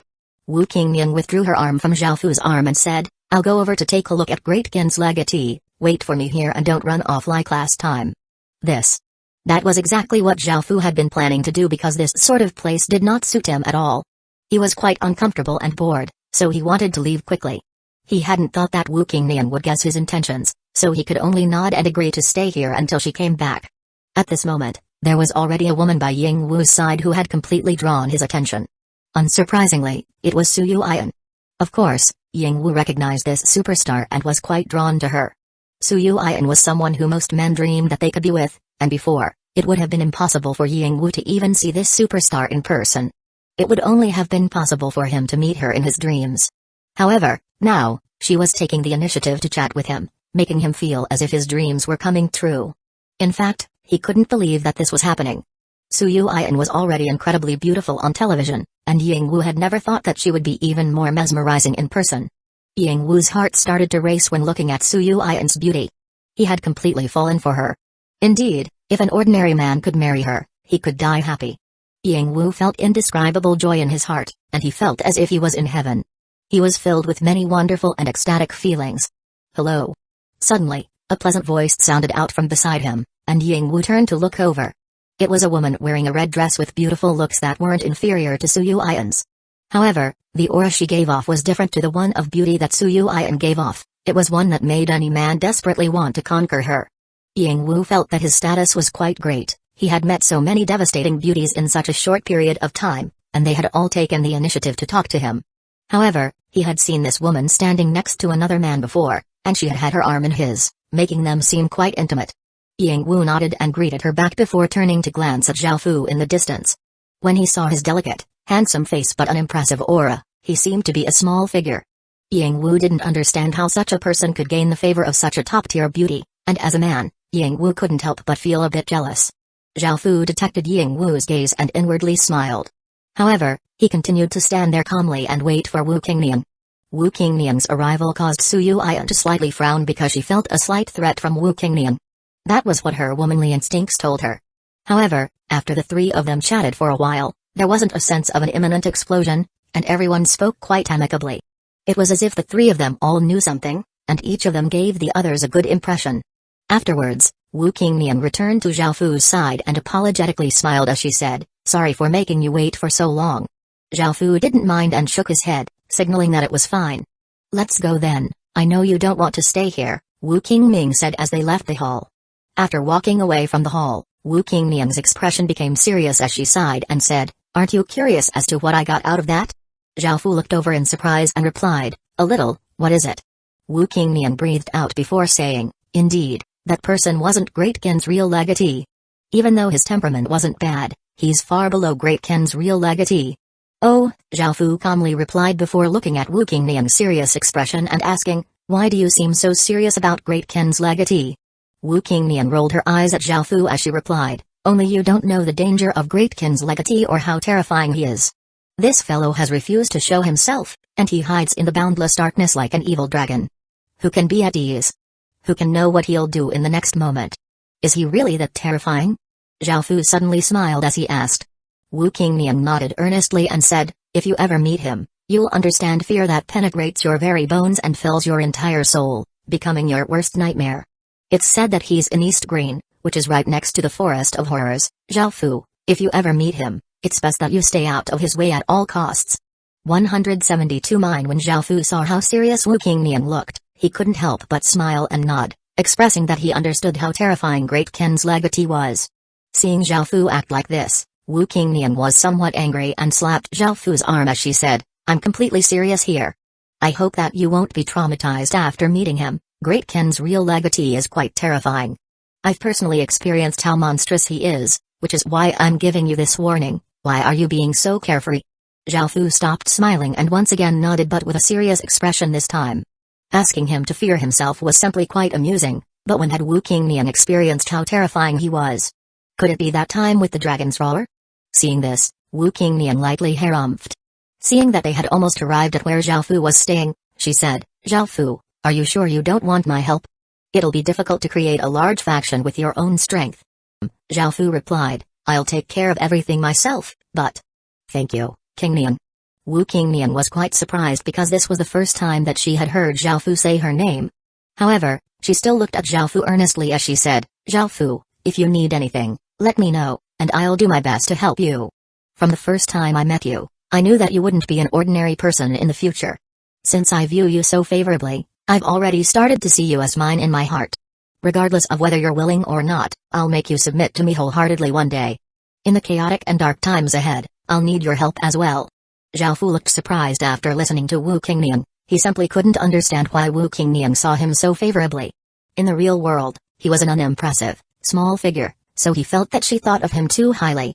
However, before Zhao Fu could say anything, Wu Qingnian continued and said, "I know what you want to say, but in this world, the ones who know how to judge men the best are the Wu family.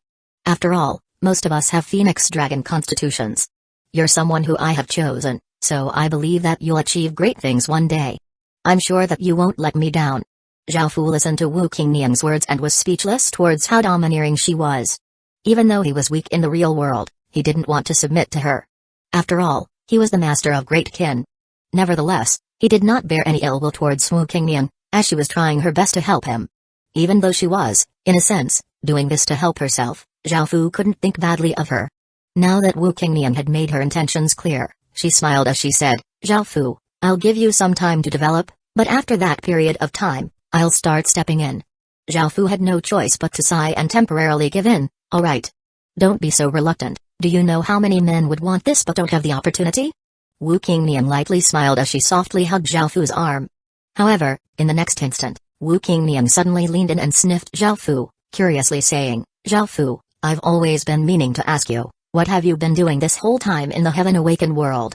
I feel like my body constitution's attraction towards you has been growing stronger and stronger." This question shocked Zhao Fu because Aizen had reminded him that he could not hide his fate in the real world.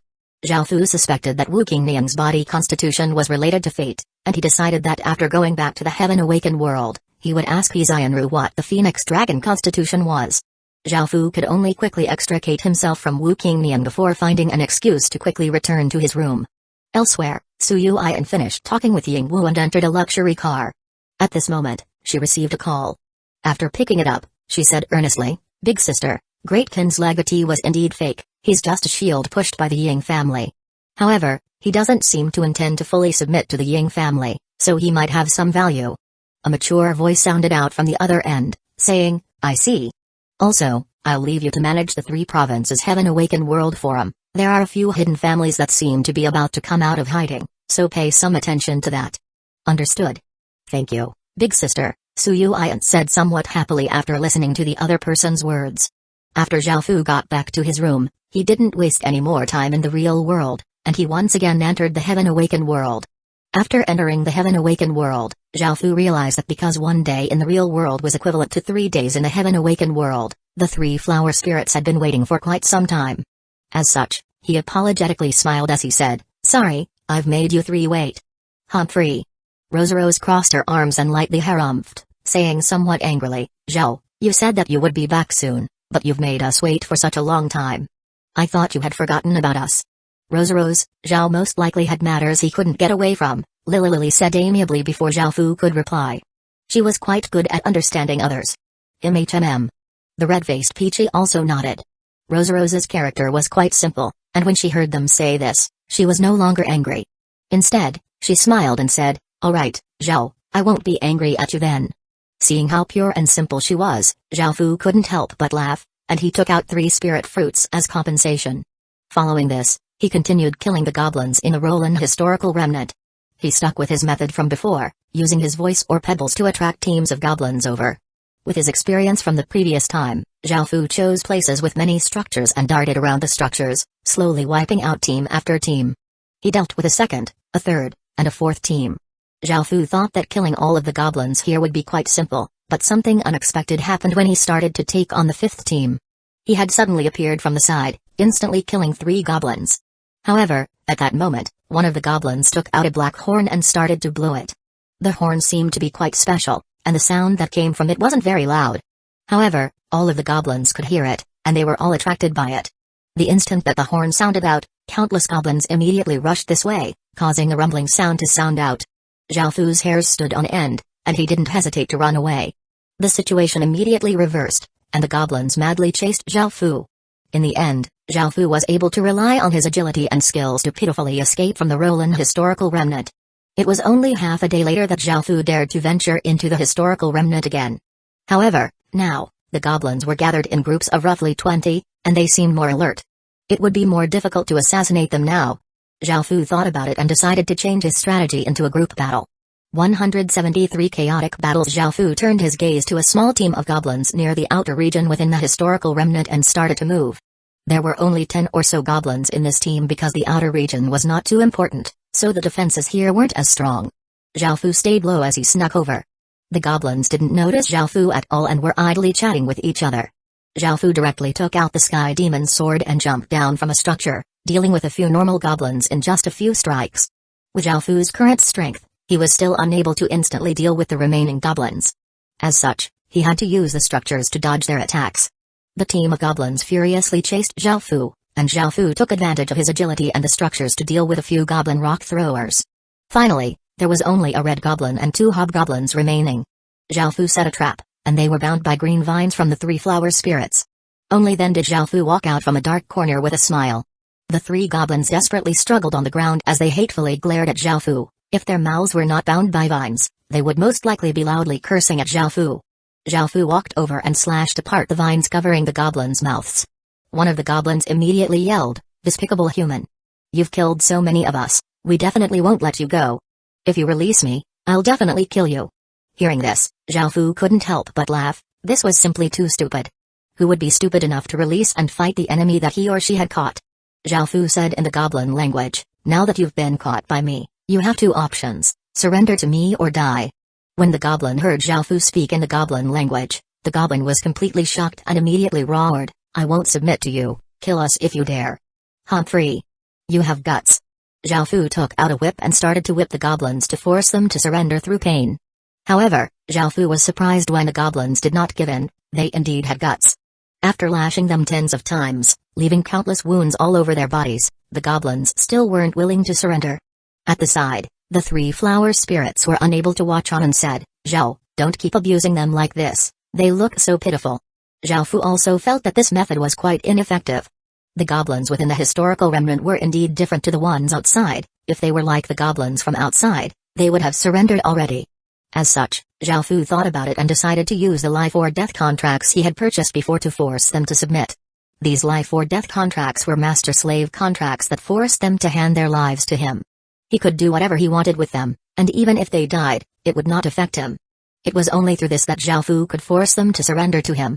After using the life or death contracts, the contracts turned into motes of light and entered the 3 goblins' bodies.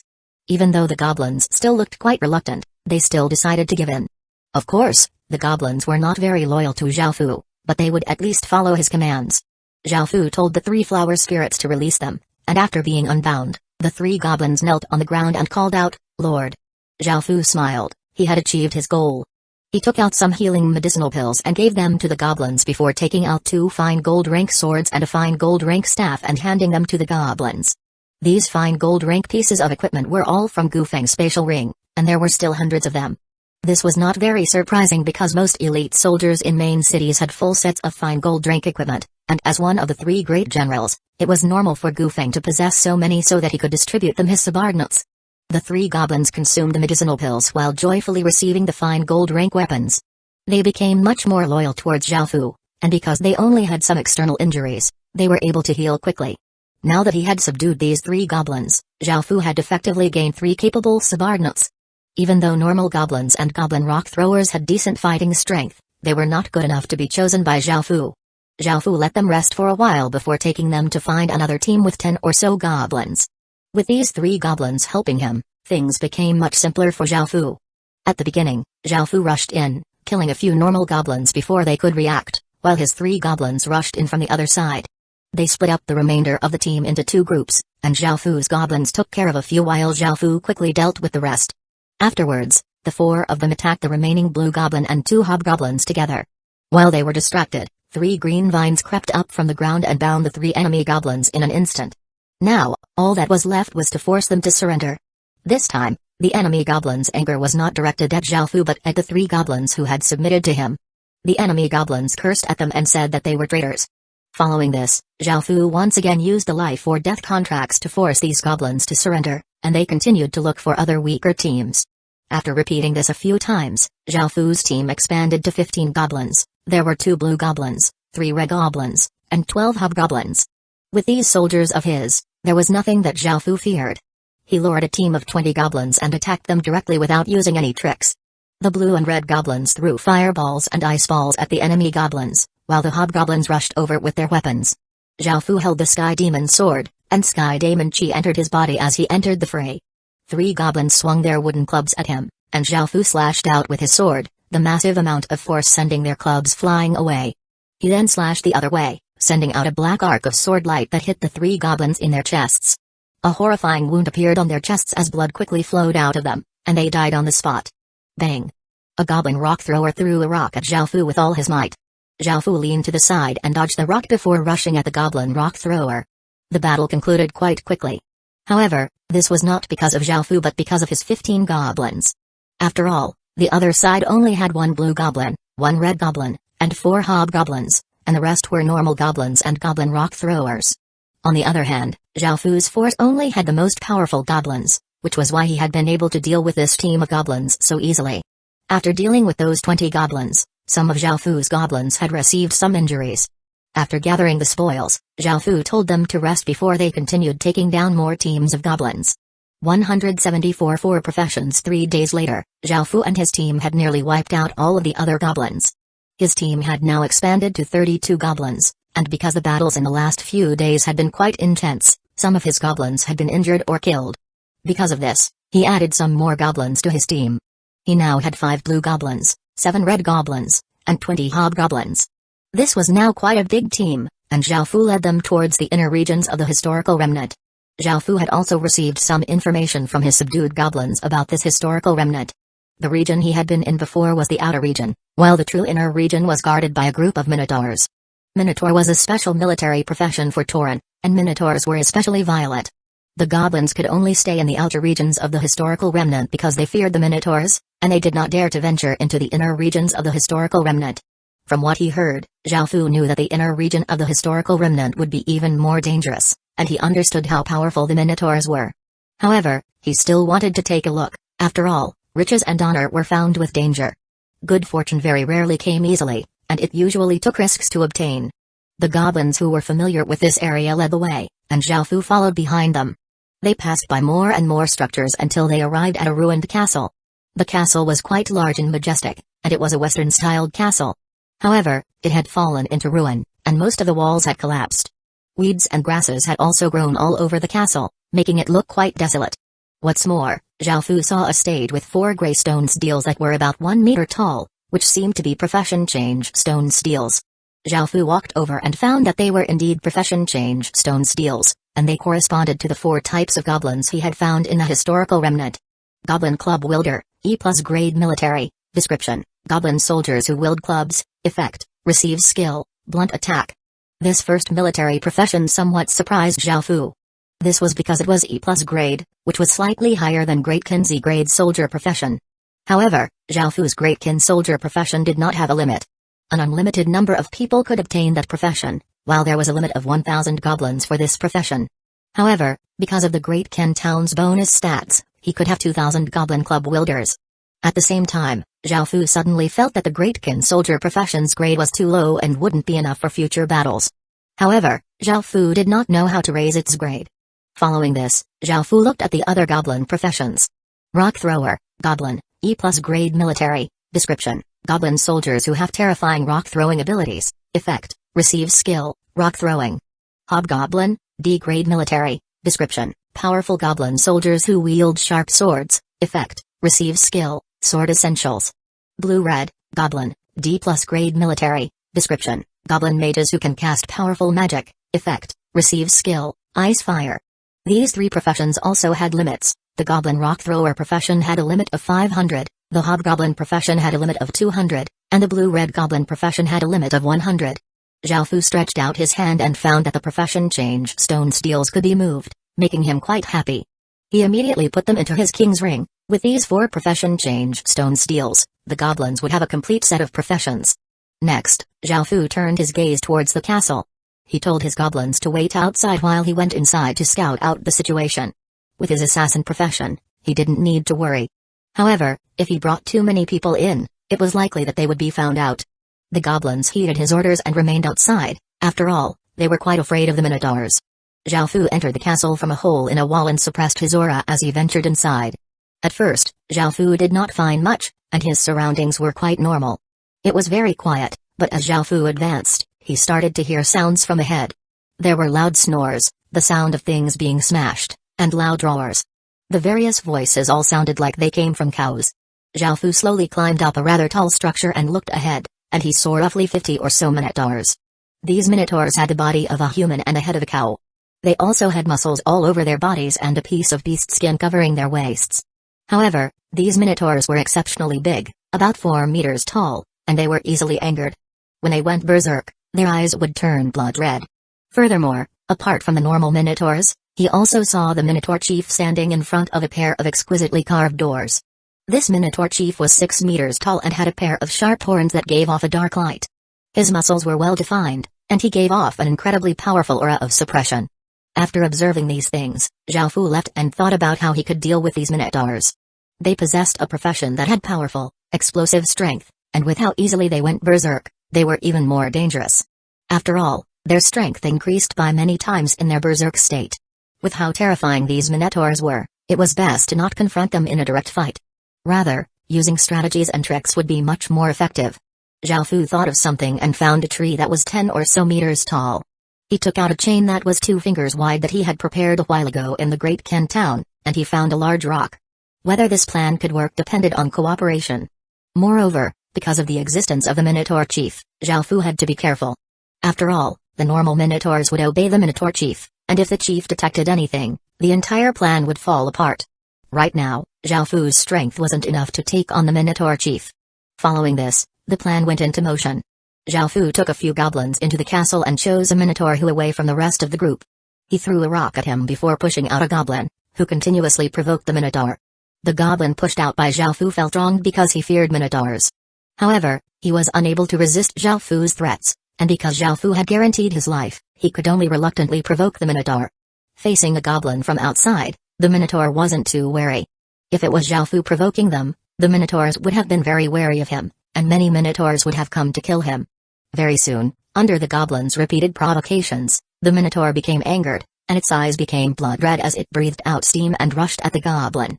It was a success. Xiaofu hurriedly picked up that goblin and turned and ran.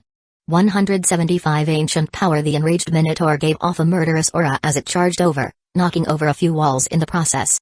Sand and dust immediately filled the air, and his blood-red eyes searched around for the goblin.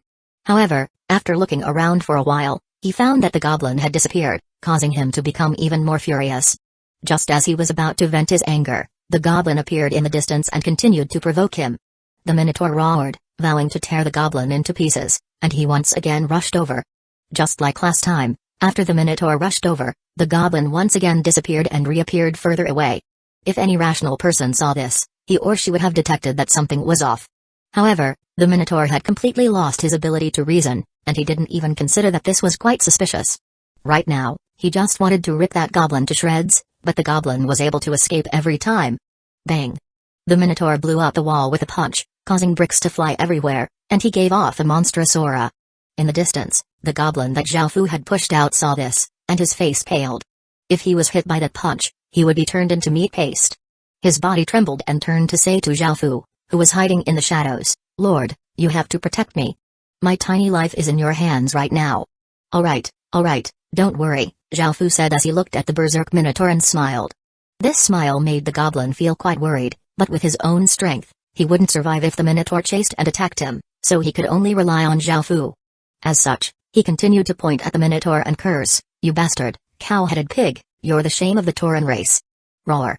The minotaur furiously charged at the goblin again, and Zhaofu immediately picked up the goblin and used his agility to dart around the structures.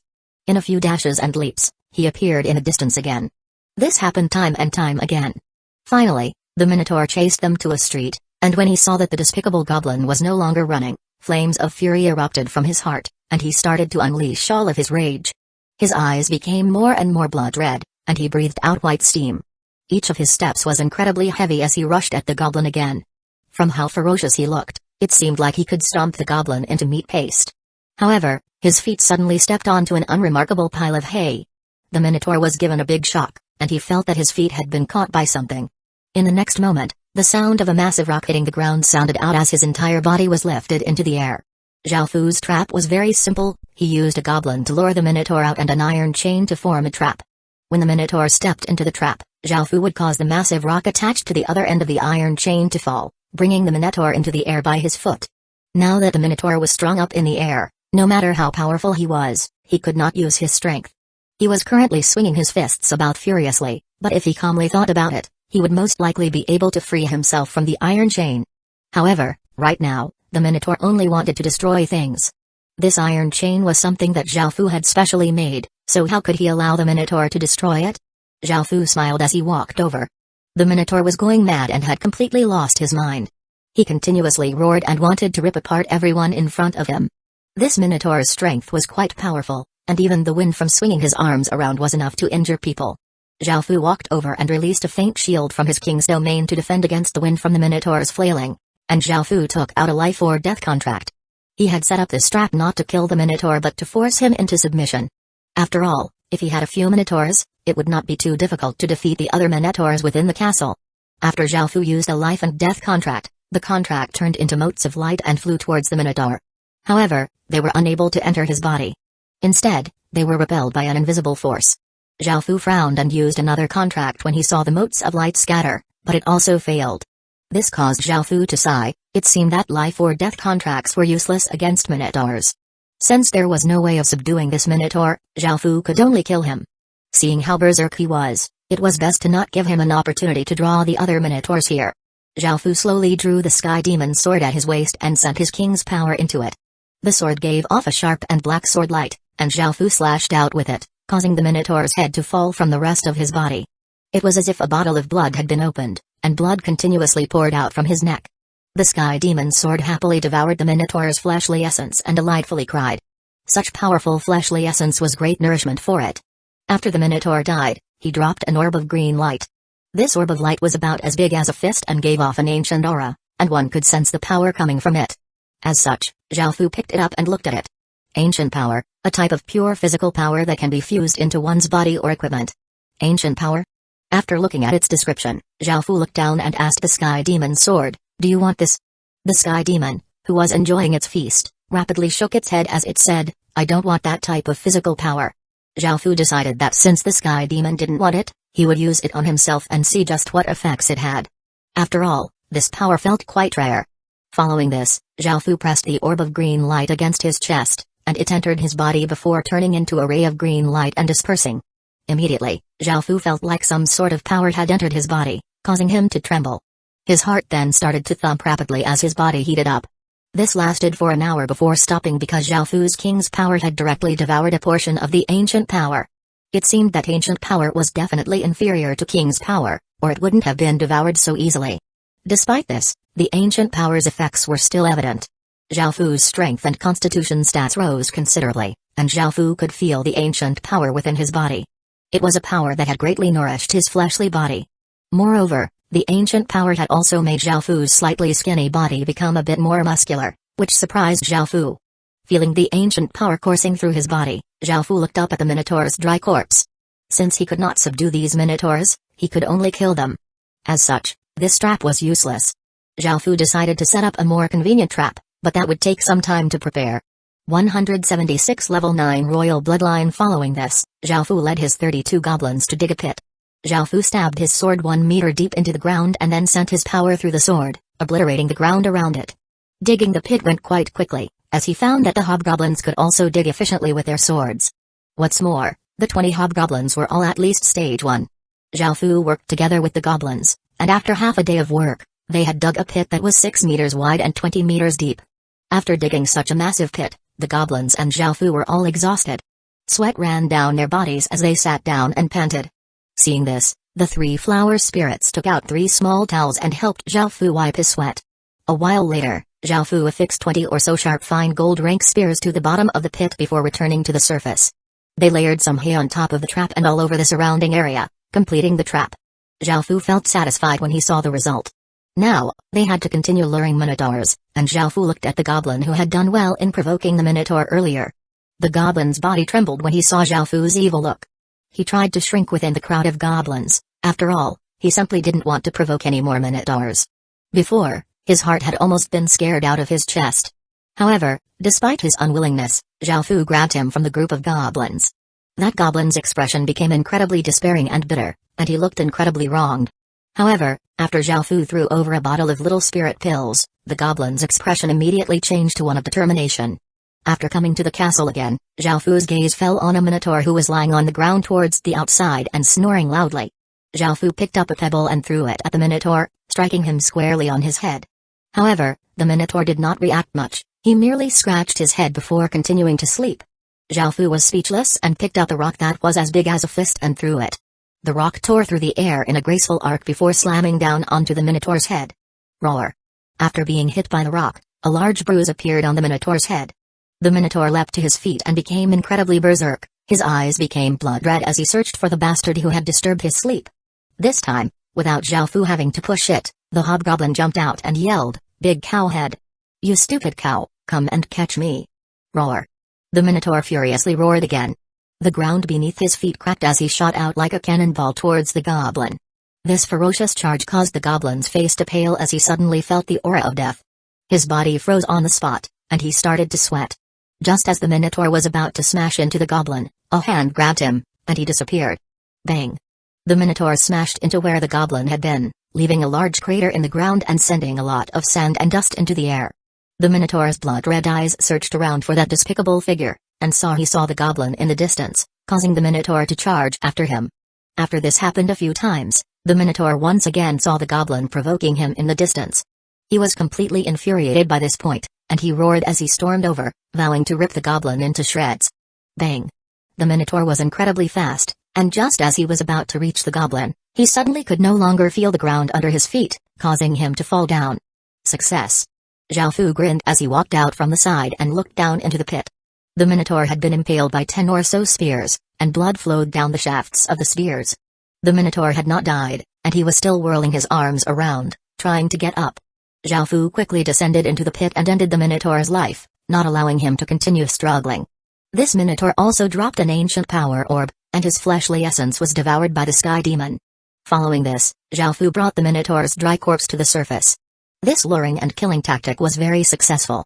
The next thing was, of course, to lure the minotaurs here one by one and make them fall into this trap. This took Zhao Fu a few days, and he led over 30 or so minotaurs one by one, dealing with them individually. During that time, nothing out of the ordinary happened. Zhao Fu had also obtained 30 or so ancient power orbs. He had tried to use more but found that one person could only use one, so these orbs were useless to him. This had somewhat messed up Zhao Fu's plans. After using the ancient power orb, he had found that his internal injuries had slightly recovered. The azure energy stopping his recovery was slightly reduced, and Zhao Fu regained some of his strength. He had hoped to use the ancient power to fully heal himself and to return to the peak of his strength. However, it seemed like this was not possible, so he could only put them away.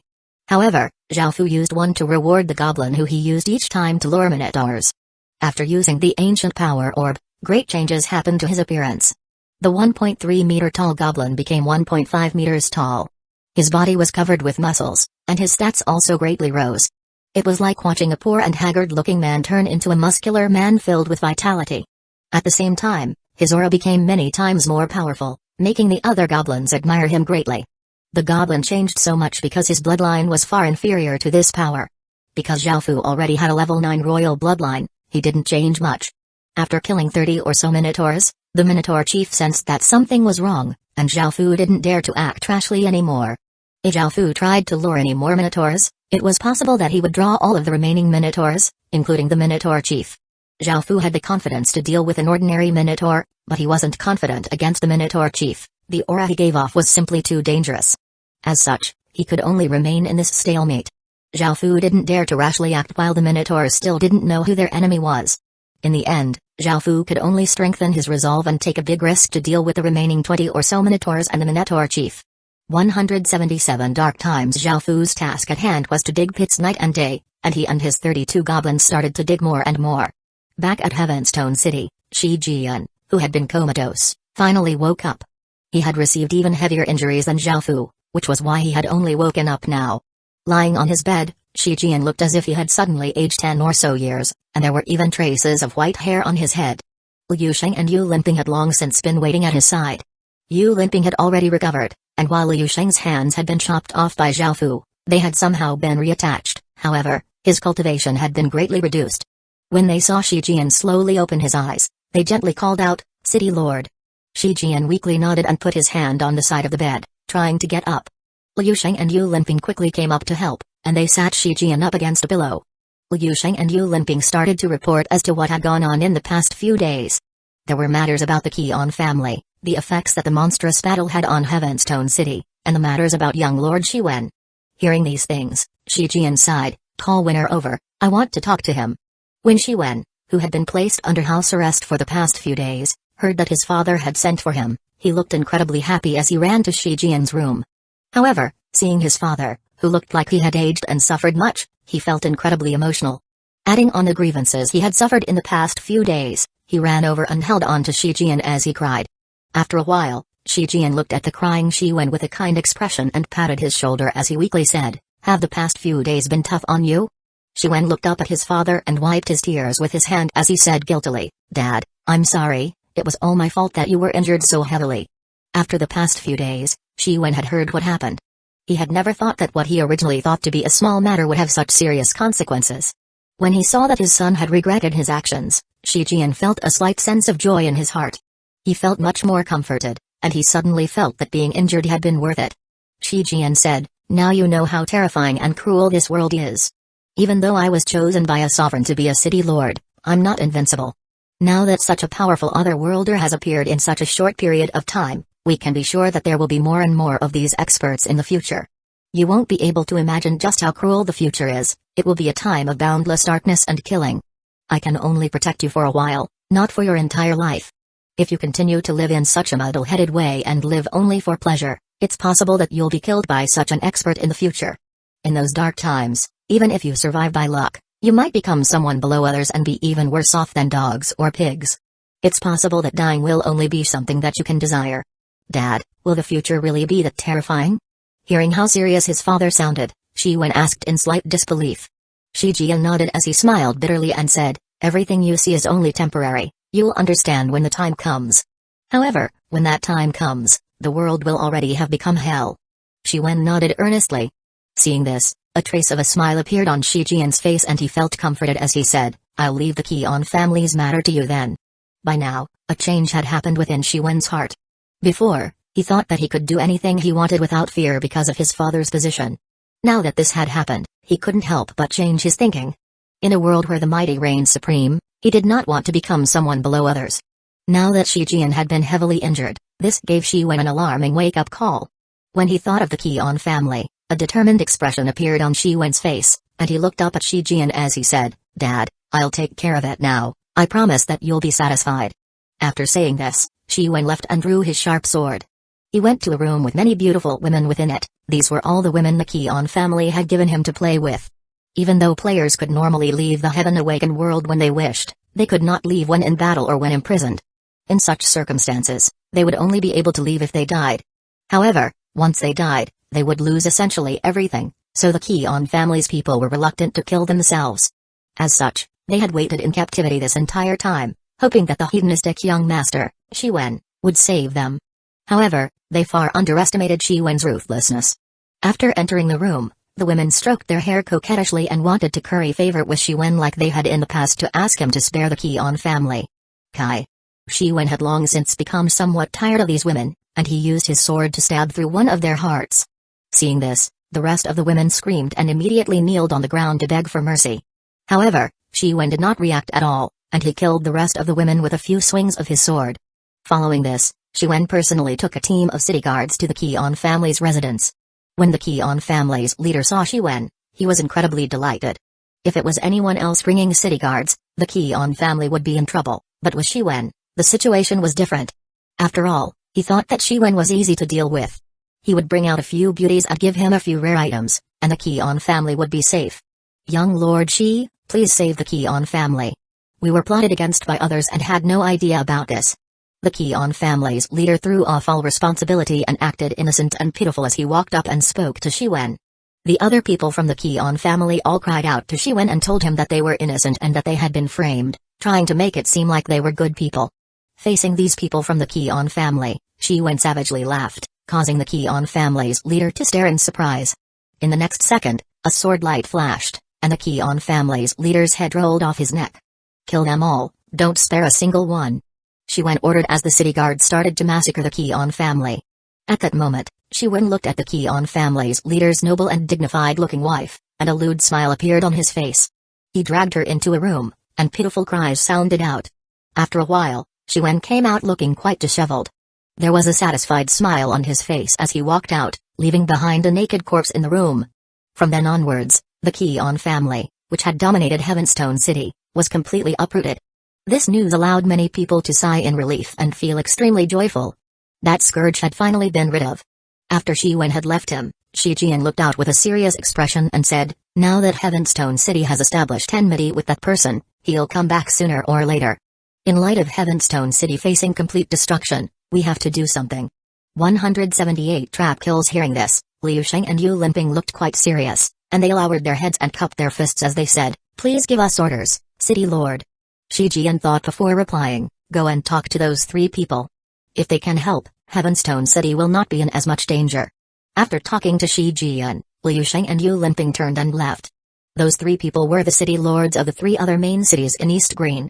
Back over at Zhao Fu's side, he and the 32 goblins had spent 10 days and 9 nights digging a pit that was 30 meters wide and 100 meters deep. After digging this hole, Zhao Fu affixed 50 or so fine gold rank spears at the bottom. These were all of the spears that Zhao Fu had, and they definitely wouldn't be enough. As such, Zhao Fu went and found an iron tree, and he used its wood to create another 100 or so spears. Following this, he prepared some more things. After that, the super big pitfall trap was completed. It was easy to guess Zhao Fu's aim, to lure all of the minotaurs into this super big pitfall trap. This time, Zhao Fu would have to personally lure the minotaurs instead of using goblins again. The goblins temporarily waited here and set an ambush. When Zhao Fu lured the minotaurs over, they would activate the mechanism for the pitfall trap. In order to prevent anything from going wrong, Zhao Fu checked everything many times, and after making sure that everything was perfect, he started the plan. Zhao Fu hid his presence as he stealthily entered the castle. He found a high place to stand as he looked down at the Minotaur chief lying down on the ground. At this moment, Zhao Fu took out the Great Spirit Rock bow and knocked an arrow as he used his full strength to draw the bow. He sent his king's power into the arrow and aimed it at the Minotaur chief's head. Swish! After releasing the arrow, it turned into a streak of black and violet light and gave off a ferocious and sharp aura as it tore through the air. It flashed and drew an arc in the air before arriving before the Minotaur chief. Suddenly, the Minotaur chief, who had been lying down, leaped to his feet and formed a fist. All of the muscles in his body bulged as he punched out. Bang! A massive explosion sounded out as if the air had erupted, and the massive amount of force behind the Minotaur chief's punch sent the arrow flying away. In the next moment, Zhao Fu revealed himself. Now that their hidden enemy had finally revealed himself, the Minotaur chief's eyes became blood-red with fury as he looked at the mysterious black-clothed person standing high up above with a bow in his hand. The Minotaur chief grabbed a rock that was the size of a millstone and easily threw it like a normal person throwing a pebble. The massive rock made a whooshing sound as it flew towards Zhao Fu with great force. Bang! Zhao Fu stared in surprise before leaping down. The massive rock smashed into where Zhao Fu had been previously standing, leaving a 5-meter deep crater. The force it contained was simply monstrous. When he saw that his attack hadn't hit Zhao Fu, the Minotaur chief's legs tensed before turning into a blur, and he charged towards where Xiaofu was. The other Minotaurs also went berserk, and their eyes became blood red as they followed the Minotaur chief towards where Xiaofu was. Just as Xiaofu jumped down, he felt a dangerous aura approach. He turned around and saw that the Minotaur chief was already within 20 meters of him. So fast. Xiaofu couldn't help but gasp in surprise. He immediately turned and ran in the direction of the pitfall trap. Xiaofu was also extremely fast, and he turned into a black blur as he dashed and leaped around the structures, appearing far away in just a few moments. However, the Minotaur chief was not slow either, and he was savage to the extreme. He charged his way through structures and even gradually closed the gap between Xiaofu and himself. Xiaofu saw that if he didn't do anything, the Minotaur chief would catch up to him. As such, Xiaofu could only take out the throwing knives that he used very rarely. Swish. Swish. Swish. Following this, Xiaofu started to throw the throwing knives one after another. They tore through the air and gave off cold glints as they flew towards the Minotaur chief's head. However, the Minotaur chief exploded with a green aura and ignored those throwing knives. As the throwing knives hit his body, it was as if they had collided with metal, and clanging sounds rang out as they bounced off. This greatly surprised Xiaofu, and the Minotaur chief continued to close the distance. As such, Xiaofu could only give up on the throwing knives and decided to use Hellfire Balls. Xiaofu didn't use Hellfire Balls much these days, but with the Sky Demon's power, their might was greatly boosted. Xiaofu stretched out his hand, and a blood-red flame gathered within it, instantly growing to the size of a basketball. As soon as the Hellfire Ball formed, Xiaofu threw it at the Minotaur chief's head. Facing the incoming fireball, the Minotaur chief roared and clenched his fist, which also gave off a green light and gathered a monstrous energy. Boom! The Minotaur chief once again punched out, and the force behind the punch caused even the air to explode. An invisible force collided with a Hellfire Ball that Xiaofu had thrown, causing it to scatter into fiery sparks and disappear. What was even more terrifying was that the invisible force did not disappear and continued towards Xiaofu. This greatly surprised Xiaofu, and he twisted in the air to avoid this attack. The invisible force continued forwards and hit a wall, creating a crater in the image of a massive fist. By now, the Minotaur chief had greatly closed the distance between himself and Xiaofu, and he was now only 10 meters away. The Minotaur chief once again raised his fist, and Xiaofu realized that there was no more he could do. Suddenly, 3 green vines exploded out from the ground and bound the Minotaur chief's feet. The Minotaur chief quickly broke free of them, but during that time, Xiaofu was about to extend the distance between himself and the Minotaur chief to 20 meters. Xiaofu smiled and looked down at the 3 flower spirits hidden in his clothes. This time, it was all thanks to them. Because of the vines, the Minotaur chief lost a lot of his momentum, and the distance between them started to grow. Xiaofu could now maintain a safe distance between them without having to worry too much. Very soon, Xiaofu lured the group of Minotaurs over to the trap. He stood on the other side of the trap and watched as the Minotaurs charged over, feeling somewhat nervous. He was not completely sure if the trap would work or not. Since he wanted to lure all of them in, a normal-sized trap wouldn't work. This was because if the Minotaurs at the front fell in, the ones behind them would stop, and he would not be able to catch them all in one fell swoop. As such, Xiaofu's trap was designed differently. It had hay over it to conceal it, but under the hay was a layer of wooden boards. These wooden boards were extremely sturdy and could bear the weight of the Minotaurs. Xiaofu's plan was to wait until all of the Minotaurs had stepped onto the boards, following which the hidden goblins would activate the mechanism, causing the wooden boards to fall. The Minotaurs standing on top of them would also fall into the pit, hopefully killing most of them. 179 Ring Spear. Xiaofu stood at the other side of the trap and watched the Minotaur chief and the 20 or so normal Minotaurs behind him rush over. Xiaofu started to feel nervous. The Minotaur chief was extremely fast, and it was possible that he would reach Xiaofu before the rest of the Minotaurs had even stepped within the trap. He had to limit the Minotaur chief's speed. Xiaofu took out the Great Spirotroc bow again and rapidly shot out arrows in quick succession. The arrows turned into violet streaks of light and shot towards the Minotaur chief's head. Facing so many arrows, the Minotaur chief punched out, knocking away an arrow each time. Xiaofu continued to stand still and repeatedly shoot out arrows, and the Minotaur chief gradually came closer and closer. Soon, he was only 5 meters away. Staring at this despicable enemy, the Minotaur chief tightened his fists and prepared to deliver a mighty blow to turn this person into meat paste. However, at that moment, the Minotaur chief saw that the cloaked figure was slightly smiling underneath his hood. This caused the Minotaur chief to become confused. Clatter. The hidden goblins grabbed this opportunity to activate the mechanism for the trap. The wooden planks fell, as did the Minotaurs who were standing on top of them. At the same time, the Minotaur chief also lost his balance and started to fall. However, at that moment, a cold light flashed in the Minotaur chief's eyes, and he punched out with the force that he had gathered. Bang! The punch sent out an invisible shockwave, and Zhao Fu quickly leaped to the side. The shockwave rushed past, obliterating the right corner of Zhao Fu's cloak. Luckily, Zhao Fu had reacted quickly and was not injured. After sending out this punch, the Minotaur chief fell into the pit. Bang, bang, bang. Heavy thud sounded out as the Minotaurs crashed down into the pit. A few moments later, the thudding noises stopped, and Zhao Fu went to the edge of the pit and looked down. Most of the Minotaurs had been turned into Swiss cheese, but there were still a few who were still alive. What shocked Zhao Fu was that despite falling from so far up, the Minotaur chief had broken the fine gold rank spears that he had fallen on, and those spears had only left small wounds on his body. Roar! The Minotaur chief was completely enraged, and his 6-meter-tall body released a ferocious green aura, causing the size of his body to double. His skin became bronze in color, and his horns gave off a green light as he radiated an incredibly terrifying aura. Zhao Fu was shocked and quickly ordered, "Hurry!" The goblins quickly placed the wooden boards together and formed a ramp before pushing down the massive rocks that they had prepared earlier. As the rocks rolled down, they loudly crashed against the bottom of the pit. Zhao Fu didn't hesitate to use all of his strength to throw down a giant rock that was 3 meters wide. He then continued picking up rocks and throwing them down. After going through all of the rocks that they had prepared and the other ones in their vicinity, they had filled up 30 meters of the 100-meter deep pit. Only then did Zhao Fu let out a breath of relief. Luckily, Zhao Fu had considered the possibility of not being able to kill the Minotaur chief instantly, so he had made backup plans to bury them alive. If that berserk Minotaur chief had charged out, the situation would have become disastrous. Zhao Fu decided to confirm it for himself, and he looked over the edge of the pit. He was surprised to find that there was still movement from below the rocks. It seemed that the Minotaur chief was still alive. Zhao Fu immediately yelled for the mouth of the pit to be destroyed. Hearing this, the exhausted goblins were also dumbfounded, and they used either ice balls, fireballs, or sharp sword lights to attack the sides of the pit, causing the ground around the pit to collapse and fill up the pit. Soon, Zhao Fu and the 32 goblins, feeling incredibly panicked, filled up the entire pit. However, before they could relax, the ground started to tremble as if there was an earthquake. Fortunately, this stopped after a short while. The Minotaur chief's strength was quite incredible. After everything went silent for a while, Zhao Fu couldn't help but feel amazed. The Minotaur chief's strength was most likely no less than his when he was at his peak.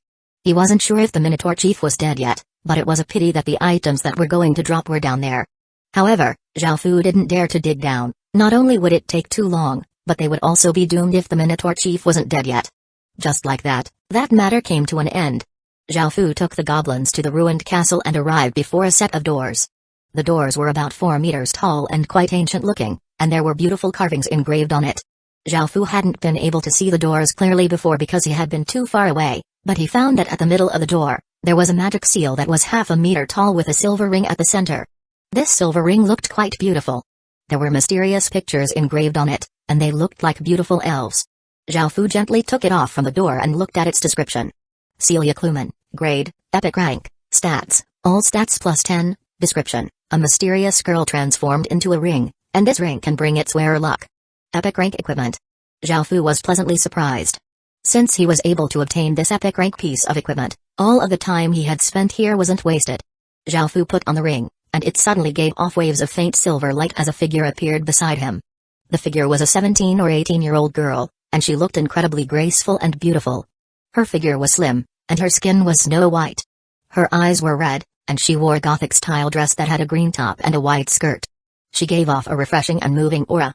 "Hello, Master," the girl said in a clear voice as she sweetly smiled at Zhao Fu after she appeared. Zhao Fu stared in surprise and realized that this was a ring spirit before smiling back and nodding. Following this, Zhao Fu chatted with her and found that the ring spirit's temperament was quite good, and she was quite lovable and cute. She was much better than Sky Demon. He also found out that her name was the same as the ring's name, Celia Kluman, so he decided to call her Celia. Afterward, Celia returned to the ring, and Zhao Fu looked up at the stone doors. 180 stats gem. While looking at these exquisite stone doors, Zhao Fu stretched out his hand and used his strength to slowly push them open. It was quite dark behind the doors, and Zhao Fu could only see about 5 meters ahead of him. It was completely silent ahead, and the region beyond gave him a sense of eeriness. Just as Zhao Fu started to enter, a formless energy blocked him, surprising him. Zhao Fu suddenly thought of the gloomy jungle command medallion. After taking out a command medallion, the formless energy in front of him instantly vanished. Zhao Fu had already fused together 67 of these command medallions, and he distributed them to the goblins, planning to bring them in with him. However, Zhao Fu found that the goblins could enter without command medallions, so he took them back. Zhao Fu led the goblins and lit a few torches before entering into the space beyond the doors. At first, it seemed like a very long corridor, and everyone proceeded nervously with their guards up against any unexpected surprises. After walking for a while, they arrived at a jungle within the castle, and it was quite dark inside. However, they could still make out some things. The trees here were incredibly lush, and they heard strange noises from time to time, making this jungle seem quite frightening. Onwards. Soon, Zhao Fu encountered a few goblin club wielders. These goblins were different than the ones outside, as their skin and eyes were black. Moreover, apart from looking ferocious, they also gave off a sense of evilness. In terms of strength, they were a bit stronger than normal goblin club wielders, but this wasn't a problem as Zhao Fu's goblins were all hobgoblins and blue-red goblins. Zhao Fu essentially didn't have to do anything as the hobgoblins went up to surround them and swung their sharp swords, reducing those goblins to corpses in just a few moments. Apart from dropping some command medallion fragments, they also dropped a type of gemstone that was about as big as a fingernail. These gemstones were all different colors and shapes. Some were rhombuses, some were squares, and some were irregular shapes. From their appearance, they at least seemed quite pretty. Zhao Fu picked one up and looked at its stats. Stats gem, red, grade, white, stats, strength +1, description. Equipping this on any piece of equipment will apply bonus stats. There were 4 types of gemstones, red ones increased strength, white ones increased intelligence, green ones increased constitution, and blue ones increased agility. Is this the benefit of secret regions? Holding the gemstones in his hand, Zhao Fu stood there and thought about it, and he realized the value of this secret region. Secret silver rank equipment only gave 1 stat point and was incredibly easy to find, while these gemstones seemed quite rare. As such, these gemstones would be worth even more than normal secret silver rank equipment. When he thought of this, a trace of a smile appeared on Zhao Fu's face. Great Kin had found yet another way to strengthen itself. However, in the next moment, countless terrifying figures flew out incredibly quickly from the side. Immediately, cries of pain sounded out as a dark figure swept towards Zhao Fu as well. Zhao Fu's gaze became cold, and he drew the Sky Demon's sword in an instant, slashing with it and sending out an arc of light. Clang! A metallic collision sound rang out as Zhao Fu's sword was blocked by his enemy's claws, allowing Zhao Fu to see what creature it was. This creature was somewhat like a cat and had a humanoid physique. It was covered with fur, concealing its appearance and revealing only a mouthful of sharp teeth. The name of this creature was displayed to be Cat Demon. Zhao Fu's sword continued to clash against the cat demon's claws, and the arm holding the sword started to feel numb. After remaining in this stalemate for a few seconds, the cat demon leaped backwards and hid within the lush jungle. Seeing this, Zhao Fu immediately yelled, "Hurry, retreat!" From that single exchange, Zhao Fu found that these cat demons' strength had reached stage 2, and they were also incredibly fast. If they didn't retreat, they would all die here. Following this, Zhao Fu and his goblins immediately started to retreat from this place. Half an hour later, Zhao Fu and the goblins escaped, but they looked quite wretched. 3 of the goblins had died inside, leaving only 29 now. Standing outside the door, Zhao Fu let out a breath when he saw that they were safe now. Gloomy Jungle was not a place that they could explore right now, it was simply too dangerous. The cat demon's strength was at least at stage 2, and they were ridiculously fast. What's more, there were many of them, so he could only give up for now. Zhao Fu closed the stone doors and gave out some recovery items to heal some of the injured goblins. Zhao Fu had also received some injuries, but because they were all surface injuries, the 3 flower spirits were able to quickly heal him. Afterwards, Zhao Fu sat on a large rock and started to think about what to do next. Since he couldn't explore Gloomy Jungle for now, he could only leave. He had already stayed here for half a month and had no idea what the situation in the Great Ken town was like, so it was time for him to return. However, this required luck. He hoped that he would be able to find a village with a teleportation channel, but this was not something he could do by worrying. He had a teleportation talisman that could allow him to teleport anywhere within 10,000 kilometers, but it was incredibly rare and could only reduce his journey by 1/3. Even if he used the teleportation talisman, he would still be 20,000 kilometers away from Nansen City. What's more, Zhao Fu was quite reluctant to use this item, and he would only use it in a situation to save his life. Even in the battle against Shi Jian, he didn't use it because he knew that he would be able to survive if he went all out. However, before leaving here, Zhao Fu still had to do a few things. Because Gloomy Jungle could bring him a lot of benefits, he could not just leave it as it was in case something happened to it. Zhao Fu decided to establish a village here to protect this place but also to make it easier for him to find this place in the future. However, Zhao Fu didn't have a city creation stone right now, so after the goblins had more or less recovered, Zhao Fu took them exploring. 181 Pity for the week. After spending a lot of effort, Zhao Fu and the 29 goblins found a village about 10 kilometers away from the historical remnant. It was a Man clan village. The Man clan was a clan during the spring and autumn period, and it was filled with uncivilized, barbaric people who idolized strength. This village was only a basic village and had around 300 people. Both the men and women were quite tall and well built, and they looked like good fighters. Even though this village had 300 people, it posed no threat to Zhao Fu and his goblins, as the Man people's cultivation was only around Tier 0 Level 3 to Tier 0 Level 4, while everyone on Zhao Fu's side was at least at Stage 1. Because there were minotaurs in Gloomy Jungle as well, Zhao Fu didn't worry too much about running out of ancient power orbs. In order to protect this place well, he had given each of his goblins an ancient power orb. Now, all of his goblins were covered with muscles and as sturdy as oxen. In terms of strength, most of his goblins had already reached Tier 1 Level 5, soon, they would see the advantage higher stage soldiers held over lower stage soldiers. Zhao Fu didn't use stealth as he walked out with his goblins. Instead, they gave off a dense killing intent. When the Man people saw Zhao Fu and his goblins, the Man people started to become wary, and their soldiers gathered at the entrance of the village. Perhaps it was because they realized Zhao Fu's group was quite powerful, but a big man with a fierce-looking face stepped forwards and started yelling. He seemed to be telling Zhao Fu to piss off or face the consequences. Zhao Fu could not understand their language, nor did he have any special feelings for these minority clans. In history, whenever minority clans attacked China, they would kill, plunder, destroy, and rape, committing countless evils. Kill everyone who resists. Zhao Fu said as calmly looked at the village ahead. Even though his voice was quite soft, it was filled with killing intent. Yes, Lord. The goblins heeded his orders and rushed at the Man clan village. The villagers had already aimed their bows at Zhao Fu's party, and when the goblins started to rush at them, the arrows were released at the goblins. The hobgoblins slashed out with their swords, releasing numerous sword lights and sending the arrows flying away. The blue-red goblins also released ice balls and fireballs and sent them towards the village.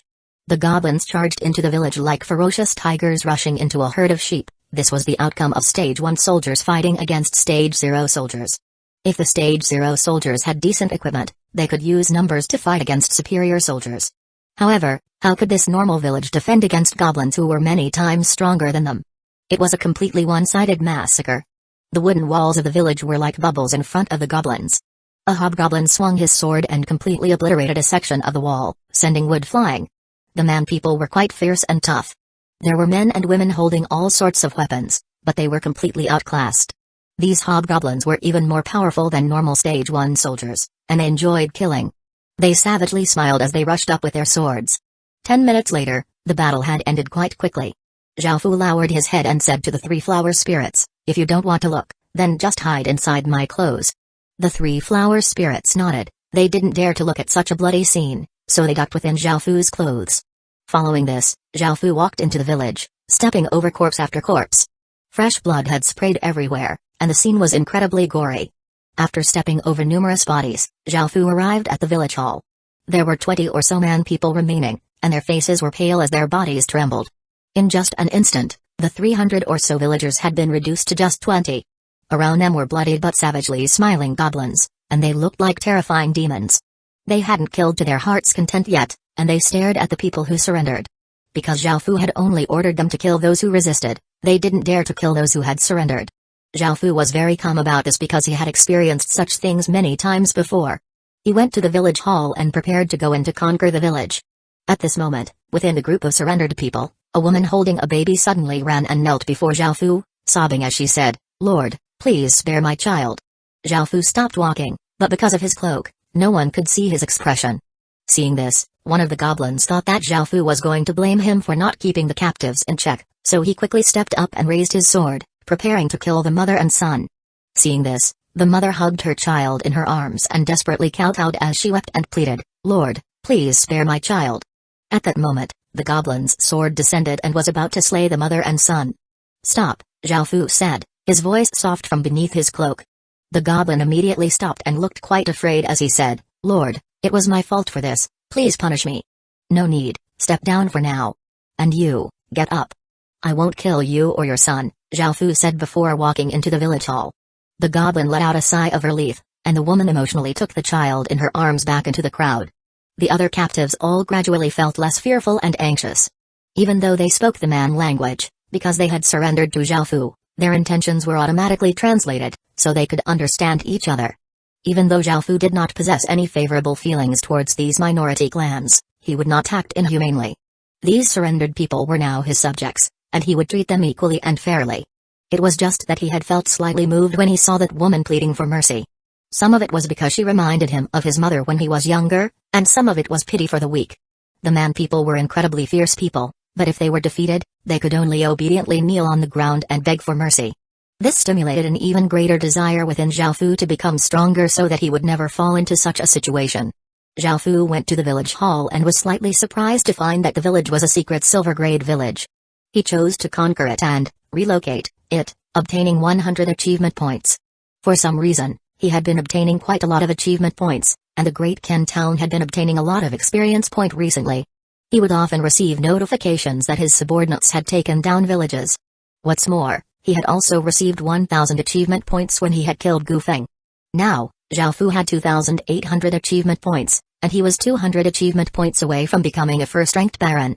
However, a high status didn't mean anything right now because he couldn't leave East Green. Zhaofu thought about it and decided to divert most of the achievement points in the future to Beiqi. That way, he could continue to open up paths to the outside world, buy properties, and create new restaurants.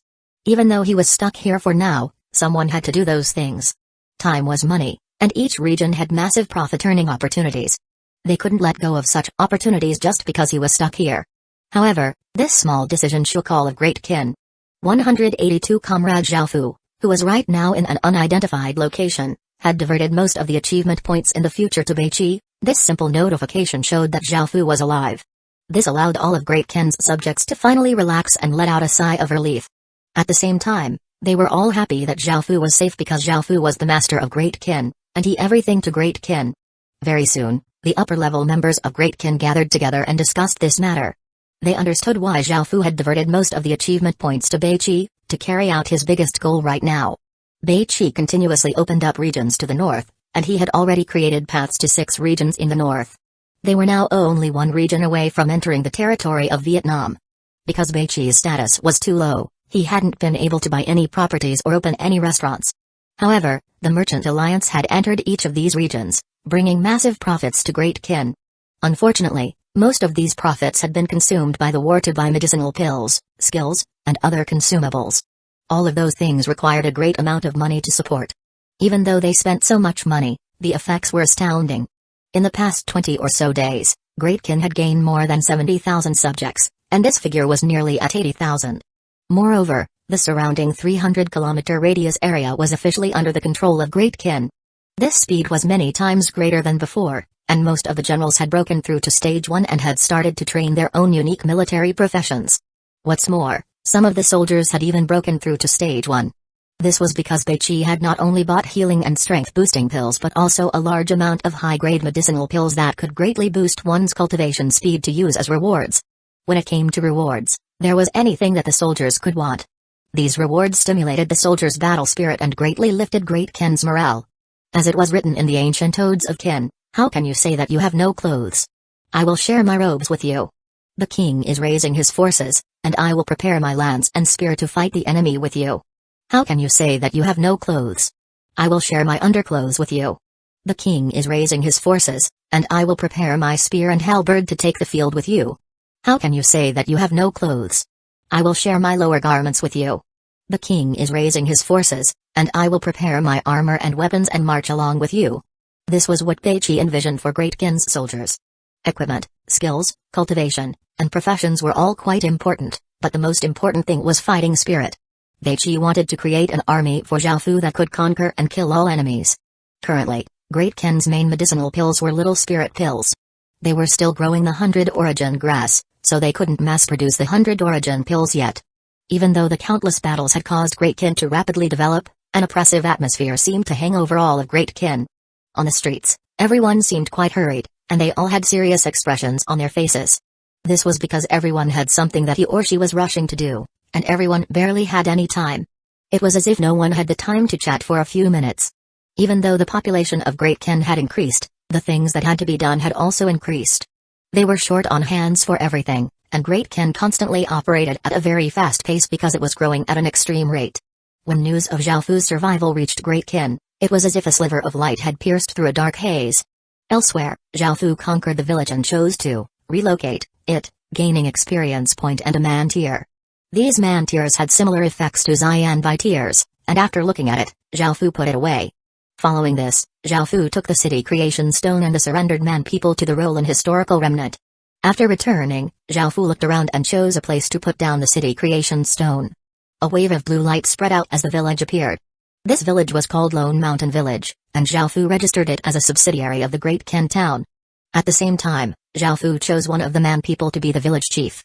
Because this village was a secret silver grade village and it had bonus stats from being a subsidiary of the Great Ken town, it could spawn 6 to 7 people per day.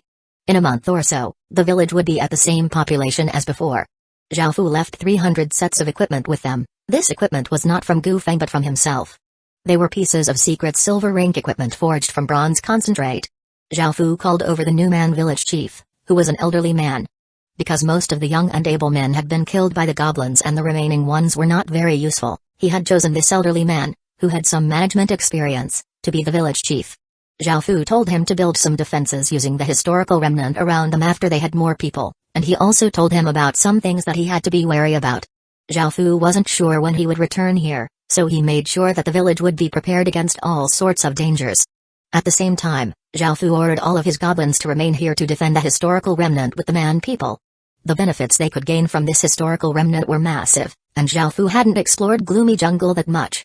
This meant that the true value of Gloomy Jungle was far greater than what he had seen at the surface level, so he didn't want anything to happen to this place. After taking care of these matters, Zhaofu and the 3 flower spirits headed towards Nine Sun City. One day later at noon, Zhaofu was walking along a small path. There were not many clouds in the blue sky, and the wind blew gently against his face. The 3 flower spirits were sitting on Zhaofu's shoulder, and each of them was hugging a black forest fruit as the 3 flower spirits happily ate them. Zhaofu looked down at his map as he walked along. He felt that he was somewhat lost and had strayed from the direction of Nine Sun City. As such, he found a high place and looked around to try to find out where he was.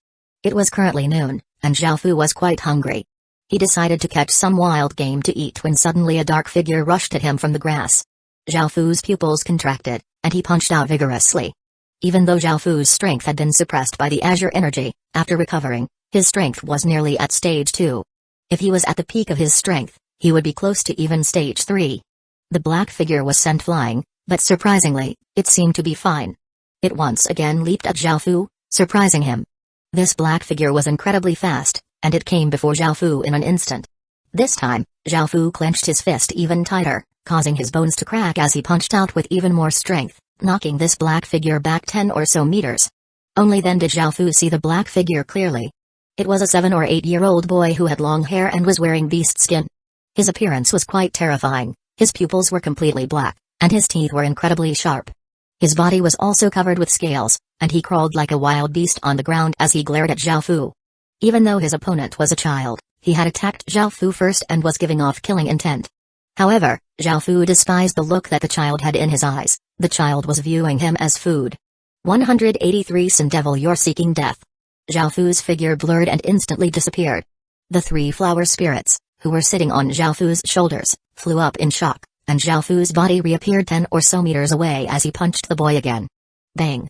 The boy rolled on the ground to avoid Zhaofu's punch, which had left a crater in the ground. Following this, the boy jumped up from the ground and sprang towards Zhaofu. He opened his mouth, revealing his sharp teeth as he tried to bite Zhaofu like a savage wolf. Zhaofu took a step backward and twisted his body as he brought his knee upwards, slamming into the boy's abdomen. A muffled sound rang out as the boy was sent sprawling backward, and he coughed up a mouthful of blood. Even though he had coughed up blood, the boy didn't look very injured. Rather, Zhaofu's attack had enraged him, and he gnashed his teeth as he roared like an animal. In the next second, the boy turned into a black blur and rushed at Zhaofu. He raised a claw-like hand, sweeping it towards Zhaofu as it left behind 5 icy glints. Humphrey! Zhaofu coldly harumphed as he suddenly stretched out his hand, grabbing onto the boy's wrist. He twisted, and a cracking sound sounded out as he broke the boy's wrist. The boy's expression became extremely savage, and he madly charged at Zhaofu, biting towards his throat. In response, Zhaofu grabbed the boy's broken wrist and lifted upwards, bringing his body into the air. Immediately afterward, Xiaofu slammed him down onto the ground. Boom. The boy's body smashed into the ground. The impact caused the ground to crack, forming a 2-meter-wide crater. Within the crater, the boy was bleeding from all over his body, but he was still glaring at Xiaofu ferociously. Xiaofu could tell from the boy's gaze that he still viewed him as food. Out of indignance, he decided not to use the Sky Demon's sword to immediately kill this boy. You still want to kill me? Xiaofu was furious. This was the first time he had encountered someone who wanted to eat him. This feeling felt terrible, and he raised his foot and kicked the boy. However, the boy twisted his body, avoiding Xiaofu's foot. However, in the next moment, Xiaofu brought back his foot and kicked with the other one, sending the boy several meters away. Roar. The boy roared like a beast as he tried to stand up. Bang. Before he could stand up, Xiaofu once again appeared at his side and sent him flying with another kick. Roar. The boy was completely infuriated, and a black aura erupted from his body. This aura looked incredibly evil, and it seemed to be filled with sin. The boy gave off a terrifying aura as he rushed at Xiaofu, using his good hand to grab Xiaofu. Xiaofu unleashed his Black King's power from his body. However, this blackness was different compared to the boy's aura. It was one filled with dignity, majesty, and domineeringness. Looking at the boy charging at him, Xiaofu tightly clenched his fist as he punched out towards the boy's hand. Og! Another pitiful cry sounded out as the boy was once again blasted backward. That arm now hung powerlessly by his side. It had been broken by Xiaofu in one punch. By now, the boy knew that he definitely wasn't able to beat Xiaofu, so he decided to run away. However, his gaze said that he decided to retreat so that he could eat Xiaofu another day. Xiaofu felt even more indignant and once again stepped forwards, sending the boy flying with a kick. By now, the boy had one broken wrist and one broken arm, and he was unable to run like a beast anymore. He could only stand on his feet, but as soon as he did this, Xiaofu hit him with a roundhouse kick, breaking both of his legs. Despite being unable to use all 4 of his limbs, the boy still hatefully glared at Xiaofu as he lay on the ground. Xiaofu walked over with a cold gaze and walked to his side, slowly clenching his fist. A large amount of King's power gathered within his fist, causing it to glow with a dark light, and it gave off terrifying energy ripples. Boom. Xiaofu's punch slammed down onto the boy's chest, resulting in dull explosion. The ground caved in, and the boy coughed up a mouthful of blood, several of his ribs breaking. Only then did Xiaofu let out a breath. He decided to stop venting his indignance against this person. It was better to just kill this person immediately. Even though the enemy was a child, Xiaofu had no other choice, as this boy was quite dangerous. Xiaofu wasn't a weak and emotional person, and he grabbed the boy's neck, raising him up. Xiaofu wanted to break the boy's neck and end his life. How could he spare this fellow when he had wanted to eat him? The boy's bones seemed to have all been broken by Xiaofu, and the boy seemed like a pile of sludge. Facing Xiaofu's eyes, which were filled with killing intent, a slight change appeared in the boy's eyes. It was a trace of fear and terror. In the end, the boy revealed an expression that said that he wanted to live on, he didn't want to die. It was a look of pleading. However, Xiaofu had already decided on killing him. He started to tighten his hand, preparing to snap the boy's neck. Suddenly, Xiaofu detected some strange movement within his king's ring. This caused him to stop and send his mind into the ring, feeling quite confused. Following this, he took an item out. More precisely speaking, it was an equipment set. It was the kill equipment set that reacted strangely. It gave off waves of bloody light as if it wanted to make the boy its master, surprising Xiaofu. It was the first time that he had seen equipment choose a master for itself. In order to make sure of this, Xiaofu placed the boy on the ground and placed the kill equipment set on the boy's body. The kill equipment set gave off an even stronger bloody light as if was expressing its joy. This allowed Xiaofu to confirm that the kill equipment set had indeed chosen its master. However, Xiaofu hesitated. He had been set on killing this boy, but it seemed that the kill equipment set liked this boy very much to the point of even choosing him. This meant that there was definitely something special about the boy. Finally, after thinking for a while, Xiaofu decided not to kill the boy to see why he was special. From the boy's black pupils, sharp teeth, and scales, he definitely wasn't a normal human. Xiaofu took out an expensive healing pill and fed it to the boy. Under the immense medicinal strength of the pill, the boy's broken bones started to mend, and he started to recover from his injuries. The boy had fallen unconscious, but the kill equipment set that Xiaofu had placed on his body gave off waves of bloody light, slowly healing the boy and seeming incredibly loyal and protective, making Xiaofu feel quite speechless. Xiao, why aren't you killing him? The aura he gives off is so despicable, I dislike it even more than a demon's aura. The 3 flower spirits said meters away with an expression of contempt, unwilling to even come close. 184 ancient kings and emperors dislike it even more than a demon Zora? Zhao Fu thought back to the evil and sinful aura that the boy had given off before and looked at the boy, waiting for him to wake up. The sky demon was quite displeased when it heard the three flower spirits' words because it was a sky demon. As such, it coldly harumphed, frightening the three flower spirits. Only after Zhao Fu repeatedly reassured them that they were safe did the three flower spirits calm down, returning to Zhao Fu's side. Time gradually passed, and soon, the sky had darkened. A bright moon hung in the sky, and Zhao Fu lit a bonfire as he roasted a few rabbits. The three flower spirits were nestled in Zhao Fu's clothes and had fallen asleep a while ago.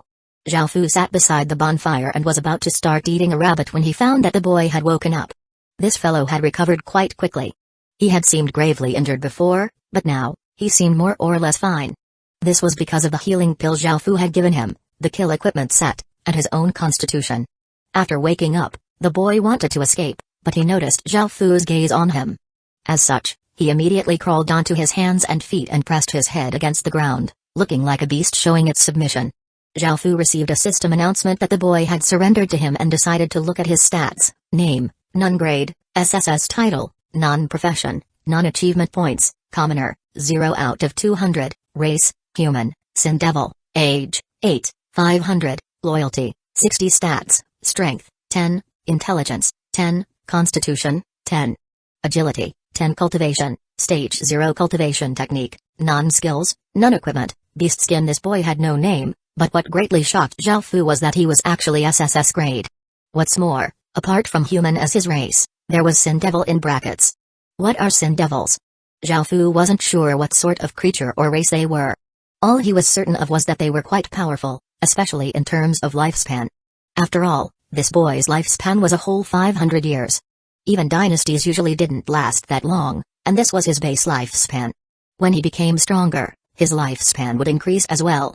In terms of this, even Zhao Fu's level 9 royal bloodline couldn't compare to the boy's bloodline. After all, Zhao Fu's royal bloodline didn't increase his lifespan at all, it only increased his power.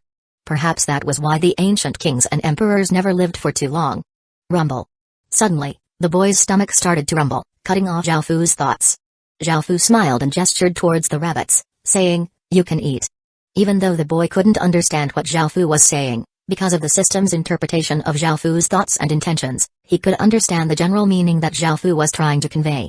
He grabbed a roasted rabbit and didn't even care if it was still hot or not, and he started to eat it on the ground like a beast. Zhao Fu guessed that the boy had never lived with other humans before and didn't know how to act like a human or know any languages. He was more or less a real beast. Zhao Fu couldn't guess his background, but he could imagine his experiences. This boy had most likely lived like a beast since he was born. "Sit up and eat. From today onwards, you're a human," Zhao Fu said as he looked at the boy devouring the rabbit on the ground. Hearing this, the boy raised his head and looked quite confused. He wasn't quite sure what Zhao Fu's words meant. Zhao Fu patiently explained to him what he wanted, after which the boy imitated how Zhao Fu sat and sat up uncomfortably, and he started to use his hands to eat. Following this, the remaining roasted rabbits all entered the boy's stomach. After eating his fill, his gaze fell on the kill equipment set, and he picked it up. He seemed to like it very much. Wayulu. Wayulu. The boy didn't know how to speak, but the meaning behind his noises was that he liked this thing very much. Since the kill equipment set had been shameless enough to choose a master by itself and the boy liked it so much, Zhao Fu could only nod his head and say, "It's yours from now on." The boy excitedly hugged the kill equipment set as he rolled around on the ground happily. Zhao Fu wanted to take in this little boy, just his SSS grade alone was something that Zhao Fu couldn't resist, let alone the Sin Devil bloodline. However, Zhao Fu first wanted to teach this boy how to act as a human. Because of the affinity between him and the kill equipment set and the fact that he had no name, Zhao Fu decided to name him Little Shaw. Because the boy didn't care much for a name and didn't have any opinions, he accepted this name, and he even seemed quite happy about it. Following this, Zhao Fu started to teach him the basics of being a human. Early the next morning, the air was quite fresh, and the sun had only just risen.